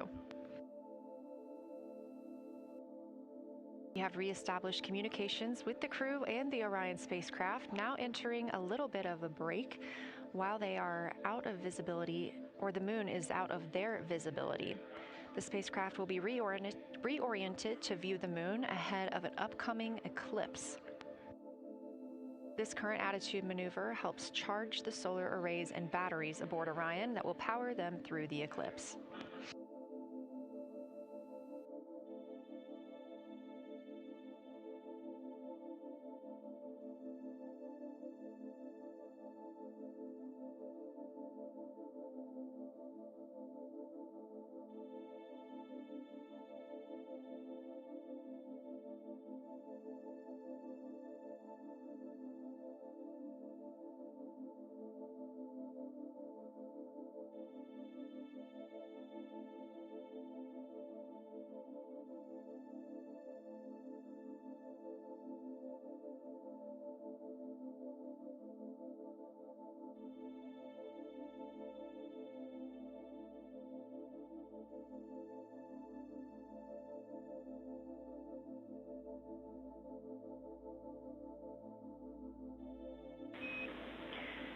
Integrity, Houston. In mission control, all of your flight controllers and your flight director have flipped their Artemis II patches around. We are earthbound and ready to bring you home.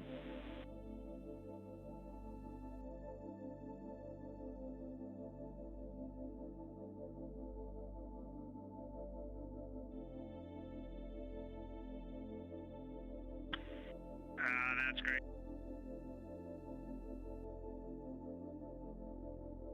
See the light of day as we head back to sea.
very special moment just now in mission control ahead of the crew's flight to Kennedy Space Center, and during one of their last sims or simulations here, they visited the mission control team in Artemis Mission Control in Houston and brought us each a patch. Everyone in the flight control room has had these on their signifiers at their console. On one side of the patch that you've probably seen is the moon with the Earth behind it. Now that we've passed behind the moon and we are returning home, the flight control team has instructed everyone in the room to switch their patch around so that the Earth is closer and the moon is behind us. We are really looking forward to seeing the Artemis II crew, and the Capcom Jenny Gibbons did call that update up to the crew that the flight control team here has turned their patches around as was instructed by the crew during that last sim, and we are counting down the days until they get home. They are now 5 days, 1 hour, and 3 minutes mission elapsed time into the Artemis II mission.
Joining me here in the room, Artemis Mission Control, I have Angela Garcia, Artemis II Science Officer. Thanks for being here, Angela. It is an honor to be here. What a day. Everyone's been buzzing. I can't contain myself. So it's been a really awesome day. So you're sitting on console at the science console now. Have you been in the SIR earlier today? There's a lot going on. So I went here first, and then I'm going to go there after.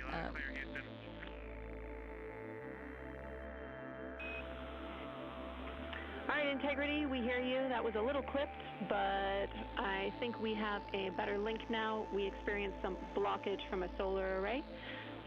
We moved it, and we are in bias tail to sun.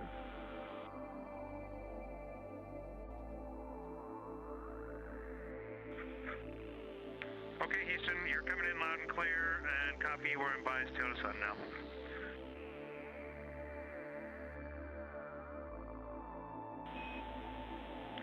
Affirm and Integrity, just so you know, we did not hear your response once we flipped our patches.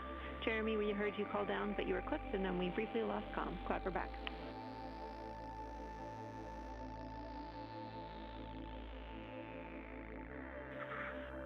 Okay, copy that. We were just excited that we got to share in that you, the MER, and Mission Control flipped your patches around, and that side of the patch is getting to see the light of day. Thanks for sharing that with us. Our pleasure.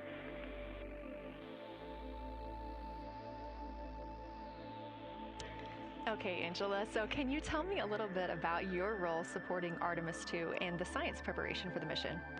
Yes, so I'm one of the 3 science officers.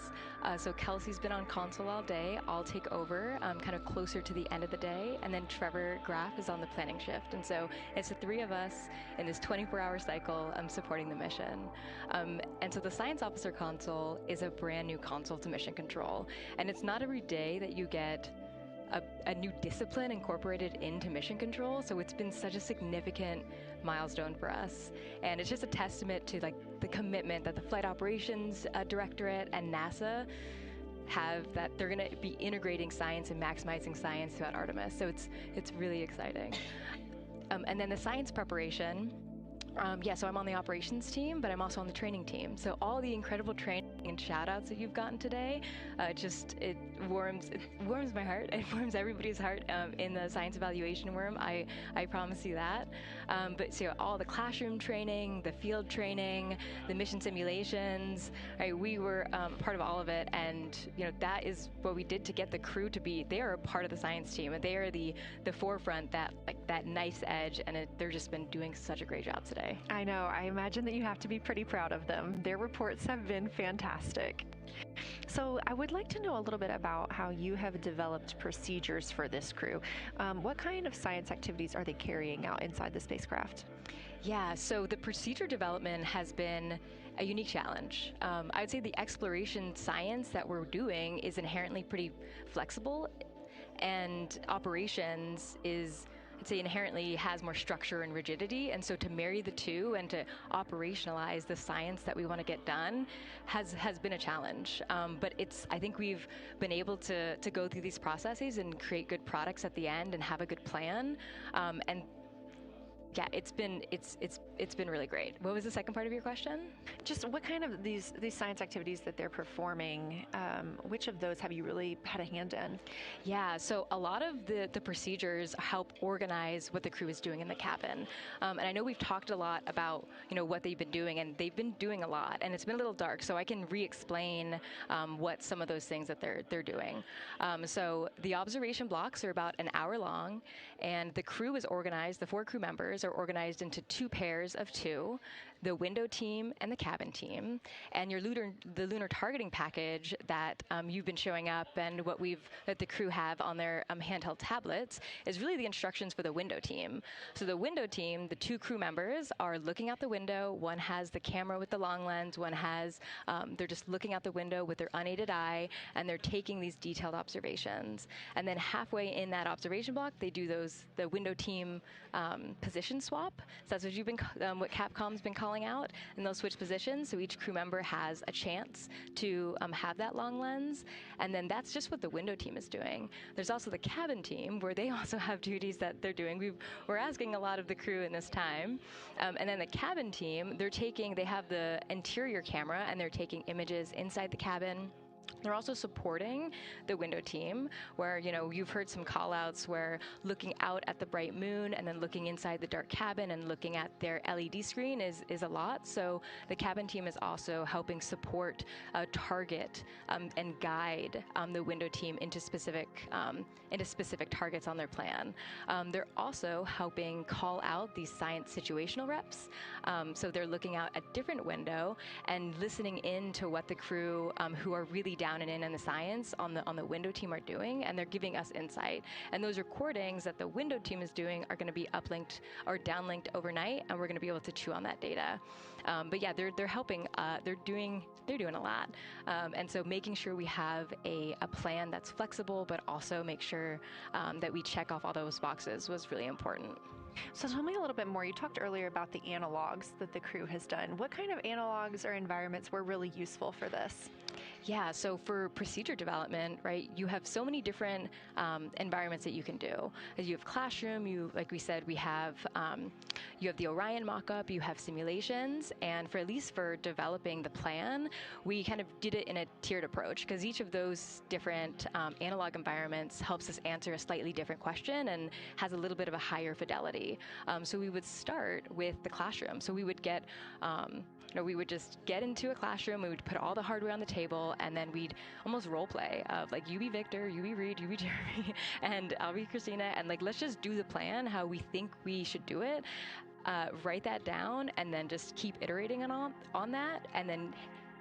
Integrity Houston for a tag up pre-forward link LOS in place of the Flight Director Conference.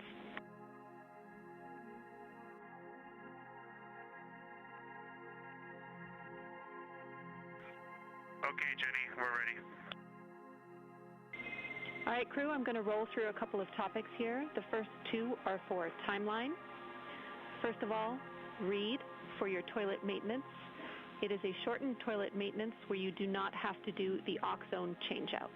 That portion of the procedure is canceled. Victor, you have an HHP stop activity on your timeline. We need you to perform that as scheduled for bandwidth reasons. For your next portion of the flyby, in particular the Eclipse, we want to remind you that you can take off the Eclipse glasses when the sun sets and you are simply looking at the corona. And then finally, for the D5 with the long or zoom lens, which is set for solar corona, we want to remind you that when you are capturing Earth shine, you will likely have to adjust the exposure. That's all I have for you. Let me know if you have anything for us.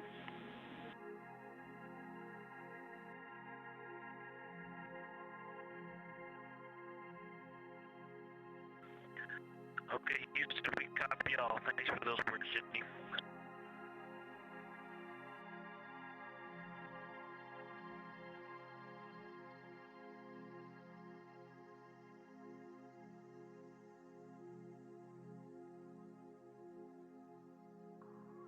All right, just a quick call up to the crew ahead of a forward link LOS, meaning that we won't be communicating with them, but we will be receiving their communications and data during that time frame.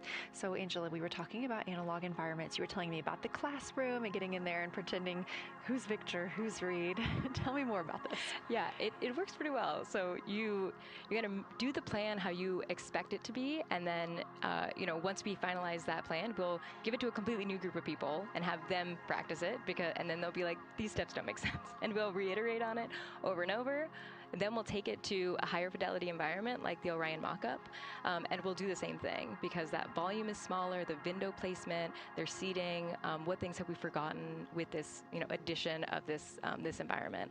And then once we reiterate on that, we'll take it then, we'll give it to the crew and have them execute off of it during mission simulations. That's the highest fidelity that we can do before we send it to space. So this is the first time we've had to do this because we're a brand new console, and it just sparks so many neurons of like, how are we going to do this for surface missions and integrate this in so many different ways. So excited to have kicked off this process, but there's so much more to come. Fascinating. And I think it was really well thought out too, because each crew member gets an opportunity to do each task. And so you're getting different perspectives and different insights from each crew member, maybe even about the same target, but something that one person sees could be completely different than something another person notices.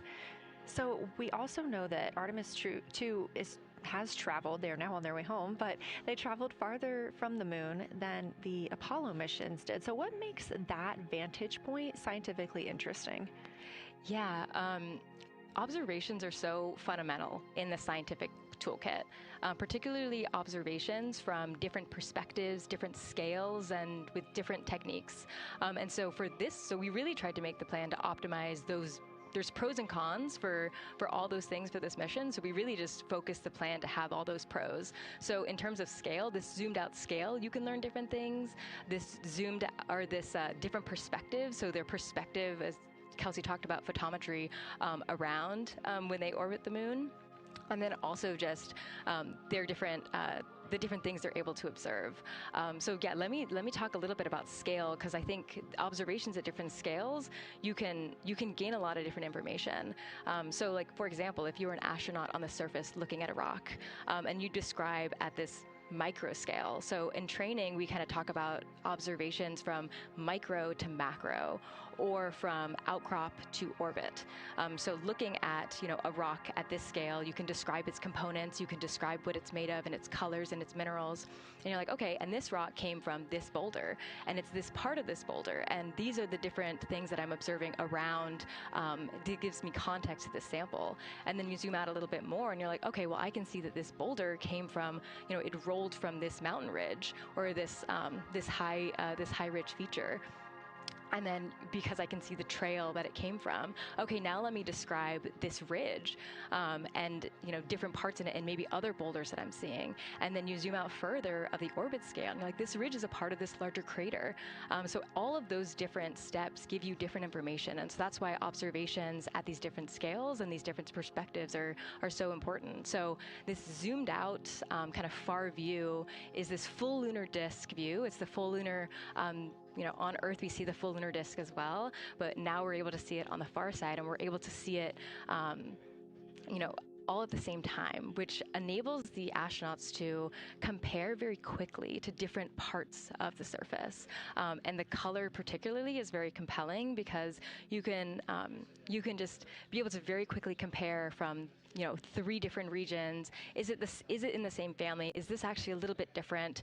Compare that to what they see in their orbital data that they have access to on their portable computers, and really just be able to tease out that nuance and information. Yeah, we heard them make a lot of those connections today, and especially the color. We talked with Kelsey about this a little bit, just how exciting it was to hear the browns and greens and things like that. I cannot wait to see those pictures. So one last question. We are coming up on the last lunar flyby observation block, and this is when we are going into a solar eclipse. So can you tell me what you're interested in the crew learning during that time frame? Yeah, so the data set, so yes, there's so many things. How to pick one. So I'd say the thing that I'm most interested in seeing is some of their annotations that they're taking. So in this opportunity, it's a very dynamic type of experience in that we don't normally see this activity. And so being able to have crew observe the solar corona and then also annotate it in their on their portable computing device is just such a unique thing that humans can give to missions, and also particularly being able to annotate what they're observing while they're talking about it is also unique to being able to have astronauts in orbit as well, because we won't be able to have annotations on the lunar surface because the astronauts will be in suits. They're going to be collecting samples, they're going to be deploying instruments, and so personally, I'm really excited to see some of these annotations and to see how that develops over time, because you've heard a lot of descriptions, and I think when people are describing something that's unique and different, you can interpret it differently. But if you're drawing and you're marking, particularly just going back to like the color provinces, for example, and those boundaries, you know exactly what they meant. And really, I'm just very excited about those annotations. There's been some famous annotations that the Apollo crew have made, particularly about solar coronas and the structures that have, and lofted dust, that have given a lot of debate within the scientific community of they're observing this phenomenon, and now it's our job to hypothesize of like, why are they observing this? Like, what is going on? So I think that's just a really cool part of exploration and science, and this beautiful thing that we're about to do. Well, now you've got me excited about the annotations too. I mean, I've been excited about the pictures and the audio, but now don't sleep on the annotations. I am very excited to see these little sketches that they're able to draw out, and we have pictures that they can just draw right on. It's like, this particular thing is different than what we've seen, so I'm excited about that. I'm excited too. Angela Garcia, thank you so much for joining us today, and have a great time tonight on Console. Thank you, and you've been doing a great job, and it's so excited to see where we go from here. Thank you so much.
Integrity Houston, you have 3 minutes until we go into a forward link LOS. We will be back up with you in about an hour during the eclipse on Madrid.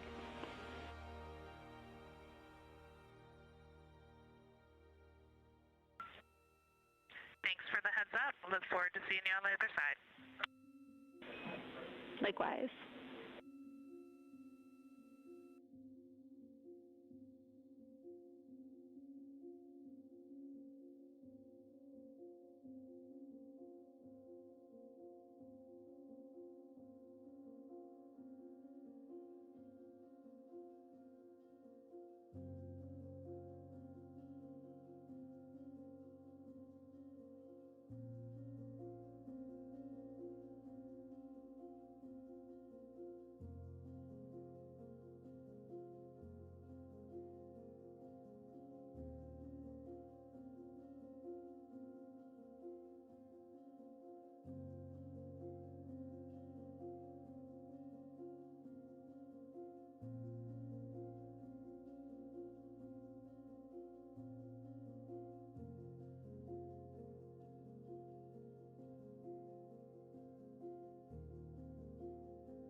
We're live in Artemis Mission Control at Johnson Space Center in Houston, Texas. This is a live view from the Orion spacecraft with our Artemis II crew inside. That's Reed Wiseman, Victor Glover, Christina Koch, and Jeremy Hansen. We are still live for our Lunar Flyby coverage. The crew is in a short break while the spacecraft is pivoted away from the moon. We are going to be going into a solar eclipse. This is the first time anyone has ever seen a solar eclipse from the moon. So it's going to be a unique vantage point for our crew. But ahead of heading into that solar eclipse, we need to charge the batteries on the Orion spacecraft. Therefore, we have positioned the solar arrays into the sunlight to allow time for those batteries to charge. We will get back pointed at the moon just in time for that solar eclipse. We are also in a forward link LOS. What that means is essentially we cannot send calls or commands to the crew right now from the ground. However, we clearly get all of their data and communications. The spacecraft is now 4,632 miles away from the moon, and that number will only continue to grow as the distance from Earth shrinks, now 252,523 miles away. Our closest approach to the moon today was approximately 4,067 statute miles in altitude. Our maximum distance from the Earth is suspected to be 252,756 statute miles. Both of those moments came while Orion was flying in their loss of signal time frame behind the moon. The crew also set that new record today, beating the Apollo 13 record of distance from Earth. This is an animation or a visualization that you can track anytime, day or night, by visiting nasa.gov/track-Artemis. This shows you how the spacecraft is positioned as well as their distance and velocity, now traveling 930 miles per hour.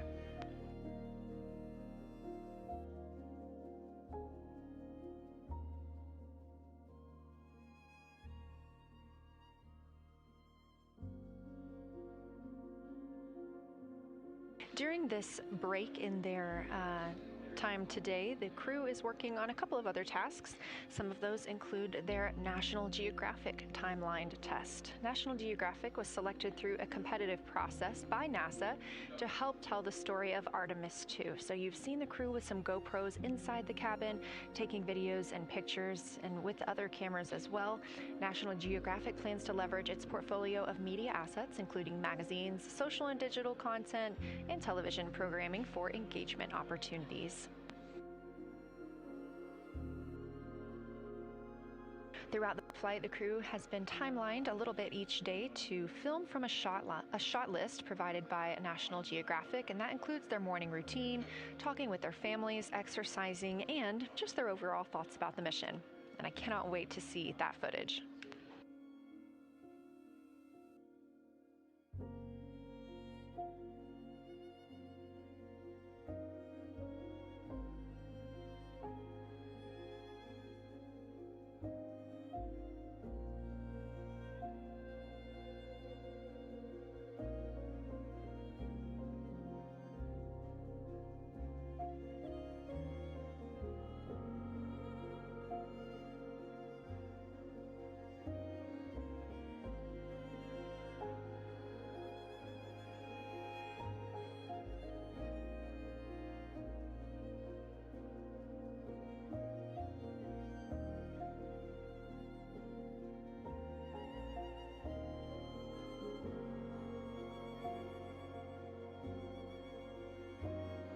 Teams on the ground reporting that the spacecraft is looking good and that the power aboard is good as well, all setting us up in a proper position before Eclipse.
Is in a little break during our flyby coverage for today. They will resume their flyby momentarily in about 30 minutes once they get into their observations during that solar eclipse.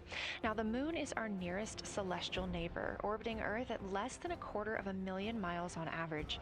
When our astronauts venture there for future Artemis missions, they'll target landing sites near the lunar South Pole. There, ancient rocks, minerals, and trapped water ice will not only provide resources for human explorers, but they may also contain clues to the formation and evolution of our planet and the solar system. Let's learn more about the lunar South Pole with this video featuring Dr. Kelsey Young, Artemis Science Flight Operations Lead. We learned a lot from the Apollo samples, but we still have a lot left to learn about the moon. The Apollo missions visited only a pretty narrow swath of the moon. All the missions were concentrated near the near-side equator. Really interesting and really critical insights were unlocked with the Apollo samples, but we have so many questions still to answer about the moon and the evolution of the moon. And liftoff of Artemis I. We rise together, back to the moon and beyond. NASA's Artemis missions are NASA's plan to send people to the surface of the moon. We'll be sending people and roving assets and scientific equipment to, among other things, answer a lot of really compelling science questions. Scientists have a lot to learn about the moon. It's our nearest celestial neighbor here to Earth, so what the moon has experienced, we've experienced. Except here on Earth, we have things like plate tectonics, oceans, forests, people that erase the rock record. Whereas on the moon, that whole record of our planet's history, of the moon's history, is just kind of waiting there at the surface for us to explore. The South Pole, which is where Artemis missions are going to target, is specifically interesting for a couple key reasons. We think there are volatiles at the South Pole of the moon that are not present near the equator. Things like water and water ice that are trapped in the lunar regolith, which basically just means lunar soil, that can easily become untrapped from that lunar regolith, and scientists can scoop up and study for return to Earth. The lunar South Pole is a really exciting scientific target, and it also comes with some challenges for operating. For example, the lighting environment will change drastically within the course of one mission, and even over sometimes the course of one spacewalk. So preparing the crew members, preparing the hardware that we're sending to the moon, and preparing the mission control teams is really, really important.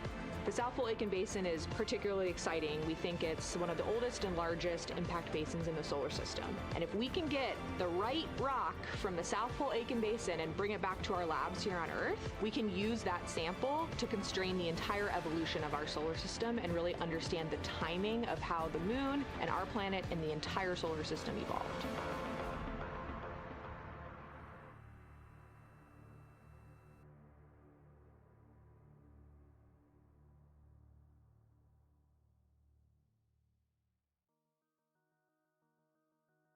Looking at a live view aboard the Orion spacecraft of the Artemis II crew, working in the middle of one of their breaks, or really their only break today, during this lunar flyby period. Coming up next will be that solar eclipse.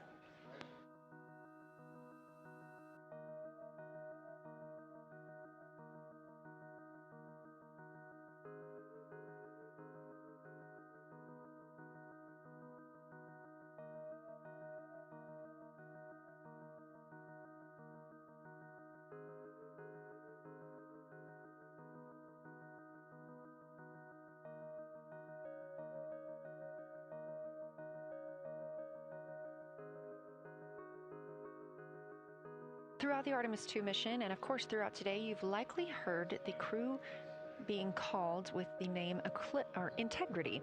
The Artemis II crew members named their Orion spacecraft Integrity during a news conference September 24th, 2025.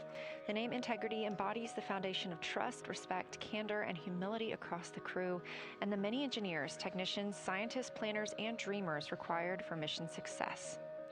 They said this name is also a nod to the extensive integrated effort from the more than 300,000 spacecraft components to the thousands of people across the world that must come together to venture to the moon and back, inspire the world, and set the course for a long-term presence at the moon.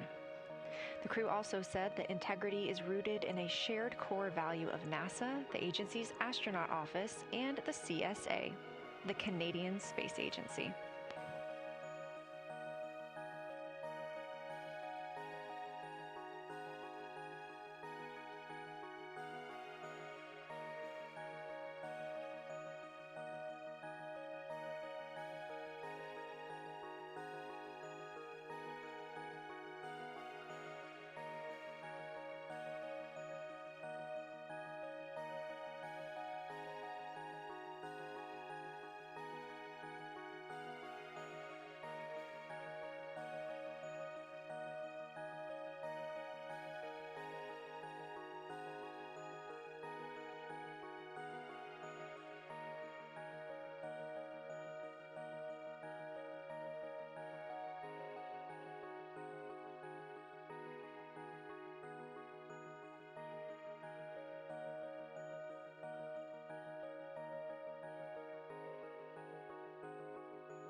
We are 5 days, 1 hour, and 38 minutes mission elapsed time into Artemis II. In this view on the screen, you can see the crew starting to even look through some photos that they may have captured today. We really look forward to sharing these photos with you as soon as we possibly can. And the best way to keep up with those is to follow NASA on social media. You can do so at NASA, and for this mission specifically, at NASA Artemis.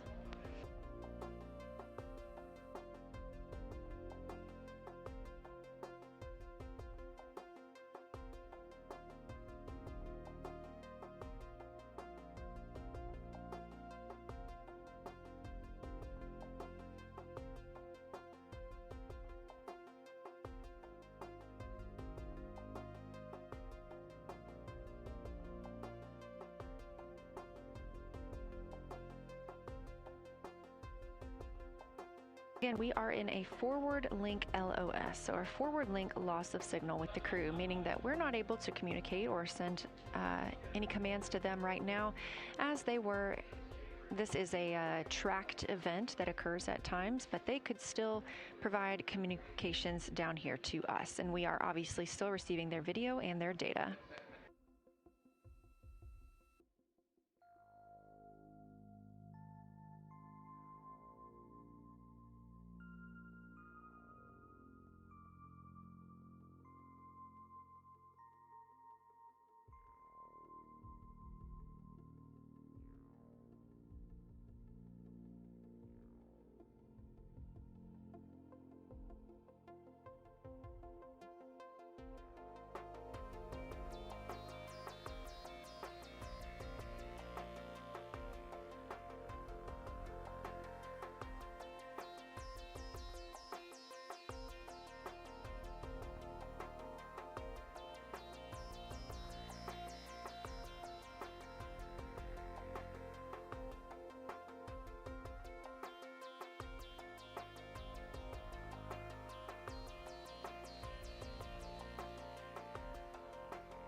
Integrity in the blind, high priority PAO activities on Reed's timeline are on PCD1 in a folder imagery for downlink, and then high priority standby imagery for downlink, and then Lunar Flyby for PAO, and then high priority PAO. Thank you.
This is Artemis Mission Control. You heard Reed Wiseman, commander of the Artemis II mission aboard Orion, make a call in the blind. This means he knows we cannot call back and that he knows we may not receive his call. However, we have good communications with the spacecraft. They just cannot hear from us right now due to a forward link loss of signal.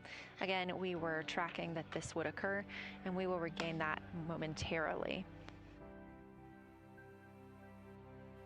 But that call that came down from Wiseman mentioned some imagery, so we are very much looking forward to getting pictures taken from the moon today. Again, to see those images, make sure you follow NASA on our social media at NASA and at NASA Artemis.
The view on your screen right now is an animation.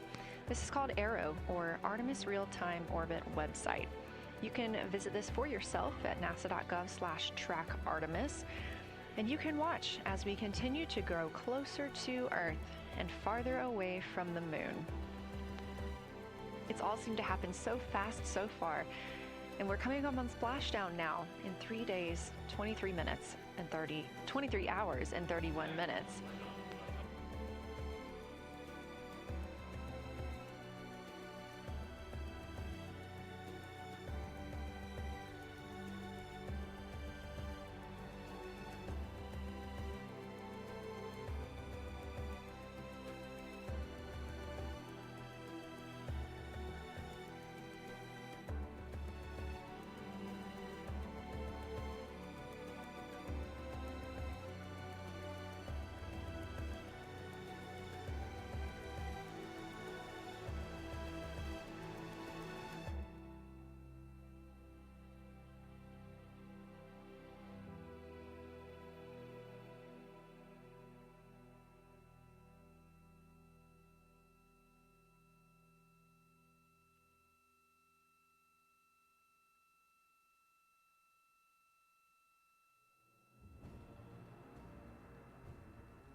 This is Artemis Mission Control. We are in a forward link LOS with the spacecraft. We're not able to send commands or communications to them right now. However, they could send them to us, and we do get spacecraft data.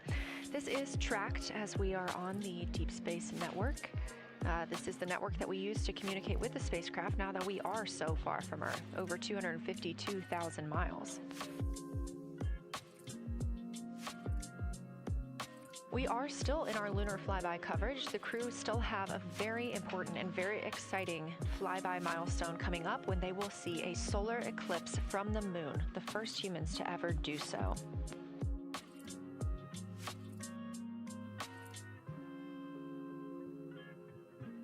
Something that we also have to consider when it comes to our missions and launches is space weather. So, since the Apollo 16 and 17 missions, there were some solar eruptions near that time frame that could have been dangerous to our explorers. Over those 50 years since those storms, the data, technology, and resources available to NASA have improved, enabling advancements towards space weather forecasts and astronaut protection, which is key to NASA's Artemis program to return astronauts to the moon.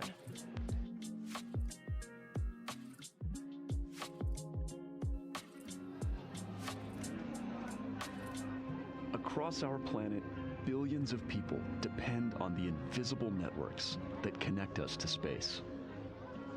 Every day, those networks are at the mercy of our temperamental sun and the space weather that it unleashes across our solar system. That's why NASA's Space Weather Program tracks solar storms from the moment they erupt, modeling their paths, anticipating their impacts, and leading the research that the world's industries rely on. NASA's space weather research and modeling is driven by the needs of society and enables critical decision-making that equips pilots to reroute around high radiation areas, farmers to adjust GPS-based precision planting and harvesting plans, and power grid operators to mitigate the impacts of potential surges. For those exploring other worlds, NASA provides 24/7 space weather monitoring for Artemis crews at the moon and future Mars astronauts who may be exposed to dangerous levels of radiation during solar storms. Whether you're a pilot or a passenger, a farmer or a consumer, a power grid operator or energy customer, a satellite controller or GPS user, space weather impacts us all.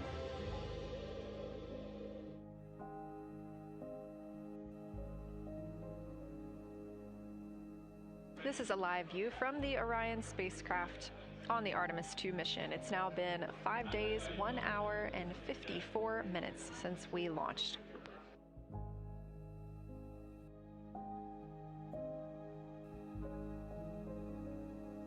We are still in our flyby coverage, and the crew is on a short break right now as we have changed the attitude of the spacecraft to help charge the batteries aboard. We use the solar arrays to gather energy from the sun and store it in the batteries. That way, when we are not in the sunlight, we have those batteries to continue powering Orion.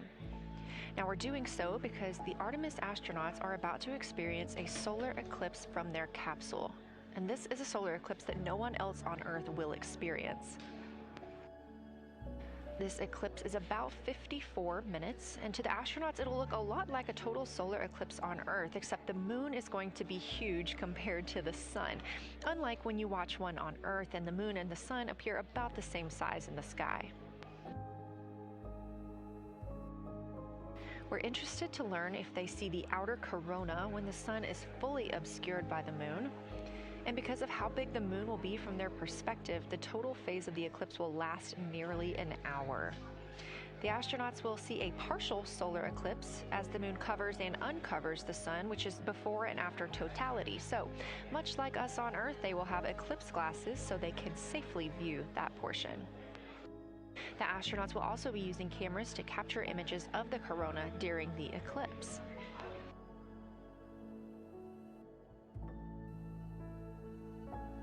There also may be some other planets visible during the eclipse, including Venus, Saturn, Mars, and Mercury. If they can identify what part of the sky they're looking at, this can help train future Artemis astronauts on what part of the sky they're seeing.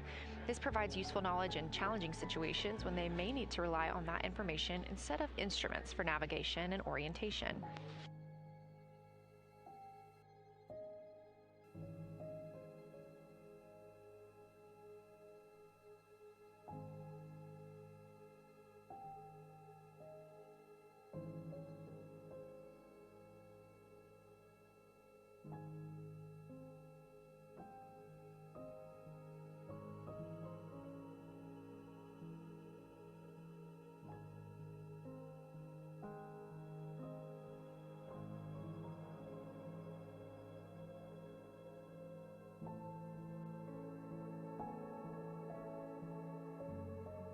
Confirmation from teams here in the ground that we have reached the Eclipse attitude, meaning Orion is in the proper position to observe it.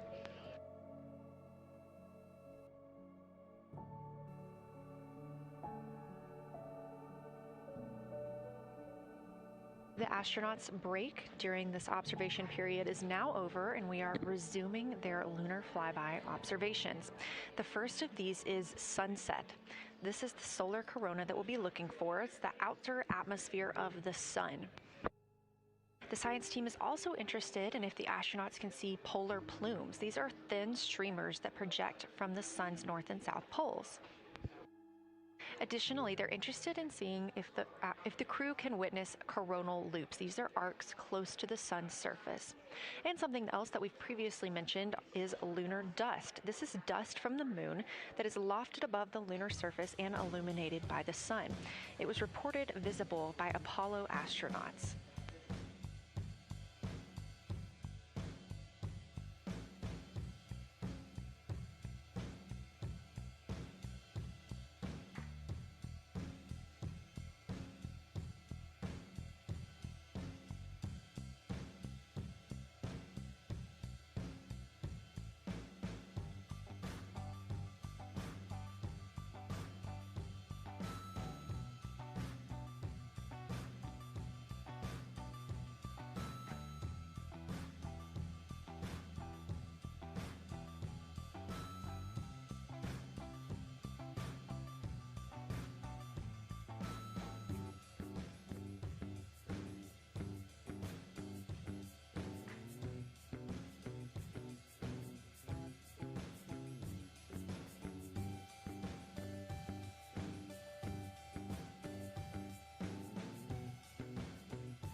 You're getting a live look from Orion as the crew observes a solar eclipse from the moon.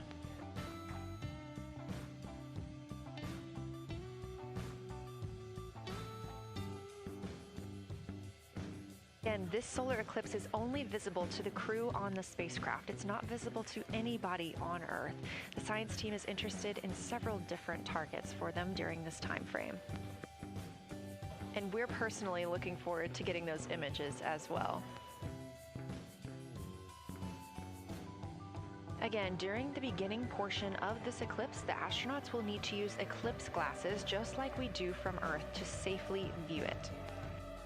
Once the moon has completely covered the sun, they'll be able to take off those glasses for almost an hour.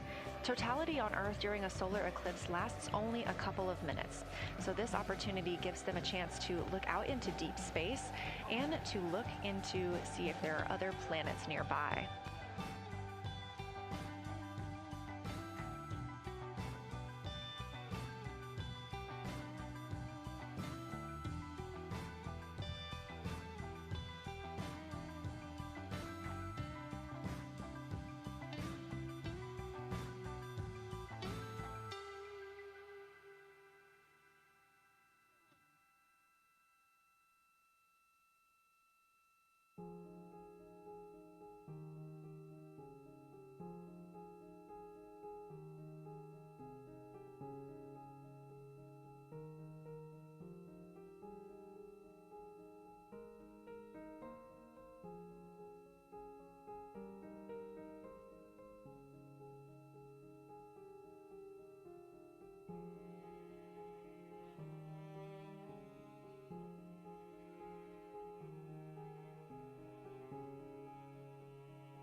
What you're seeing right now is the solar corona. That's the outer atmosphere of the sun.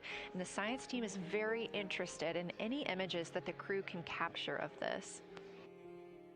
They're hoping that they'll take pictures and describe the visibility, color, and shape of the solar corona as a whole and its substructures, those plumes and streamers.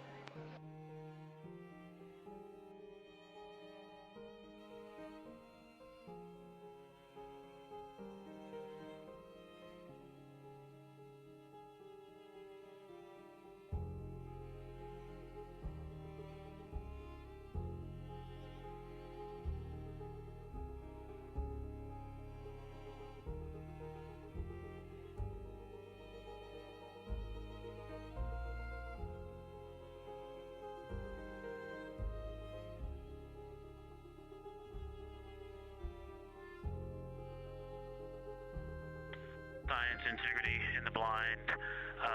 This is continues to be unreal. The sun has gone behind the moon, and the corona is still visible, and it's bright, and it creates a halo almost around the entire moon. But when you get to the Earth side, the Earth shine is already shown. I mean, almost seconds after the sun set behind the moon. You can see Earth shine. The Earth is so bright out there, and the moon is just hanging in front of us. This black orb out in front of us, in front of now, not the blackness, but the gray that blends and drifts into the blackness. We can see stars and the planets behind it. And Christina is in window 1, Reed is in window 2 with the long lens, and Jeremy is describing it in window 3, and it is quite an impressive sight. You can still see the horizon lit up brighter where the sun set on that side of the moon. It is bright, and Earth shine is very distinct, and it creates quite an impressive visual illusion. Wow, it's amazing.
Again, you're looking at a live view from the Orion spacecraft on the Artemis II mission.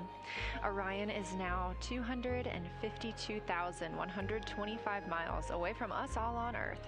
We're here in the Artemis mission control room in Houston, Texas, and what you had just before we lost that view quickly was the corona of the sun peeking around the moon as the astronauts are entering a solar eclipse for this portion of the Lunar Flyby.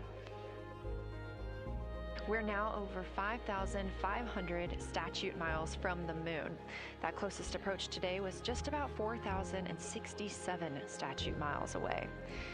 Teams in the room beginning to get a little busier and filter in and out as we are stepping through a handover. The Orbit 1 team is handing over to Orbit 2, who will continue monitoring Lunar Flyby and all of the systems aboard the Orion spacecraft.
You're getting your last few views of the solar corona as the moon begins to take center stage and completely cover the sun.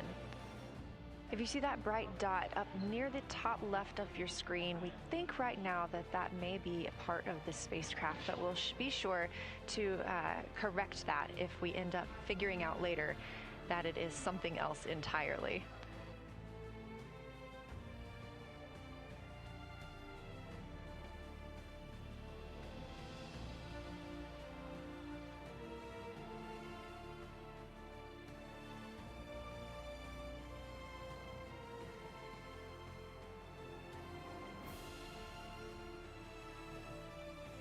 It has been an absolute honor to join you here today for the Lunar Flyby of Artemis II, the first time humans have flown by the moon in over 50 years. I'm Leah Cheshire Mustachio, and I'm excited now to hand over the team is shifting around in the windows, and we are transferring settings on a camera to pick up Earth shine, and it is amazing. The brightness where the sunset is still bright. I think there may still be corona visible, but that part of the horizon is still lit brighter, and you still have a distinct Earth shine.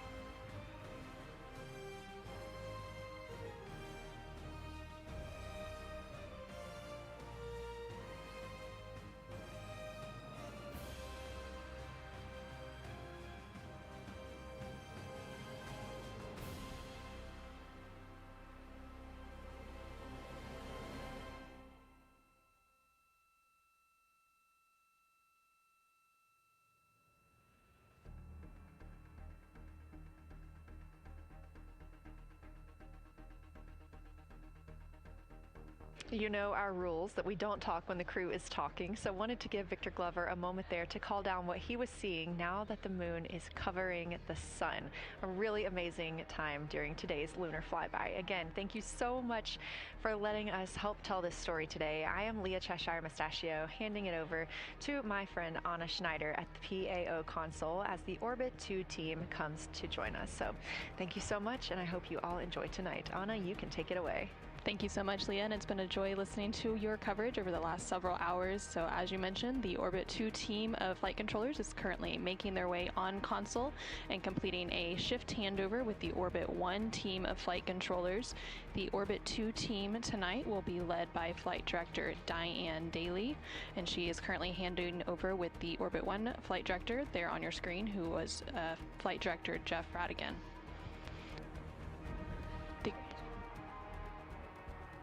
The Artemis II crew currently on board the Orion spacecraft. It continues to observe the eclipse that they are witnessing. There's about 43 minutes remaining in that eclipse period.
This is Artemis Mission Control. You are currently seeing a live view of the solar array wing cameras on the Orion spacecraft. We spoke with our science team, and they did determine that that dot in the distance is Venus.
integrity.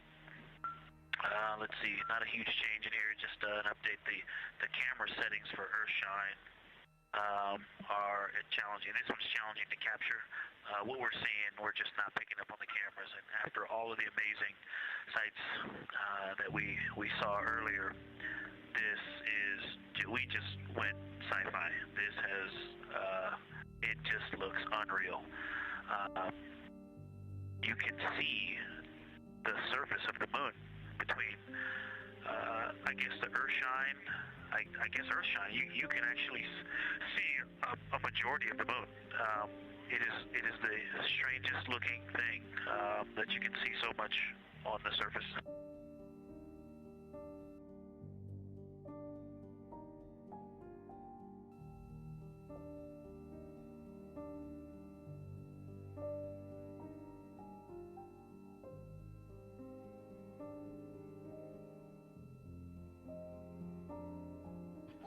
This is Artemis Mission Control. You were just hearing some communications called down from NASA astronaut Victor Glover, currently on board the Orion spacecraft. They are currently observing an eclipse. There's about 39 minutes remaining in that eclipse period.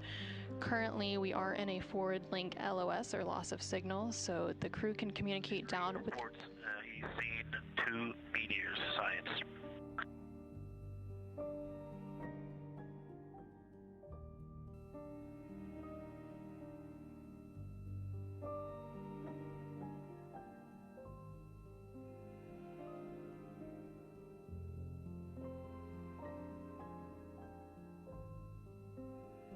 So we are in a forward link loss of signal. We do expect to regain signal in about 3 minutes, and at that point then the ground can communicate back up to the crew on board the Orion spacecraft. In the meantime, the crew can continue to communicate down to the ground. The ground is just unable to respond, so they are continuing to provide some science observations during this eclipse period. They've made some comments about Earthshine, which is the sunlight reflected from Earth when they come around towards the moon's near side late in this flyby window.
find the glow around the moon is beginning to become a little bit more even.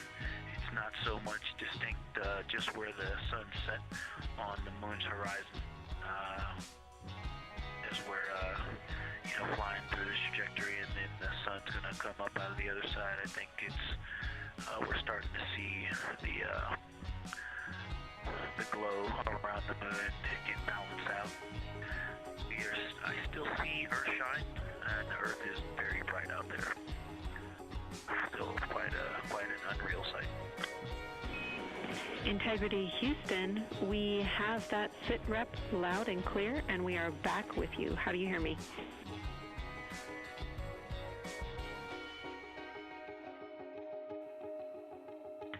Hey Jenny, we have you loud and clear, thanks.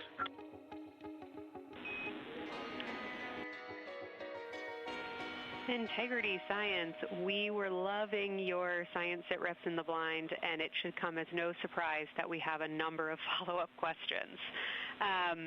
First, you mentioned Reed observing meteors. Can you speak to that? Were you referring to comets or impact flashes or something else?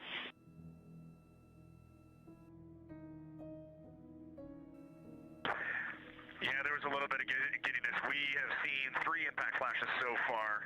I saw 2, and Jeremy has seen 1. Undoubtedly, Jeremy saw 2, so that's 4 total. Undoubtedly, quick impact flashes. It was not sun glint off of particulate from the thrusters or the purge tanks. It was definitely impact flashes on the moon. And Jeremy just saw another one. Go ahead with your next question. Amazing news. I literally just looked over at the SIR and they were jumping up and down literally. If you could describe where on the moon you saw them, please.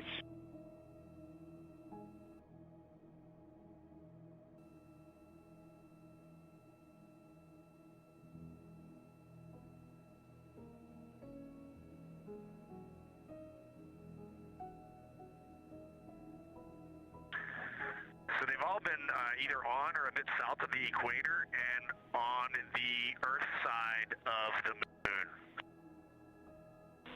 Stand by. All right, so Jeremy has seen them kind of on and south of the equator, kind of spread across the moon, and mine were both south of the equator and just a little bit left of center of the moon. Incredible news, Reed, and reminder, we have citizen scientists here on Earth looking for impact flashes, so hearing you saw them on the near side means that people saw them too.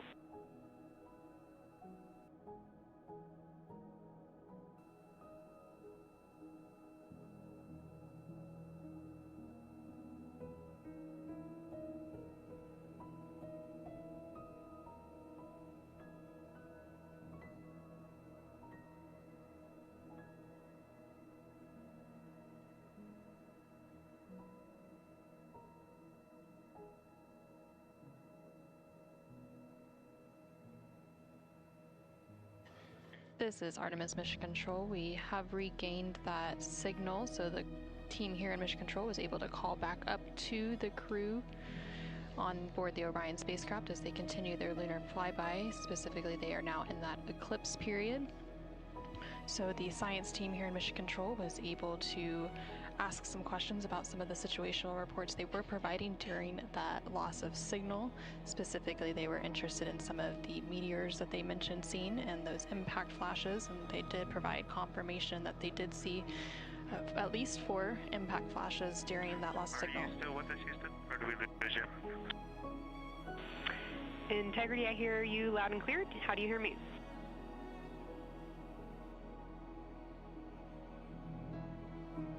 Okay, we got you loud and clear. One of the other things I wanted to describe, which was surprising to me, but the entire moon is lit up. It's glowing behind the entire moon. I thought it would look, dark against the black sky or deep space, but the sun is lighting up the entire limb of the moon. You can see the entire perimeter of it, and even now with the sun far behind the moon, you can still make out little bits of topography around the entire limb, just bumps as you go around it. And there's about the glow around the moon.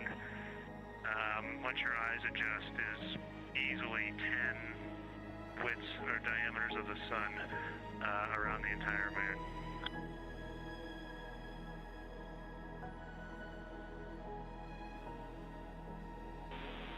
Incredible to hear, Jeremy. Were you able to actually pick out any discrete features on the lunar surface? And if so, how do they look different than when you observe them in solar illumination?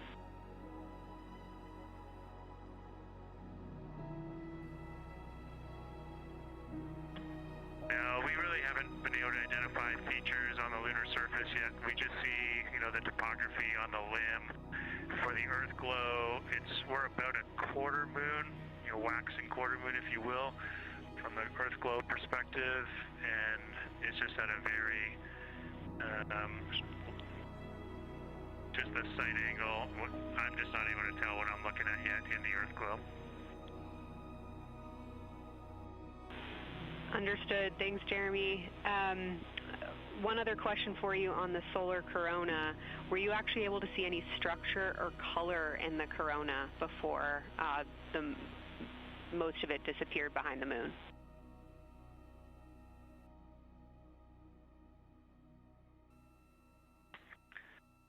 Yeah, I didn't pick out any color, but definitely structure.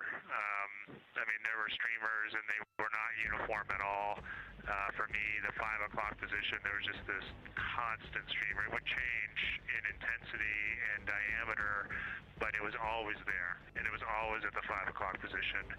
I only saw one plume, and it came out of basically the 3 o'clock position of the sun. That was very short-lived when I could see the plume. Exactly what we were looking for. Thanks, Jeremy. And a heads up that we, calculated here on the ground about how long you could see the corona for, and we expect it to start to appear again in the next 11 minutes. Thanks for those amazing descriptions.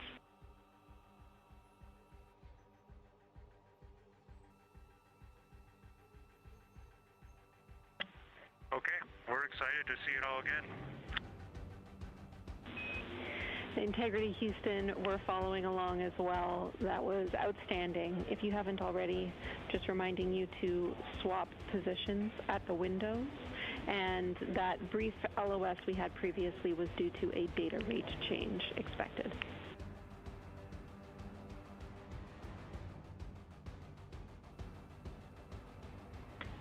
Okay, we copy that, Jenny.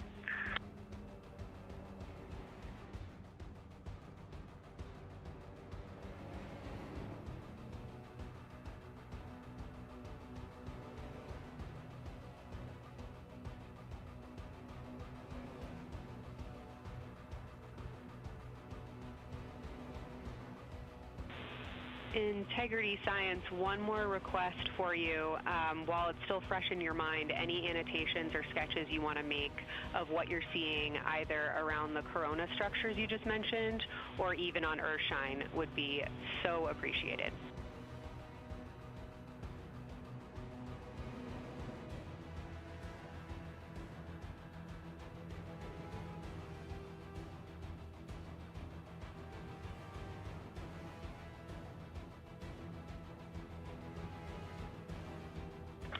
Okay, Kelsey, it's going to be pretty hard to go looking at PCD right now, but we'll definitely try and annotate what we saw. And if the annotations come in the next block where you're cleaning up your documentation, that sounds like a good plan to me.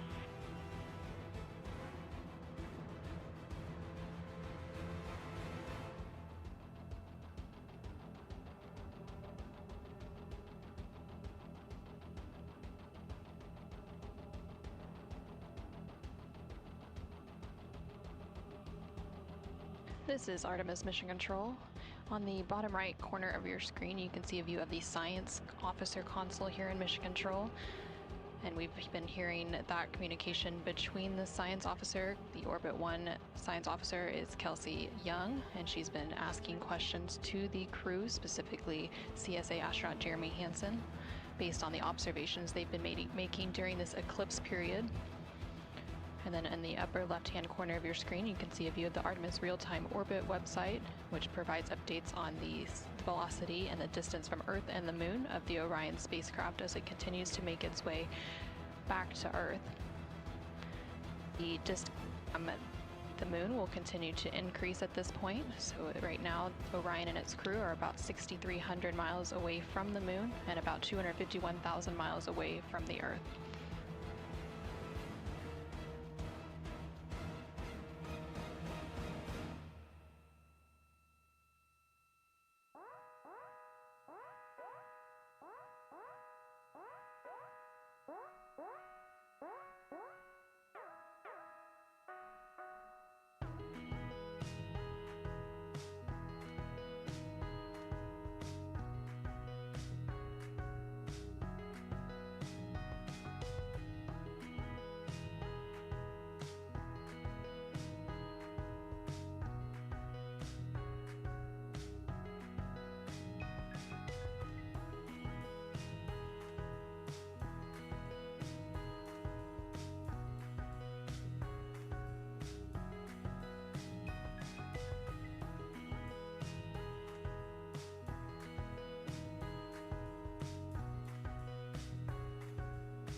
Okay, science, we're getting set up for sunrise. The window teams are, Christina is supporting, and also Z9 in window 1.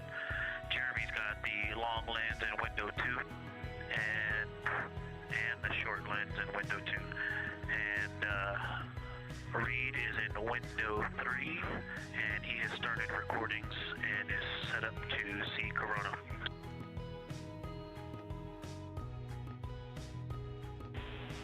Great, SITREP Victor.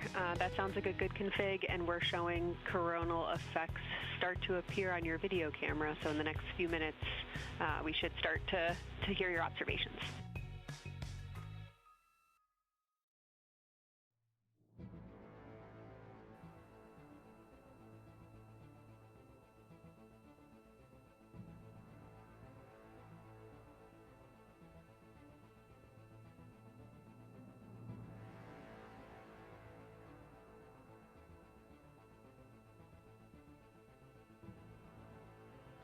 This is Artemis Mission Control. We just heard the crew call down to the team here in Houston, reporting that they have swapped out who is in the windows for the final portion of the Lunar Flyby. So Christina Koch is in window 1, with Jeremy Hansen in window 2 and Reed in window 3. Reed is focusing on observing corona, which is the solar corona, which is the sun's outermost atmosphere. There is about 18 minutes remaining in the eclipse period. Science in Houston integrity. I know this observation won't be of any scientific value, but I'm really glad we launched on April 1st because humans probably have not evolved to see what we're seeing. It is truly hard to describe. It is amazing.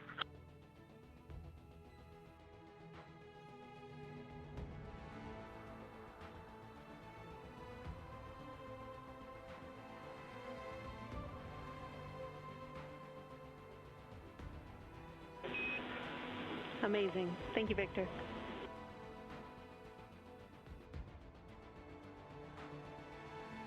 And just one more logistics note, we have gone as dark as we can in the cabin. We have turned the DUs all the way as dim as they can go, so you can't see anything on the screens. Every bit of light in the cabin affects the view. You're definitely seeing the brightness go closer. It's definitely brighter on the Earthshine side, and so we're expecting to see some corona here soon. We copy all. Excited for what you see next.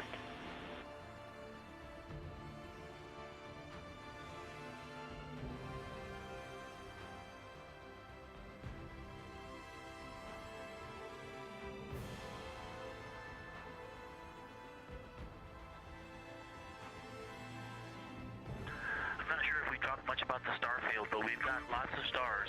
You've got the nice glow around the moon, but right off the well, we're upside down now, but from upside down 4 o'clock, right off the edge of the moon, looks like a planet. That line of planets, there's something a moon diameter to the left and something right off the limb of the moon to the right, and then something orange.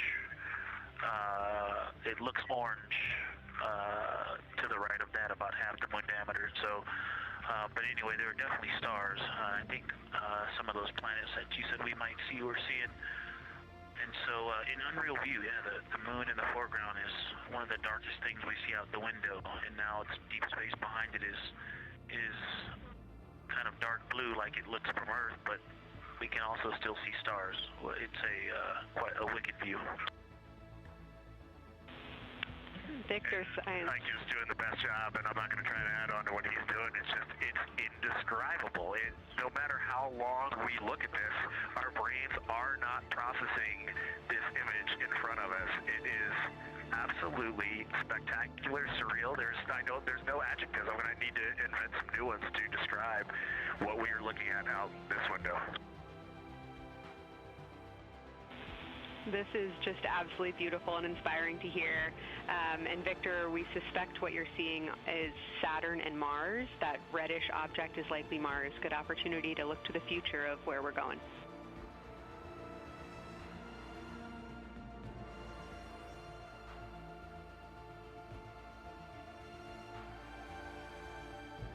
Yeah, we can absolutely see the color of Mars.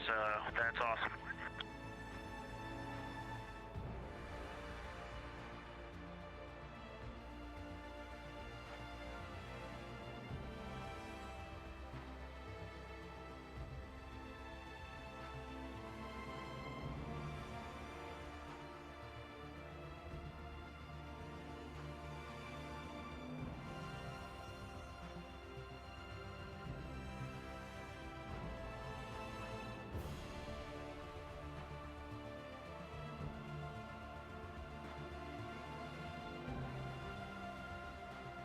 Okay, and from this vantage point, the 4 o'clock on the Earthshine side is definitely getting brighter, still no coronal structure.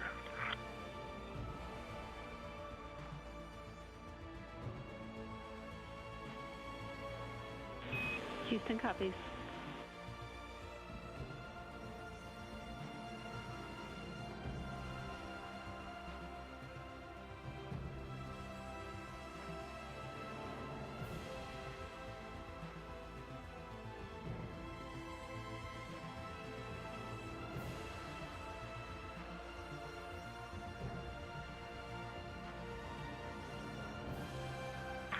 We aren't able to distinguish which Mars is, but we can clearly see Mare in the Earthshine.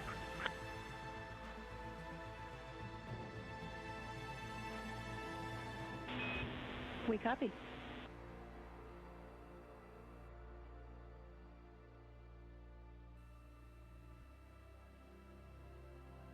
This is Artemis Mission Control in Houston, Texas. We have not seen an impact flash in the last 5 minutes. Sounds unlucky, but you had a pretty strong start, so we'll take it. And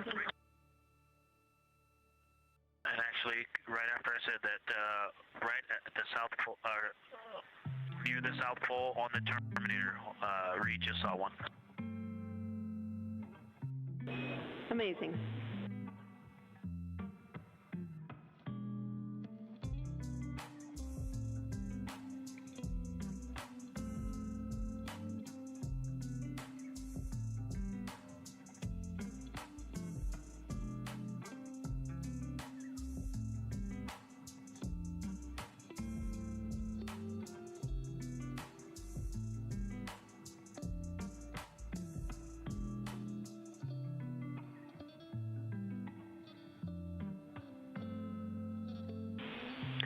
Integrity Science, and as you look around our solar system neighborhood, you should see Saturn setting behind the moon right now.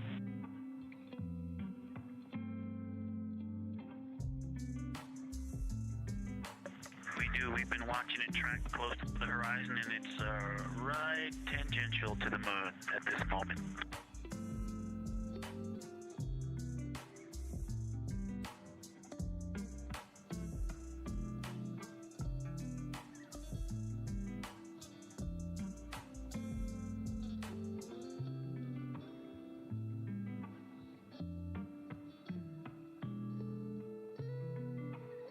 This is Artemis Mission Control in Houston, Texas. We are currently 5 days, 2 hours, and 44 minutes into the Artemis II mission, and we have about 11 minutes remaining in the Eclipse at the latter half of the Lunar Flyby that the Artemis II crew is experiencing on board the Orion spacecraft. We've received several different call downs from the crew and questions up from the science officer here in Mission Control.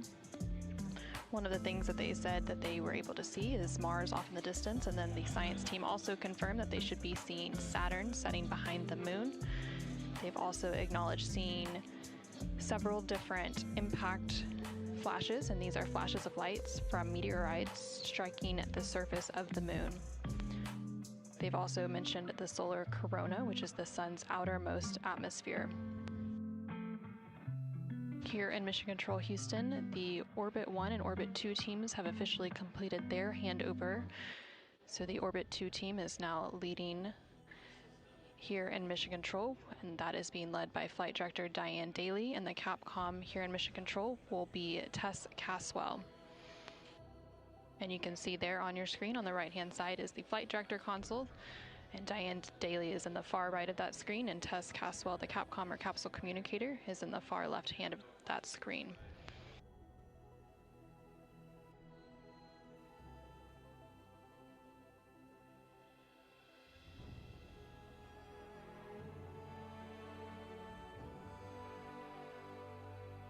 The light is continuing to grow in intensity at about the 4 o'clock position on the the 8 o'clock position on the Earthshine side. Saturn has set. Mars is tracking towards the moon's horizon.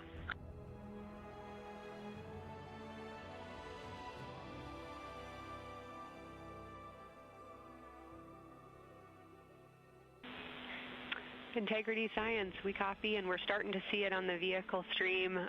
Looking forward to any coronal observations you can share with us.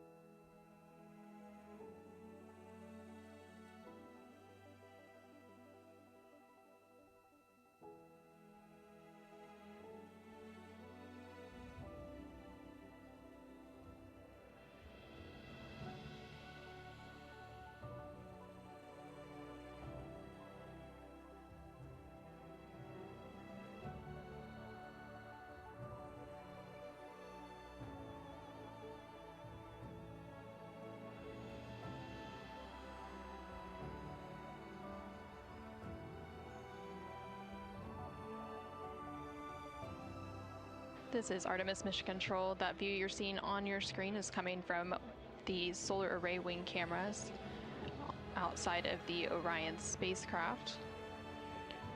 And you can see the light starting to come into view as the solar eclipse period is starting to end. Integrity. Still no coronal structure at this time, just continue to grow in intensity.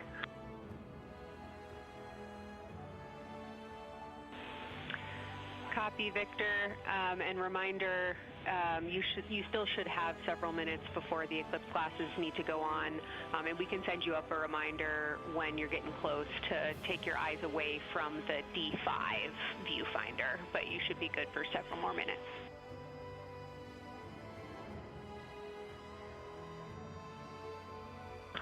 Copy, thank you, and yes, please send up the reminder. Thank you.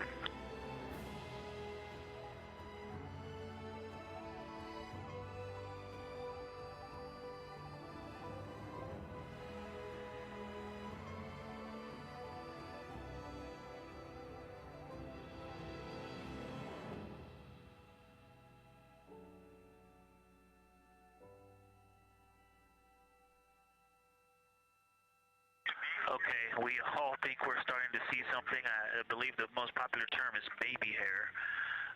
As the light grows in intensity and the horizon on this side becomes very distinct. You can still see Earth shine, even though the sun's brightness is definitely growing in intensity.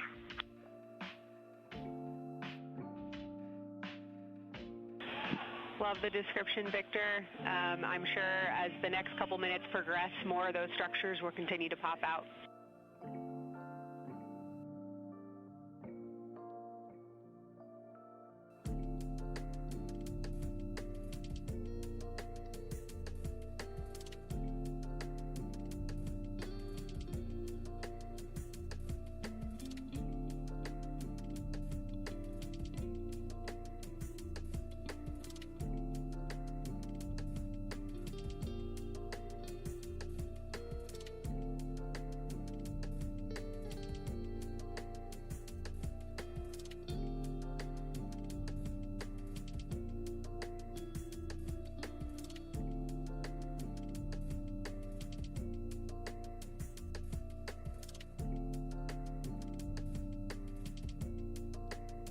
This is Artemis Mission Control in Houston, Texas. The Artemis II astronauts on board the Orion spacecraft are currently observing an eclipse. And to the crew on board the spacecraft, the eclipse looks much like a total solar eclipse here on Earth, except the moon is much larger compared to the sun. Unlike a terrestrial solar eclipse where the moon and the sun appear the same size in the sky. We are definitely starting to see structure. That baby hair is rapidly growing out toward the 9 o'clock and the 8 o'clock.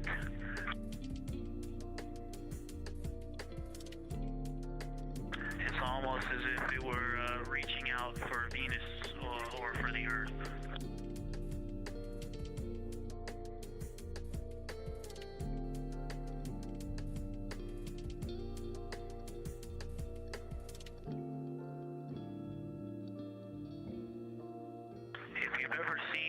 The spotlight off the top of the Luxor at night in Las Vegas. This looks like what that wants to be when it grows up.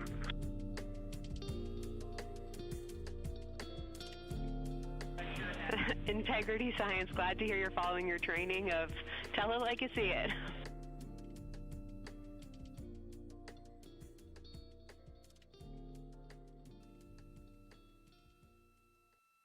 So far it's pretty symmetrical. There are 2 or 3 streamers that are growing in intensity and in magnitude, and it's slowly starting to widen, starting to spread out across the horizon. Pretty amazing view.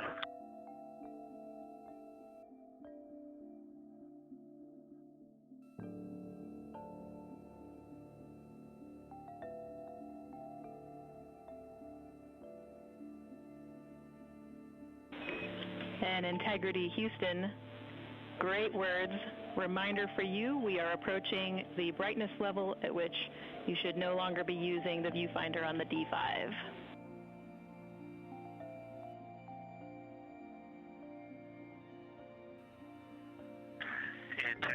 copies, and thanks for the heads up.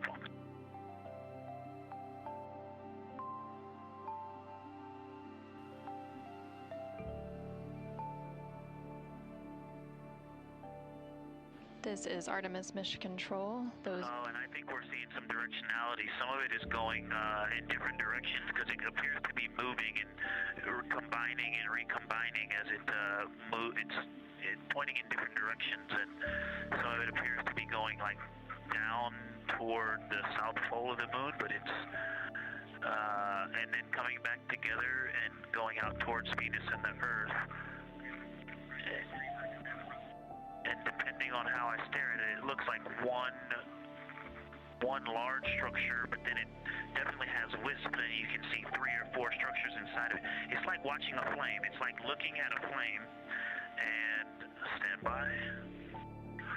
And so it has some inherent movement. Now there's a very bright spot. There's a very bright spot in the center of it.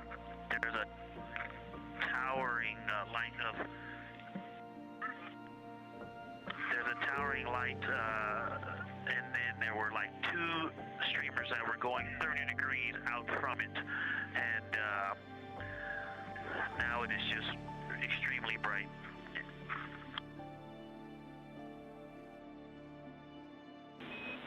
Houston, copies all. To get a little warm.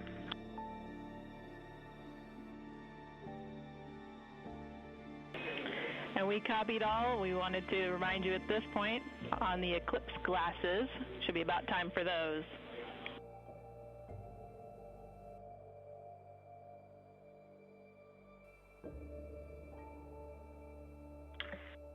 Houston, we copy all. We are in Eclipse glasses. That was an absolutely spectacular, magnificent experience. Thanks for the report. We sure wish we were there with you.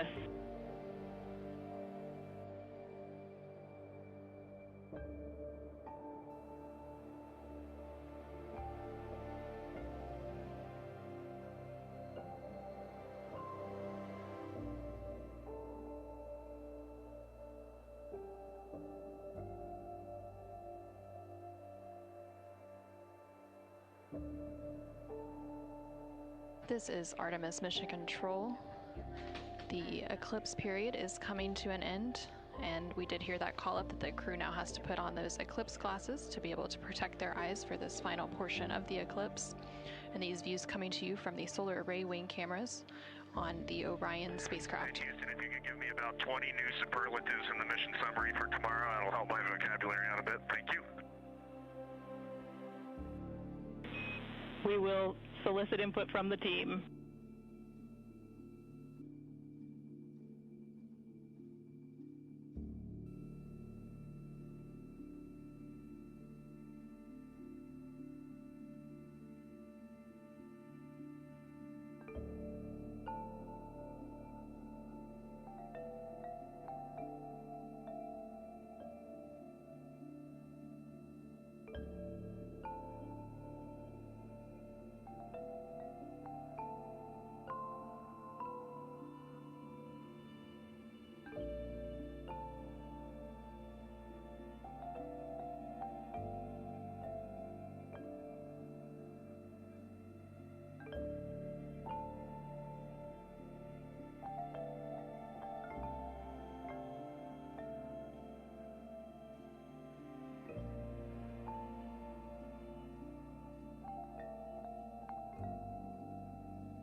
This is Artemis Mission Control. There on your screen you can see a live look inside of the SIR, or the Science Evaluation Room, here in Mission Control Houston, just down the hallway from the Artemis Flight Control Room.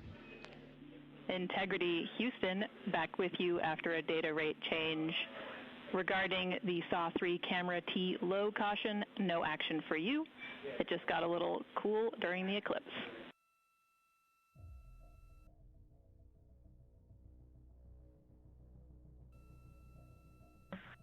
Okay, we copy, and if you didn't copy my request for the mission summary to add about 20 new superlatives to help my vocabulary, I would appreciate it. We copied it fantastically.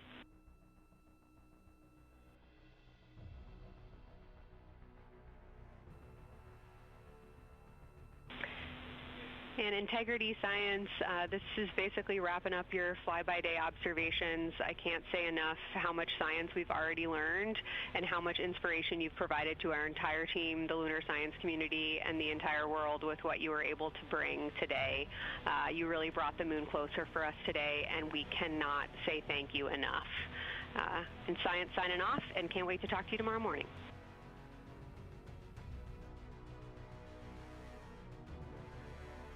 To your entire team, Kelsey, to the entire NASA science team, y'all really turned to when we shifted launch dates to April 1st, and you got the most incredible package together for us to go do some great science and some great, truly human experience moments here. And we were well prepared, and we appreciate all of you. And this is what we do best when we all come together and work as a team. So y'all knocked it out of the park. Thank you for giving us this opportunity. Beautiful words, Reed. Thanks so much.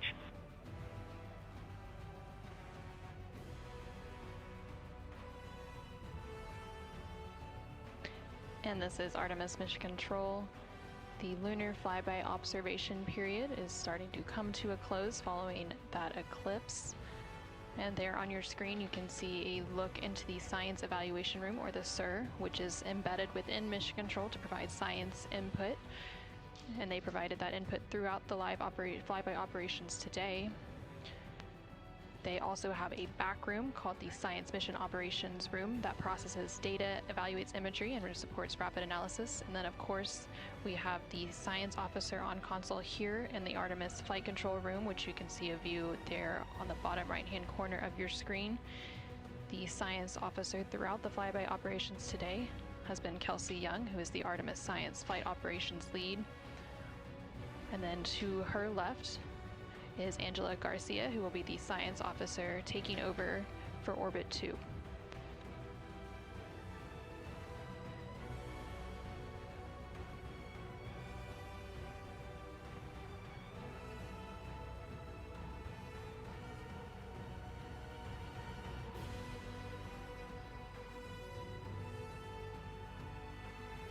And for the past 7 hours or so, the crew has been going through their lunar flyby observation period, and now they will wrap up that period and complete some final tasks and begin downlinking some of the amazing imagery that they've captured throughout the day, as well as some of the observations that they've recorded.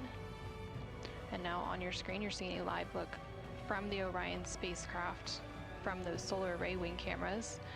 The solar eclipse period ended just a few minutes ago, and during this eclipse, towards the end of the flyby window, it lasted about an hour, and it was when the sun was hidden from view behind the opposite side of the moon from the perspective of the Orion spacecraft and its crew.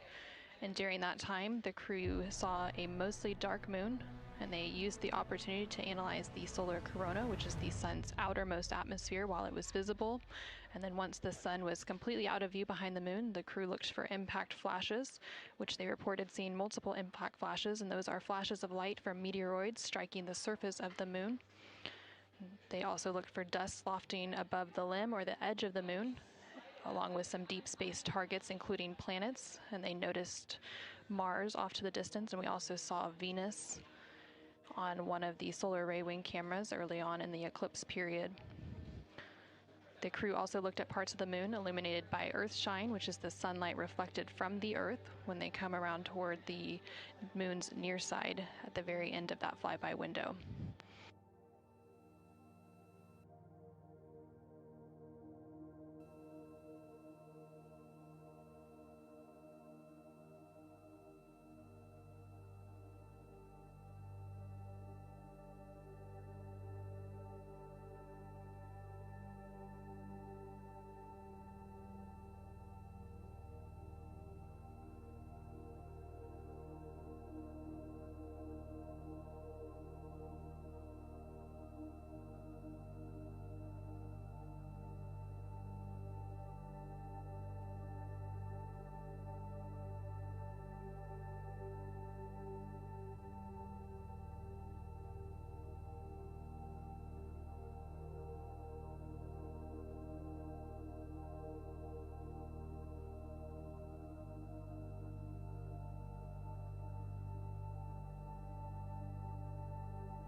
Integrity Houston, understand that you are still reflecting upon and consolidating your lunar observations. At your convenience, I have 2 items related to the upcoming VIP event.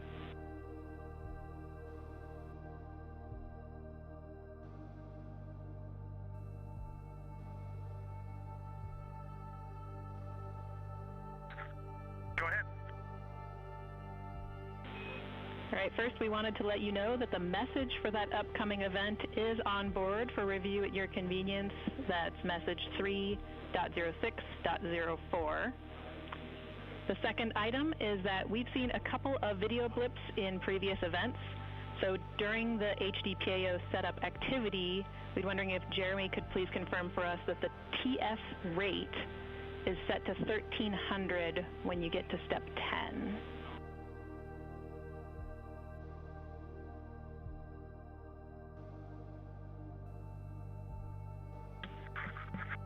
Okay, Jenny.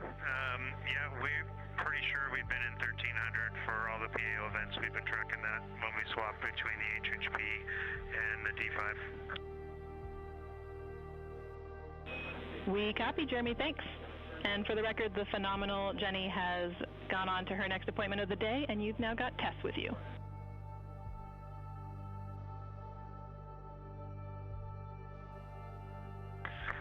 I'm sorry, Tess. Great to have you on board Integrity. No worries. Happy to be here.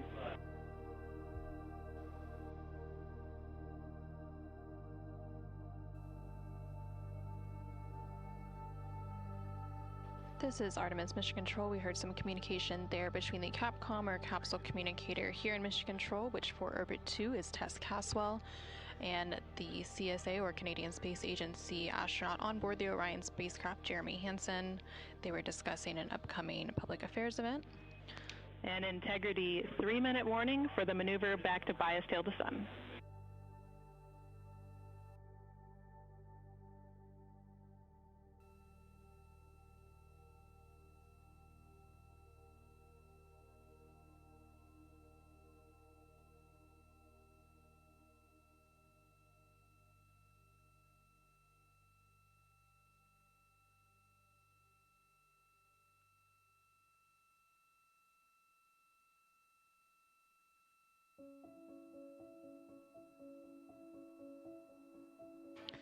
The crew on board the Orion spacecraft recently completed their lunar observation period.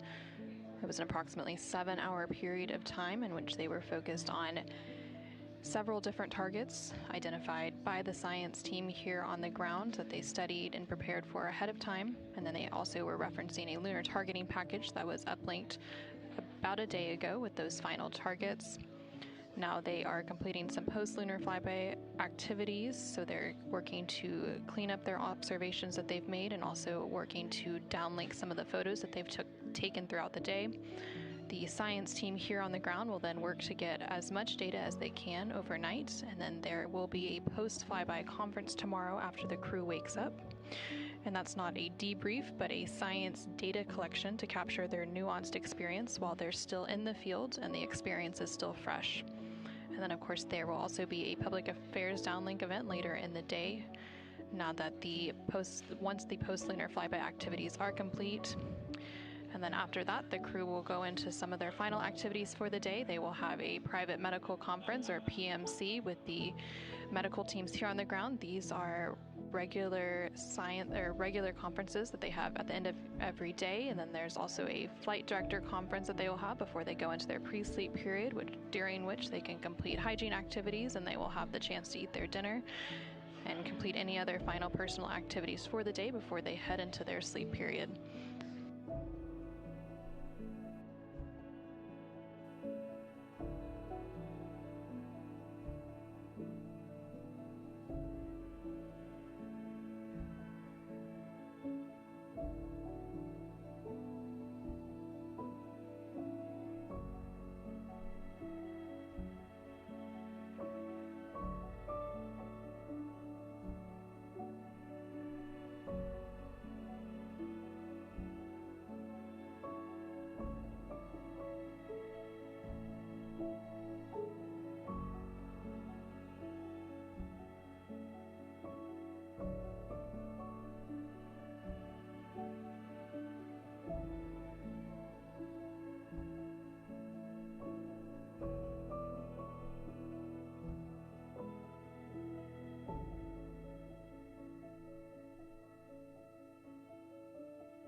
for us to start the stream a bit early and to test scene and voice.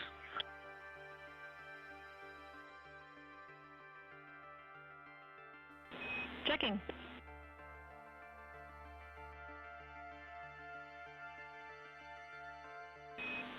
And integrity, affirm. We are go to start the stream.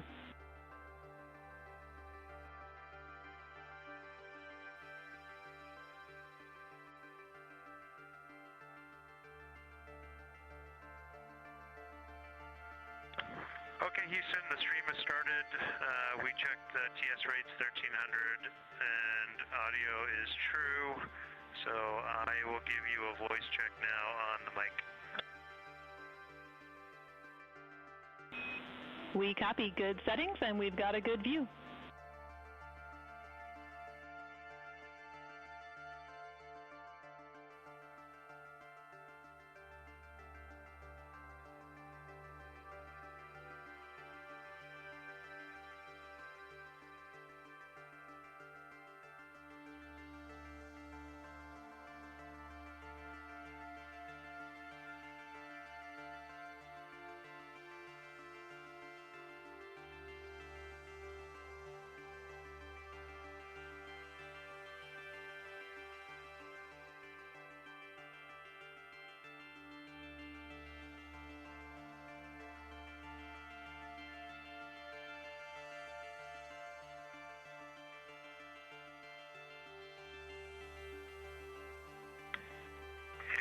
I sent an audio check down on the handheld mic. Did you get it?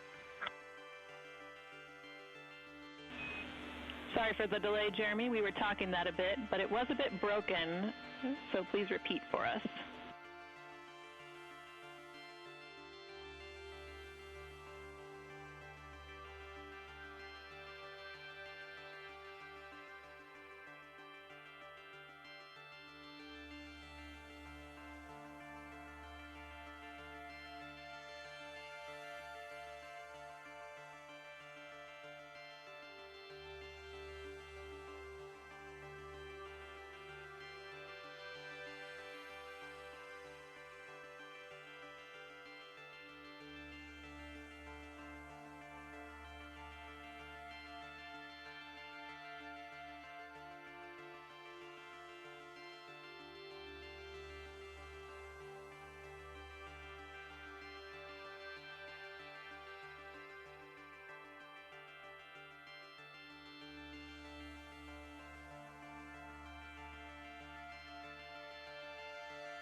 Integrity Houston, we like the scene.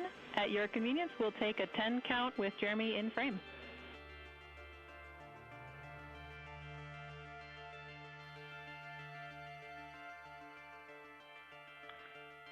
Okay, copy that. Give us 2 minutes and or 1 minute, we'll do that. Copy.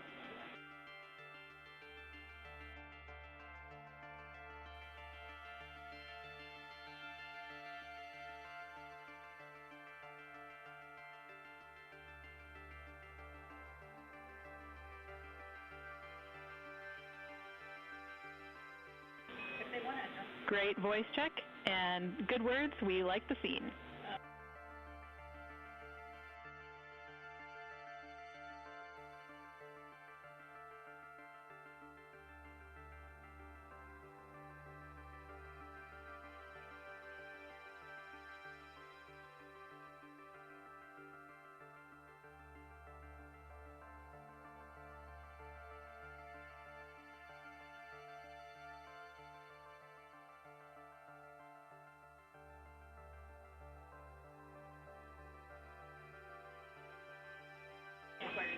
And Integrity Houston, we are seeing a black cable going right through the middle of the scene.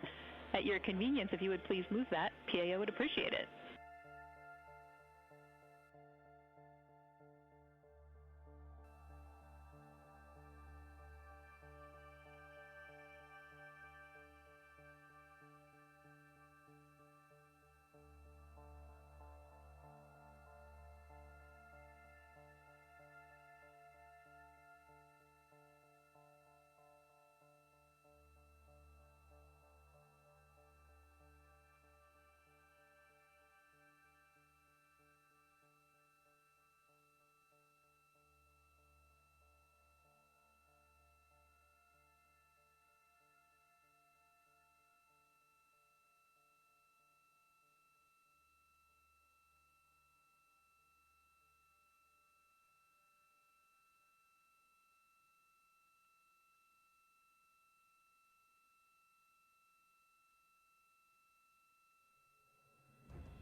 This is Artemis Mission Control. We're currently 5 days, 3 hours, and 21 minutes into the Artemis II mission following a liftoff from NASA's Kennedy Space Center in Florida on Wednesday, April 1st. The crew on board the Orion spacecraft is currently wrapping up their Lunar Flyby cleanup activities. They're making final... Houston Integrity, high priority PAO images from the Eclipse are on PCD1 in a so-named folder. We copy, Christina. Thanks.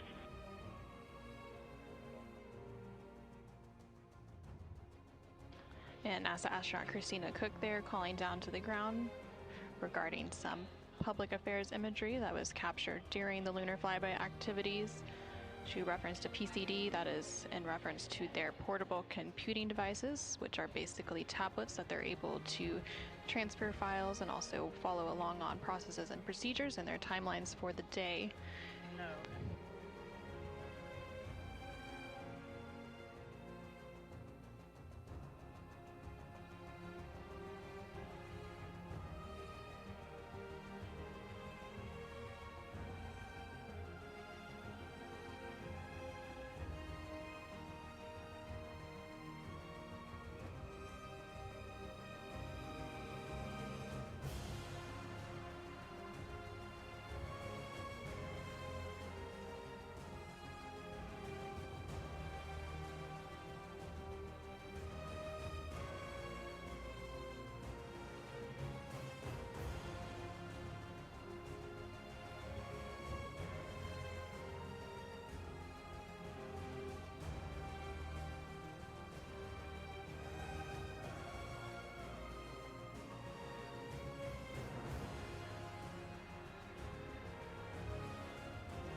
This is Artemis Mission Control in Houston, Texas. Currently on console here in Mission Control is the Orbit 2 team of flight controllers being led by Flight Director Diane Daly and the Capcom or Capsule Communicator, who serves as the single voice link up to the crew, is Tess Caswell.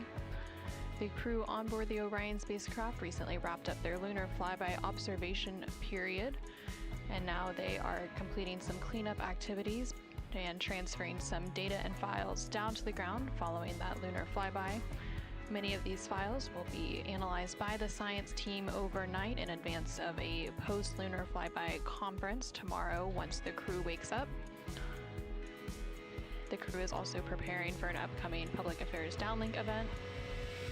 And then following that downlink, they will have a few final activities for the day, including a private medical conference with their team here on the ground. These are standard conferences that happen at the end of every day, and they'll also have a private conference with the flight director here in Mission Control to go over the vehicle status and any other questions or concerns they may have for the remainder of their flight. We are currently in flight day 6, and we have a splashdown expected on Friday, April 10th. That splashdown expected in about 3 days, 21 hours, and 49 minutes from now. During the lunar flyby, and as part of Artemis II, it marked the first time in more than 50 years that humans were able to observe the moon directly and provided a critical opportunity to practice how lunar science will be conducted during future Artemis missions. The moon preserves a near-continuous record of solar system history that has been erased on Earth, and with no atmosphere, weather, or plate tectonics, the lunar surface retains evidence of ancient impacts, volcanism, and solar activity that scientists can study today. Studying the moon helps scientists understand how planets formed and evolved, how the moon influenced Earth's history, and how the early sun shaped conditions across the inner solar system. The moon also serves as a unique platform for studying the broader universe. The science on Artemis is designed around questions best answered by humans working alongside robotic systems, combining decades of robotic lunar data with real-time human judgment, context, and adaptability. Currently on your screen, you're seeing a look at the Artemis real-time orbit website. You can access this website at any time throughout the mission at nasa.gov/trackartemis. It provides updates on the velocity as well as the distance from Earth and the distance from the moon of the Orion spacecraft and its crew. The crew currently on board the Orion spacecraft includes NASA astronaut Reed Wiseman, who is the commander for the mission, NASA astronaut Victor Glover, who is the pilot, alongside the 2 mission specialists, who are Christina Koch and Jeremy Hansen of the Canadian Space Agency. Currently, the Orion spacecraft is about 250,000 miles away from the Earth, and that distance now will continue to close down ahead of that splashdown on April 10th. And they are now about 8,100 miles away from the moon, and that distance will continue to increase as they are now in the return leg of their journey.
integrity for ARS. Go ahead, integrity.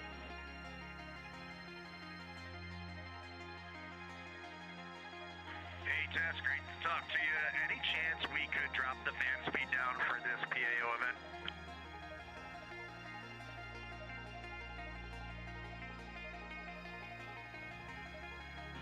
We will put that in work. Great to be talking to you, too.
This is Artemis Mission Control in Houston, Texas. We're currently 5 days, 3 hours, and 37 minutes into the Artemis II mission.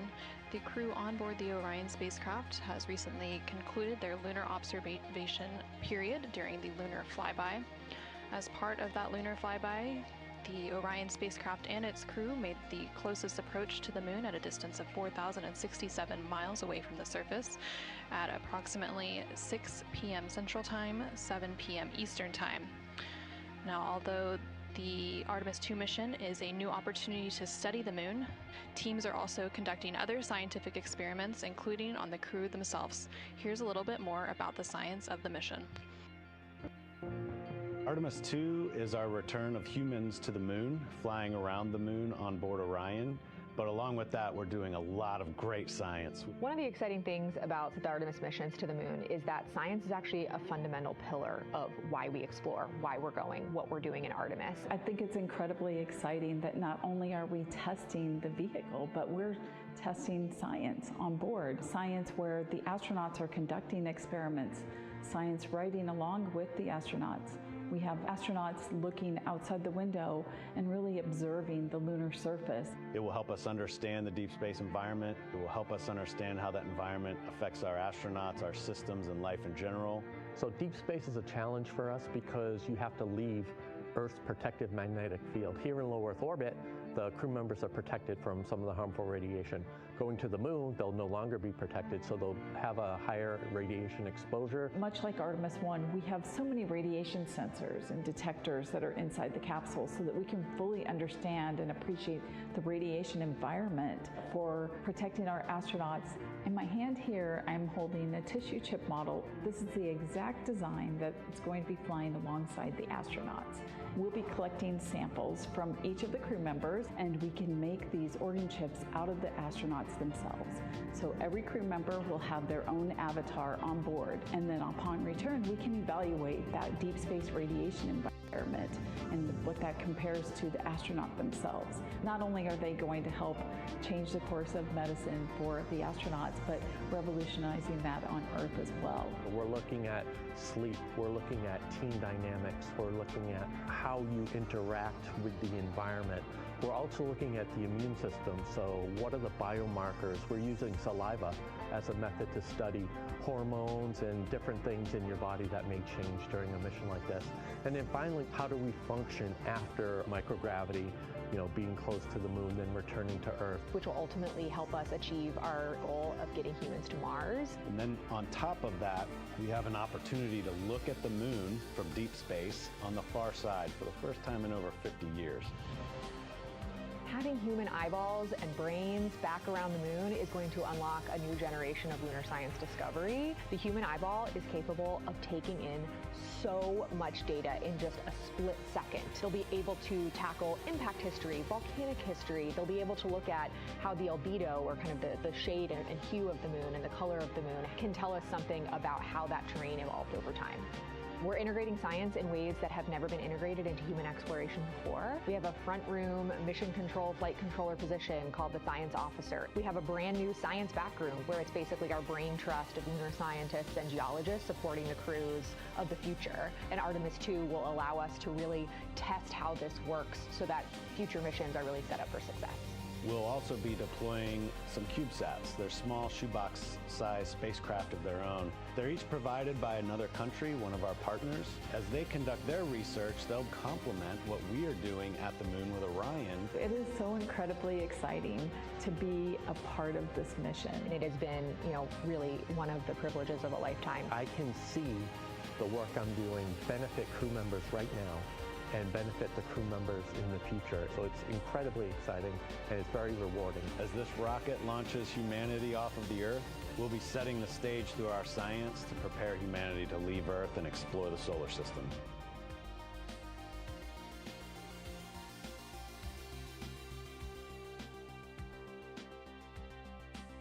And as part of that, we are going to inhibit cabin leak detection. The edge key manual response is still available. Copy, thumbs up.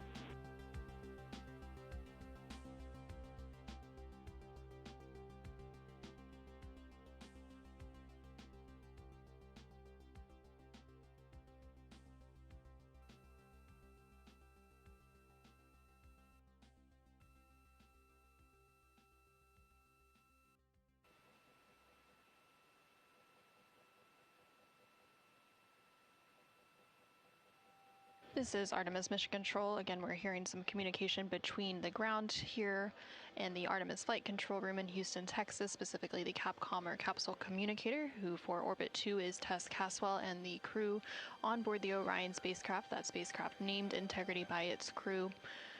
They are preparing for an upcoming public affairs event, so they are discussing the camera views, which we will see here shortly. There on your screen on the left-hand side, you can see the Artemis Real-Time Orbit website, or ARO.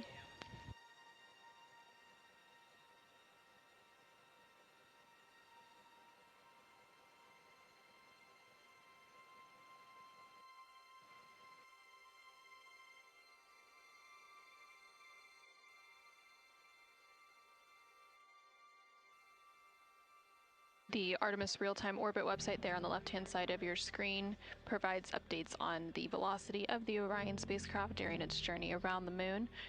Following a lunar flyby earlier today, which concluded about an hour ago, the crew has been conducting some cleanup tasks, so they've been transferring some of their documentation, their photos and data that they captured during the flyby to the ground to be evaluated by the science team, and of course some of that imagery will also be evaluated by the public affairs team here at NASA and then shared with the world once it's available. The crew will also have a post-lunar flyby conference with the science team tomorrow following their sleep period to go over some of their observations while it's still fresh and at the top of their mind. On the bottom right-hand corner of your screen, you can see a look into the Artemis Flight Control Room here in Mission Control Houston, specifically the Flight Director Console and the Capcom or Capsule Communicator Console. The flight director currently on console for Orbit 2 is Diane Daly, and throughout the Artemis 2 mission, there are 3 shifts or orbits of flight controllers who provide 24/7 coverage and support to the Artemis 2 crew and the Orion spacecraft and its systems during its journey around the moon. We are expecting a splashdown on Friday, April 10th. That splashdown will take place in about 3 days, 21 hours, and 33 minutes.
During the lunar flyby that took place earlier today, Orion, again that spacecraft named Integrity by its crew, passed approximately 4,000 to 6,000 miles from the moon and provided the crew with a full disk view of the lunar surface. And from that higher vantage point, much farther than Apollo's lunar orbits on average, the astronauts were able to observe both poles and large-scale geological features in a single view.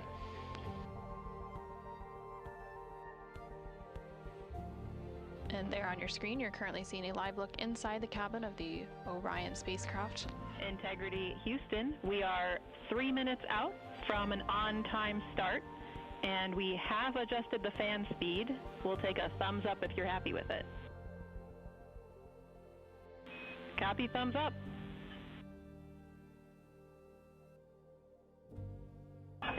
Superlative thumbs up.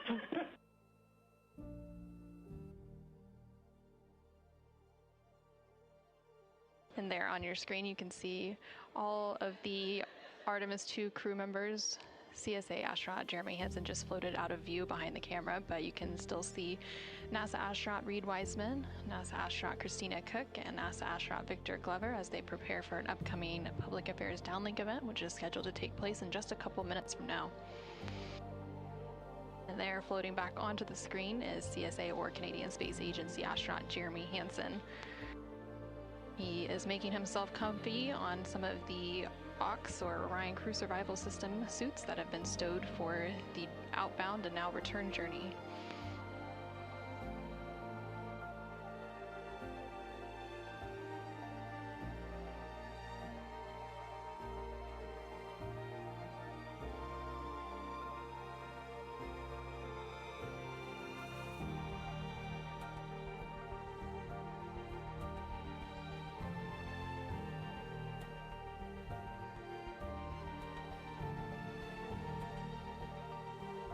Shortly after the completion of these couple of public affairs downlink events, the crew will begin winding down for their day, and they will have the opportunity to eat dinner. Some of the items on their menu today for dinner include chicken with corn and black beans, sweet and sour pork, rice pilaf, spicy green beans, citrus fruit salad, and maple cream cookies. All of the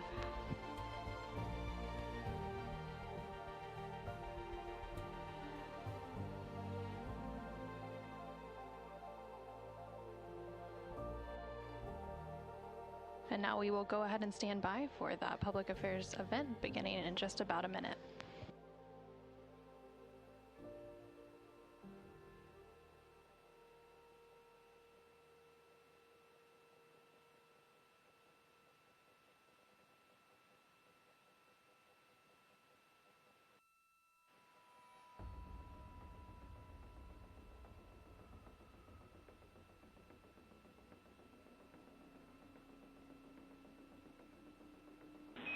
Integrity Houston, no action for the DU-1. Caution, we're taking a look.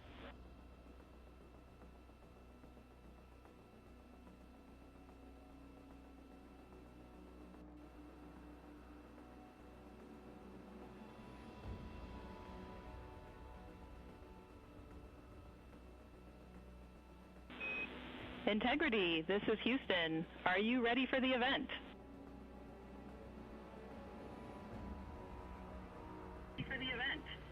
Hello, Houston. Integrity is ready for the event. Administrator Isaacman, this is Mission Control Houston. Please call Integrity for a voice check. Integrity, Jared Isaacman, comm check.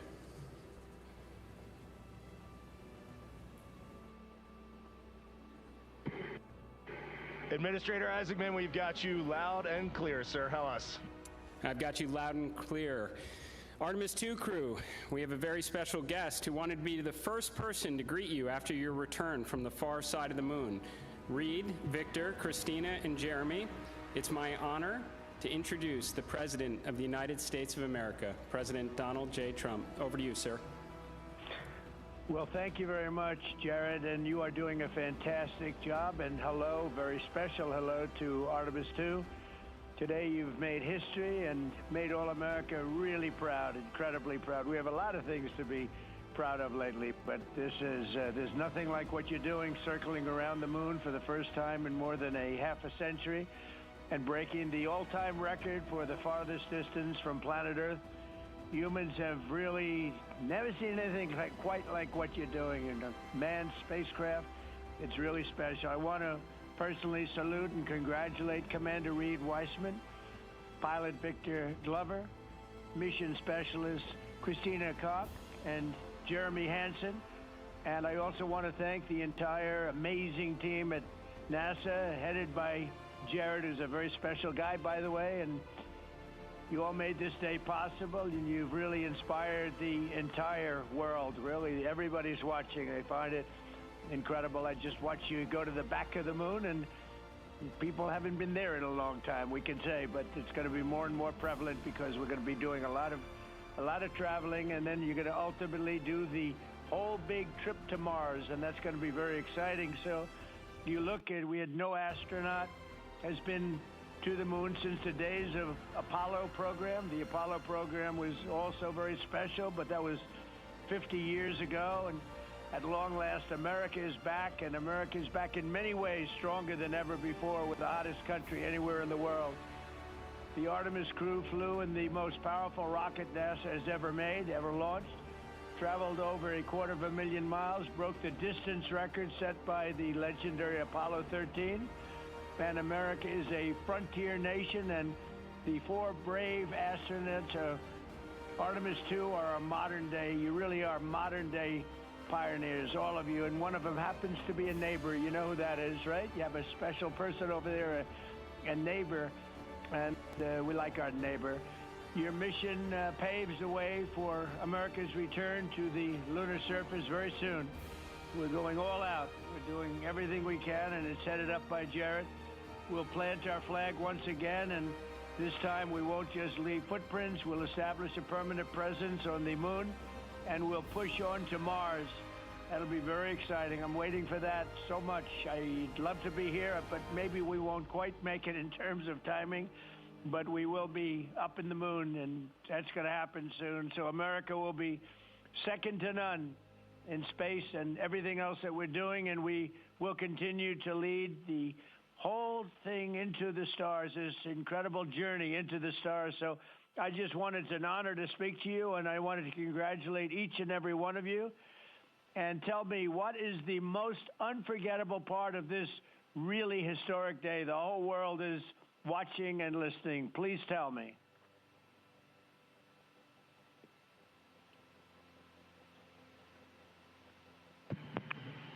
President, this call is certainly special to all of us, and we really have a lot of faith in our administrator, Jared Isaacman, who is with you. We appreciate his leadership in NASA and in the international community. We are doing great things, and we are proud to be a part of.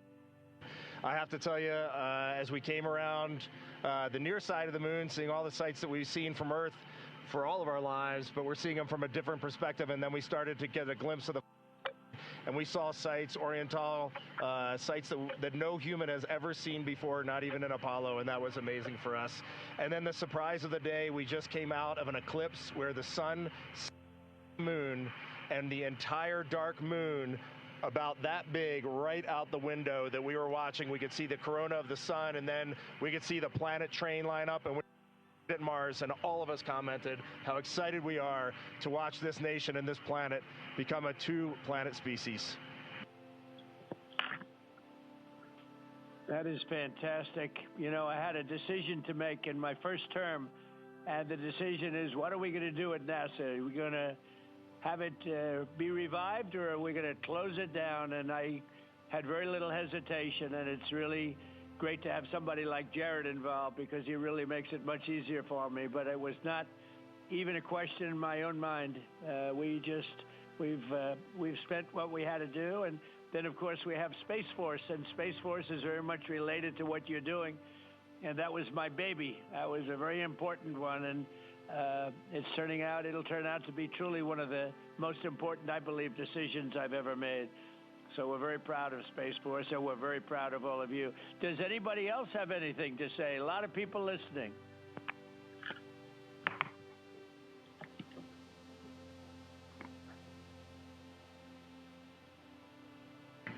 Mr. President, To be here with you speaking about our incredible day today. I think one of the biggest highlights was coming back from the far side of the moon and having the first glimpses of planet Earth again after being out of communication for about 45 minutes. It really just reminds you what a special place we have and how important it is for our nation to lead and not follow in exploring deep space. I'd like to ask, what was your feeling when you had no communication, zero communication? All of a sudden it was cut off by, obviously, your very special location. What was your feeling when you had no communication? A little bit different, perhaps.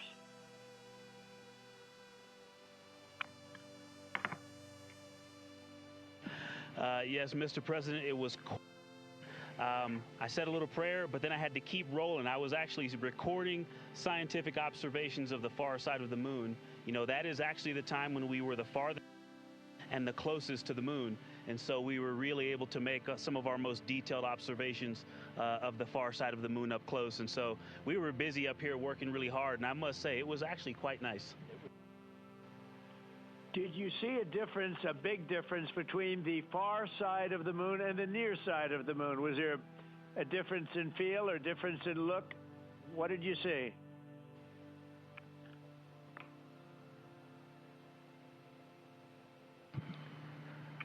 Well, Mr. President, we certainly did, and our science team really set us up well to understand what they thought we might see. And the gravitational pull of the Earth has had a profound effect on the near side of the moon, changing all those dark mares, those dark patches of the moon you see from Earth. It's very different on the far side. While you see some small patches of those mare in deep craters, it's very much absent on that side, so that's really neat. And while I have the microphone, sir, I just want to thank you on behalf of Canada. The space leadership you spoke of from America truly is extraordinary. I've said this many times before. A nation that leads like that and creates and sets big goals for humanity that brings other countries along with it is truly incredible. And I know that's a very intentional, not a necessary decision, intentional decision to lead by example and to allow other countries like Canada to share our gifts and help you achieve these mutually beneficial goals, like establishing a presence on the moon and eventually going to Mars. And Canadians are so proud to be a part of this program. Well, I have to say I spoke to a very special person, Wayne Gretzky, who I think you know, the great one. And I spoke to your Prime Minister and many other friends I have in Canada. They are so proud of you. And you have a lot of courage. I'm not sure if they'd want to do that. I'm not even sure if the great one would want to do that, to be honest with you. But you have a lot of courage doing what you're doing, a lot of bravery and a lot of genius. But they're very, very proud of you.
Administrator Alex, I'm going to just get a quick comm check, make sure you guys are still on the line and we didn't have a handover. I am. Yes, I am. And integrity, and back over to you, Mr. President. Yeah, I think we might have gotten cut off. It is a long distance. It's a long ways. The reception's been great. There's a little bit of about a 9-second delay, but no, I just had a statement for, I don't know what you heard, but I was just saying they're very proud of your brilliant person from Canada on the ship. And Wayne Gretzky is a great friend of mine, and he's very proud of him. And the Prime Minister I spoke to, they're very, very honored that You have a courageous person from Canada. You have a lot of courageous people from Canada, so it was very nice. I'm not sure if you heard me say that, but it was very nice.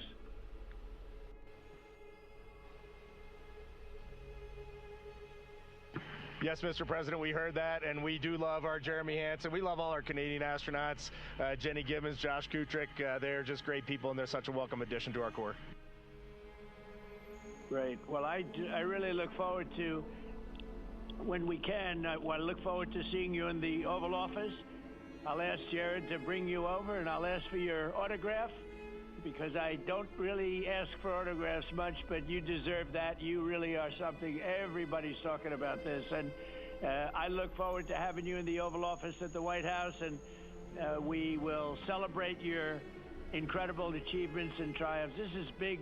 This is really big stuff. The whole world is talking about it, and if you have the time, I will certainly find the time. I've been pretty busy also, as you know, but I will absolutely find the time, and we'll get together, and I'm going to be giving you a big salute on behalf of the American people and beyond that.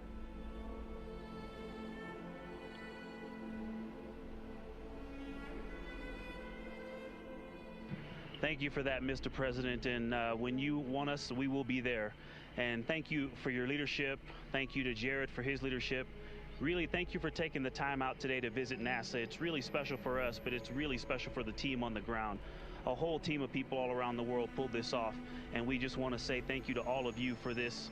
It is the thrill and honor of a lifetime to have been on this journey. Today was amazing, but this 3-year journey has been amazing, and it was made possible by the American people and the Canadian people, and we're so grateful to you all. Thank you very much. Well, thank you very much. And Jared, congratulations. We'll see you soon. And I know that you have Mars very much in your mind, so we'll start thinking about that pretty soon, I think. And thank you. Congratulations to everybody. I'll see you at the Oval Office. Thank you for your time, Mr. President. It's been an honor. Thank you very much. Bye. Bye. Integrity, this is Houston ACR. That concludes the event. Thank you. Thank you to all participants. Integrity, we are now resuming operational audio communications.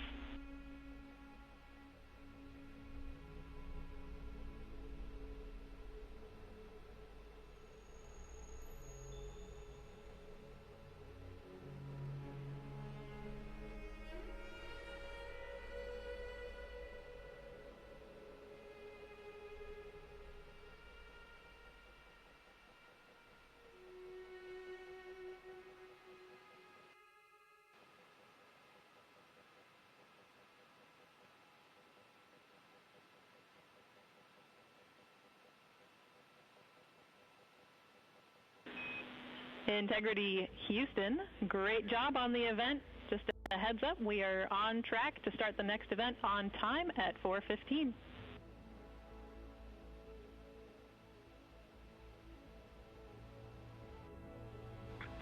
Okay, sounds great. We'll be ready.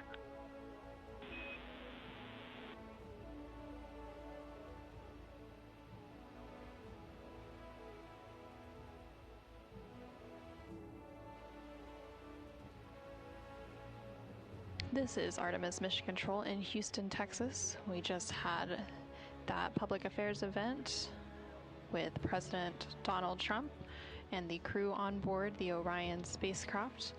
And coming up in about 10 minutes, there will be another public affairs event.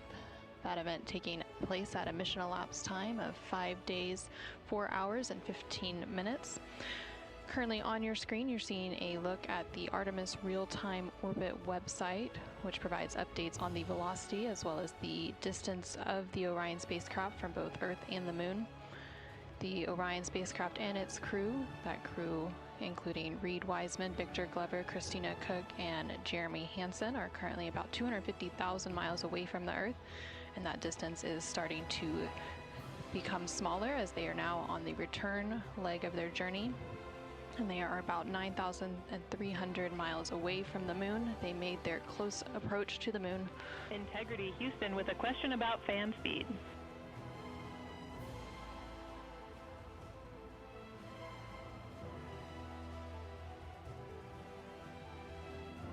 Go ahead. Hey, Reed, we were wondering if this adjusted fan speed is something that you would like to keep going forward, or if it was just a specific change request for the events this evening.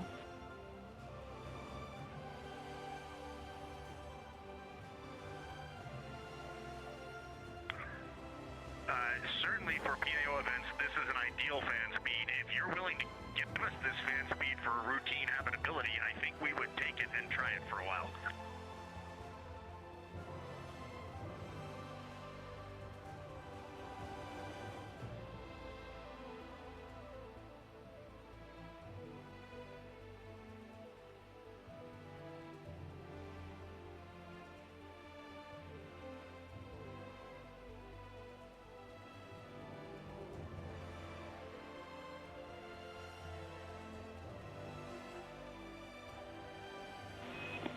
And Reed, we are able to support keeping the fan speed in this config. Happy to keep it here to collect data.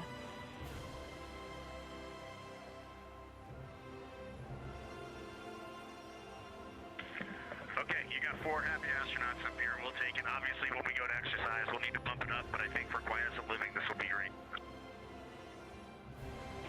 We copy, and we love seeing those smiles.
Houston Integrity for docking camera. Go ahead.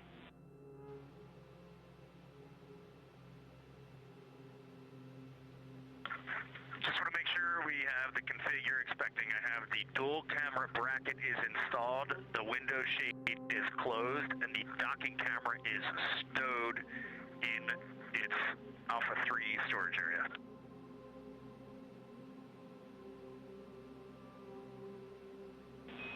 That's a good config.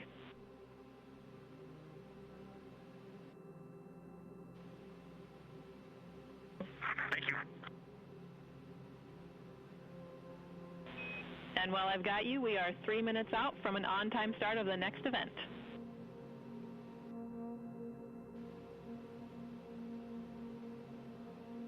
This is Artemis Mission Control in Houston, Texas. You can see a live look of the Artemis II crew inside the Orion spacecraft cabin as they prepare for another public affairs downlink event. There on your screen is CSA astronaut Jeremy Hansen along with NASA astronaut Reed Wiseman and NASA astronaut Victor Glover popping up. Earlier today, the crew completed their Lunar Flyby observation period, during which the Orion spacecraft and its crew passed approximately 4,000 to 6,000 miles from the moon and provided the astronauts with a full disk view of the lunar surface. And from that higher vantage point, the astronauts were able to observe both poles and large-scale geological features in a single view.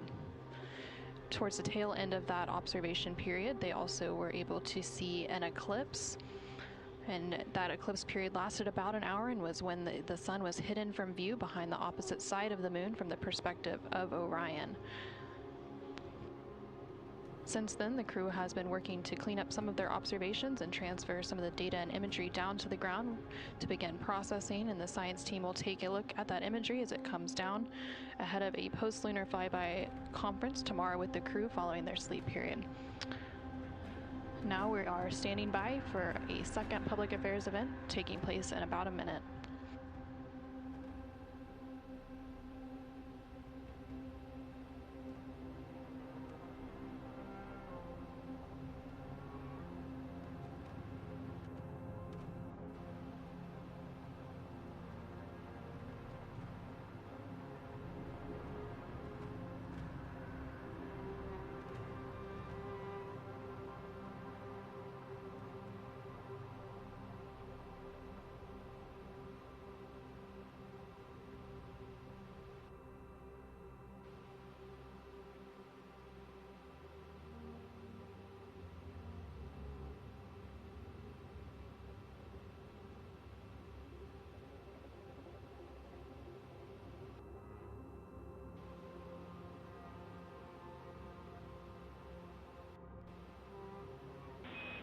Integrity, this is Houston. Are you ready for the event?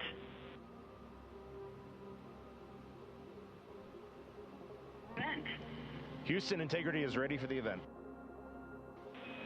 Administrator Isaacman, this is Mission Control Houston. Please call Integrity for a voice check. Integrity, Jared Isaacman, comm check.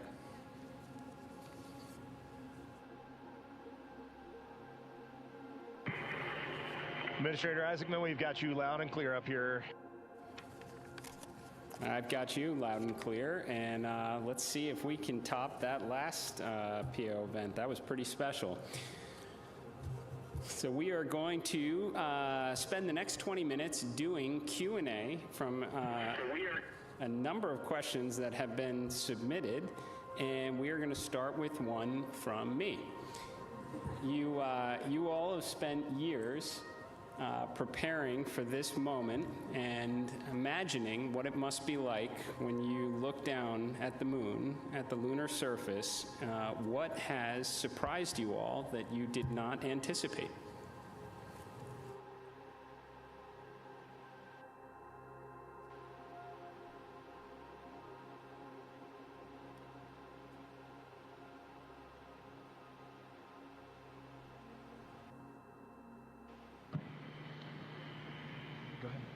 It's on. Administrator, great to chat with you. Just something that just shocked me because I'm really using imagery and just the three-dimensionality of it. You know from your experience of seeing the Earth from space how it just seems different, and you look out in depth of things. And when we were on the far side of the moon looking back at Earth, it was just so obvious. You had this sphere out in front of you of the moon in this three-dimensional.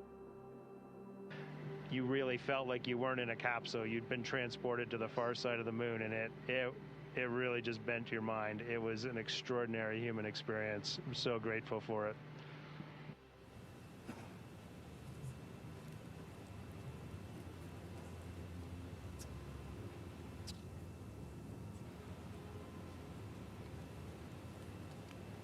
Integrity, Jared, anyone else want to answer that one?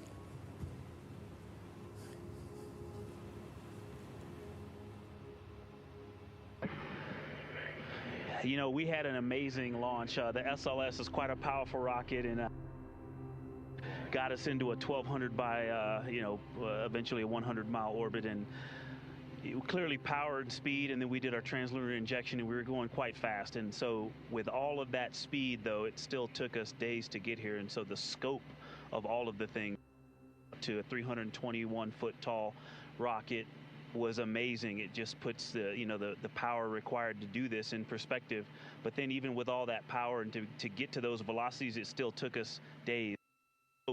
And the breadth of the distance we had to cover. Watching the distance from Earth count up and the distance from the moon count down was one of the most surprising things I've enjoyed. Well, as I was trying to formulate an answer, at first I anything because there are so many things to choose from. I'll try to just narrow it down, but I'm going to go with something we did yesterday, a manual power flight test objective, where we just basically got to sit at the vehicle. It was Jeremy and I this time, and just drive around using the rotational hand controller, basically just drive it with the stick, and how well it handled, how tight the control algorithms were, and watching it respond when we actually degraded it on purpose by going into 3 degrees of freedom control, by actually inhibiting some of the jets, which even though we have jet redundancy, of course, for each other in these complicated algorithms. So it was just amazing to be in a deep spacecraft and just be flying it around by hand. The one other thing I'll say, how fast it has gone by. I'm not ready to go home. I can't believe that something this cramped of quarters can fly by and still be fun every single minute. And I'll just close out with, I think just scale, Jared, is the thing that is just blowing my mind. You flew Polaris Dawn to some amazing apogee numbers, and on the International Space Station we're 250 nautical miles up, and that's the most beautiful view I think a human could ever experience. And we are dealing with numbers that are 250,000 miles, and every time Mission Control points this vehicle either at the moon or at Earth, and it reminds me every day that humans have to go, we've got to explore, we got to go further to expand our knowledge, expand our horizons. And every time we take another step forward, it makes the world seem a little bit smaller and a little bit more manageable. And just putting these numbers in perspective, it is impossible as a human to look at these displays and comprehend them. But here we are, and NASA is doing this, an international team is doing this, and they're doing it very well. Excellent words, Integrity. So certainly a very wild insertion orbit. I can imagine the contrast between perigee and apogee, the scale of it all, the 3D, seeing the moon come alive, and then certainly manual control. Well, every Dragon crew for the last 5 years is very jealous on that. Okay, so we're going to questions here. This one, the Artemis II crew, inspire all of us, but what inspires you?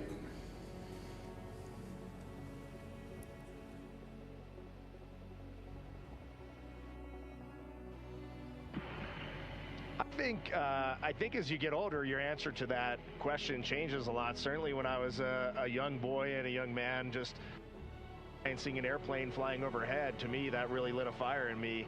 And then I think when you reach your middle age, it is interesting to watch leadership throughout the world kind of change the course of human.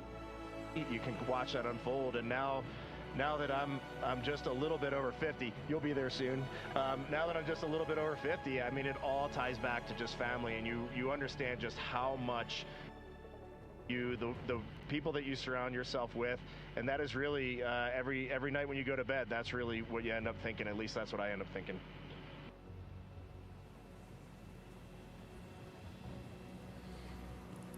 Thank you. All right, so here's a question. It's a good one. So for the Artemis II crew, what is the advice you would pass along for the next astronauts that will go in Orion?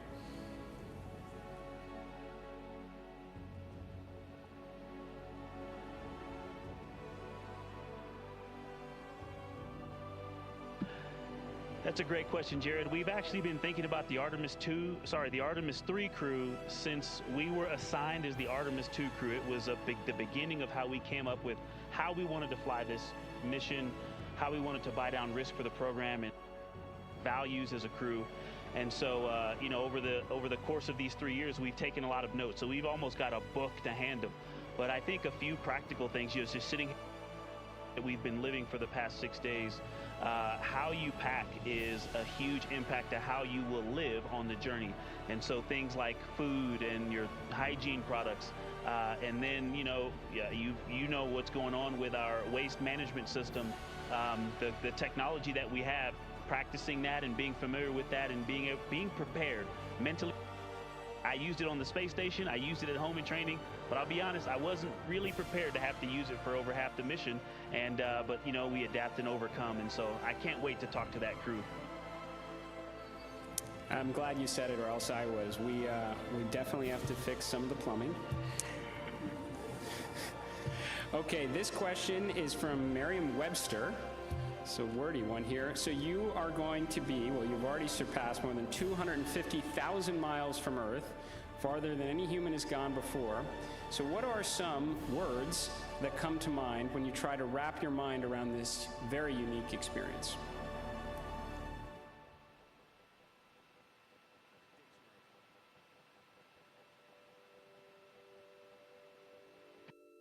I'll be honest with you, the main word, because superlatives just don't do it justice, is humility. We would never be here if it weren't for so many people that came before us, starting with Neil Armstrong, Katherine Johnson, Dorothy Vaughan, civil rights movement leaders, everyone who worked on this spacecraft. Before we got here in our 3 years of training, we went all over the country and even to our European and Canadian partners to see the people who have put their hands on this hardware, the millions of parts from every valve, to this entire thing, the people that put on harnesses every day to rig it up in the VAB. They all passed the record. We definitely didn't pass the record up here alone.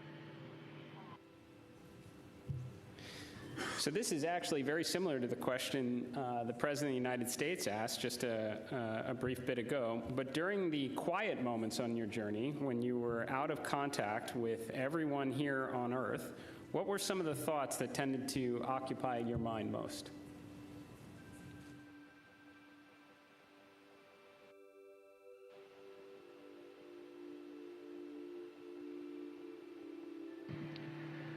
Yeah, as Victor said earlier, when we were on the far side of the moon and out of contact with planet Earth, we all knew it, and it was a milestone. We saw Earth disappear, the Earth set. But we were so busy with the science, and we have such faith in our vehicle integrity, such faith in mission control, that we were just at complete peace and just doing our job. And just trying to do a good job to collect as much science data as we could while we were on the far side of the moon, and we were just giddy in here, like of our lives. He's being a bit humble, but as soon as we went out of comm with planet Earth, we did have maple cookies. As we just gathered together for about 30 seconds, each one of us had a maple cream cookie, and then right back into the science. But we had to take a moment to honor that time going behind Earth, and it was going behind the moon and out of touch with Earth, and that was a very surreal moment for this crew.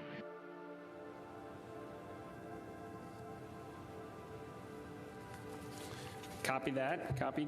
Good maple cookies on the far side.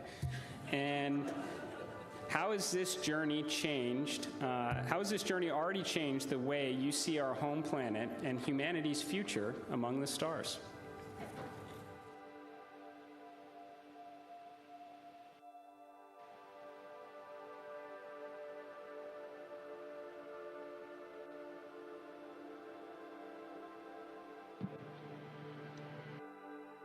There's so many directions I think we could go with that, and I just, I think that there's, global, but I think real impact is local, and is to see the Earth as an entire thing and look at it, this system, and to see it all in once. But my daughters, and just the things that we can impact directly, the people that I can touch, that I can speak to, hug, and show love and gratitude toward, is the thing that I think is going to change and last. And but you also talked about the future that we're going to have in the stars, and this mission, I think we swung for the fence and launched on our first try after learning a lot earlier this year. But I think it set the stage for us to go out and continue to swing for the fence hard in our Orion SLS and ground systems programs to go and get the next one teed up so that crew can knock it off out of the park. And so I have huge expectations for what's coming next. Good words. Are you feeling homesick for Earth?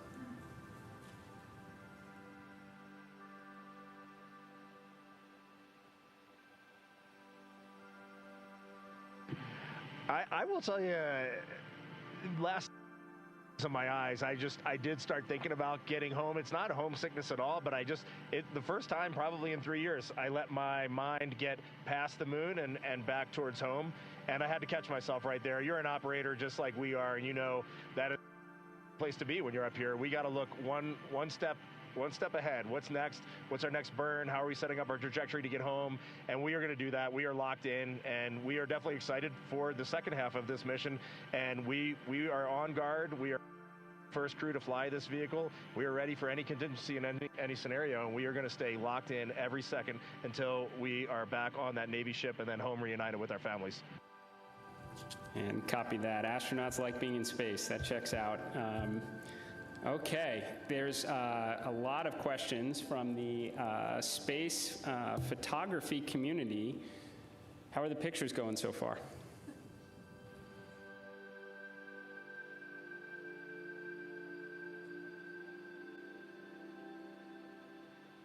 Well, we all love getting our hands on cameras and our eyes behind the lens here, because we're just trying to share the incredible things that we're seeing, and that's obviously the best way we can try to do that.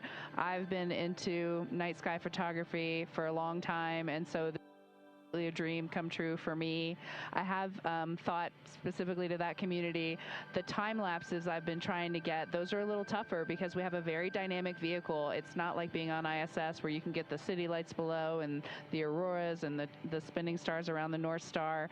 There's a lot going on. So, but what we got to matter is out of this world. When we viewed that eclipse, that was the one time we all said, we literally cannot capture this with a camera. Everything else, I think we've really put our hearts and minds into making sure we understand so that we can bring that home to everyone. But having to set the low light features for Earth shine on the moon while it's an eclipse, that was a new one. I had to dig deep in my book for that one. And thanks for the iPhones. They've been working great. Very glad to hear that, and there are a couple billion people back here on Earth that are extremely excited to look at the imagery you've captured up there.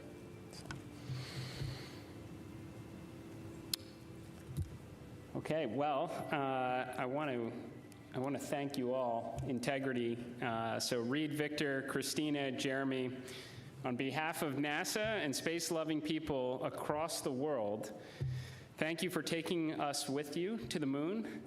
Thank you for your courage. all of your beautiful words that we've heard. You represent the absolute best of us. We are proud of you, and we look forward to welcoming you back safely to the good Earth very soon. Godspeed, and go Artemis II.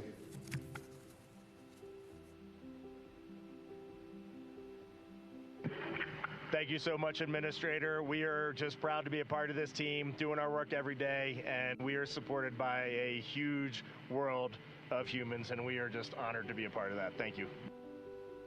We'll see you soon. Integrity, this is Houston ACR. That concludes the event. Thank you. Thank you to all participants. Integrity, we are now resuming operational audio comm.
This is Artemis Mission Control in Houston, Texas. That second public affairs event with NASA Administrator Wiseman and the crew on board the Orion spacecraft named Integrity now complete, and there on your screen you're seeing a live view from the Orion spacecraft, specifically from the camera on its solar array wings, and you can see a crescent Earth there. The crew is now officially on the return leg of their journey, and Earth is now their target, with that splashdown targeted for April 10th.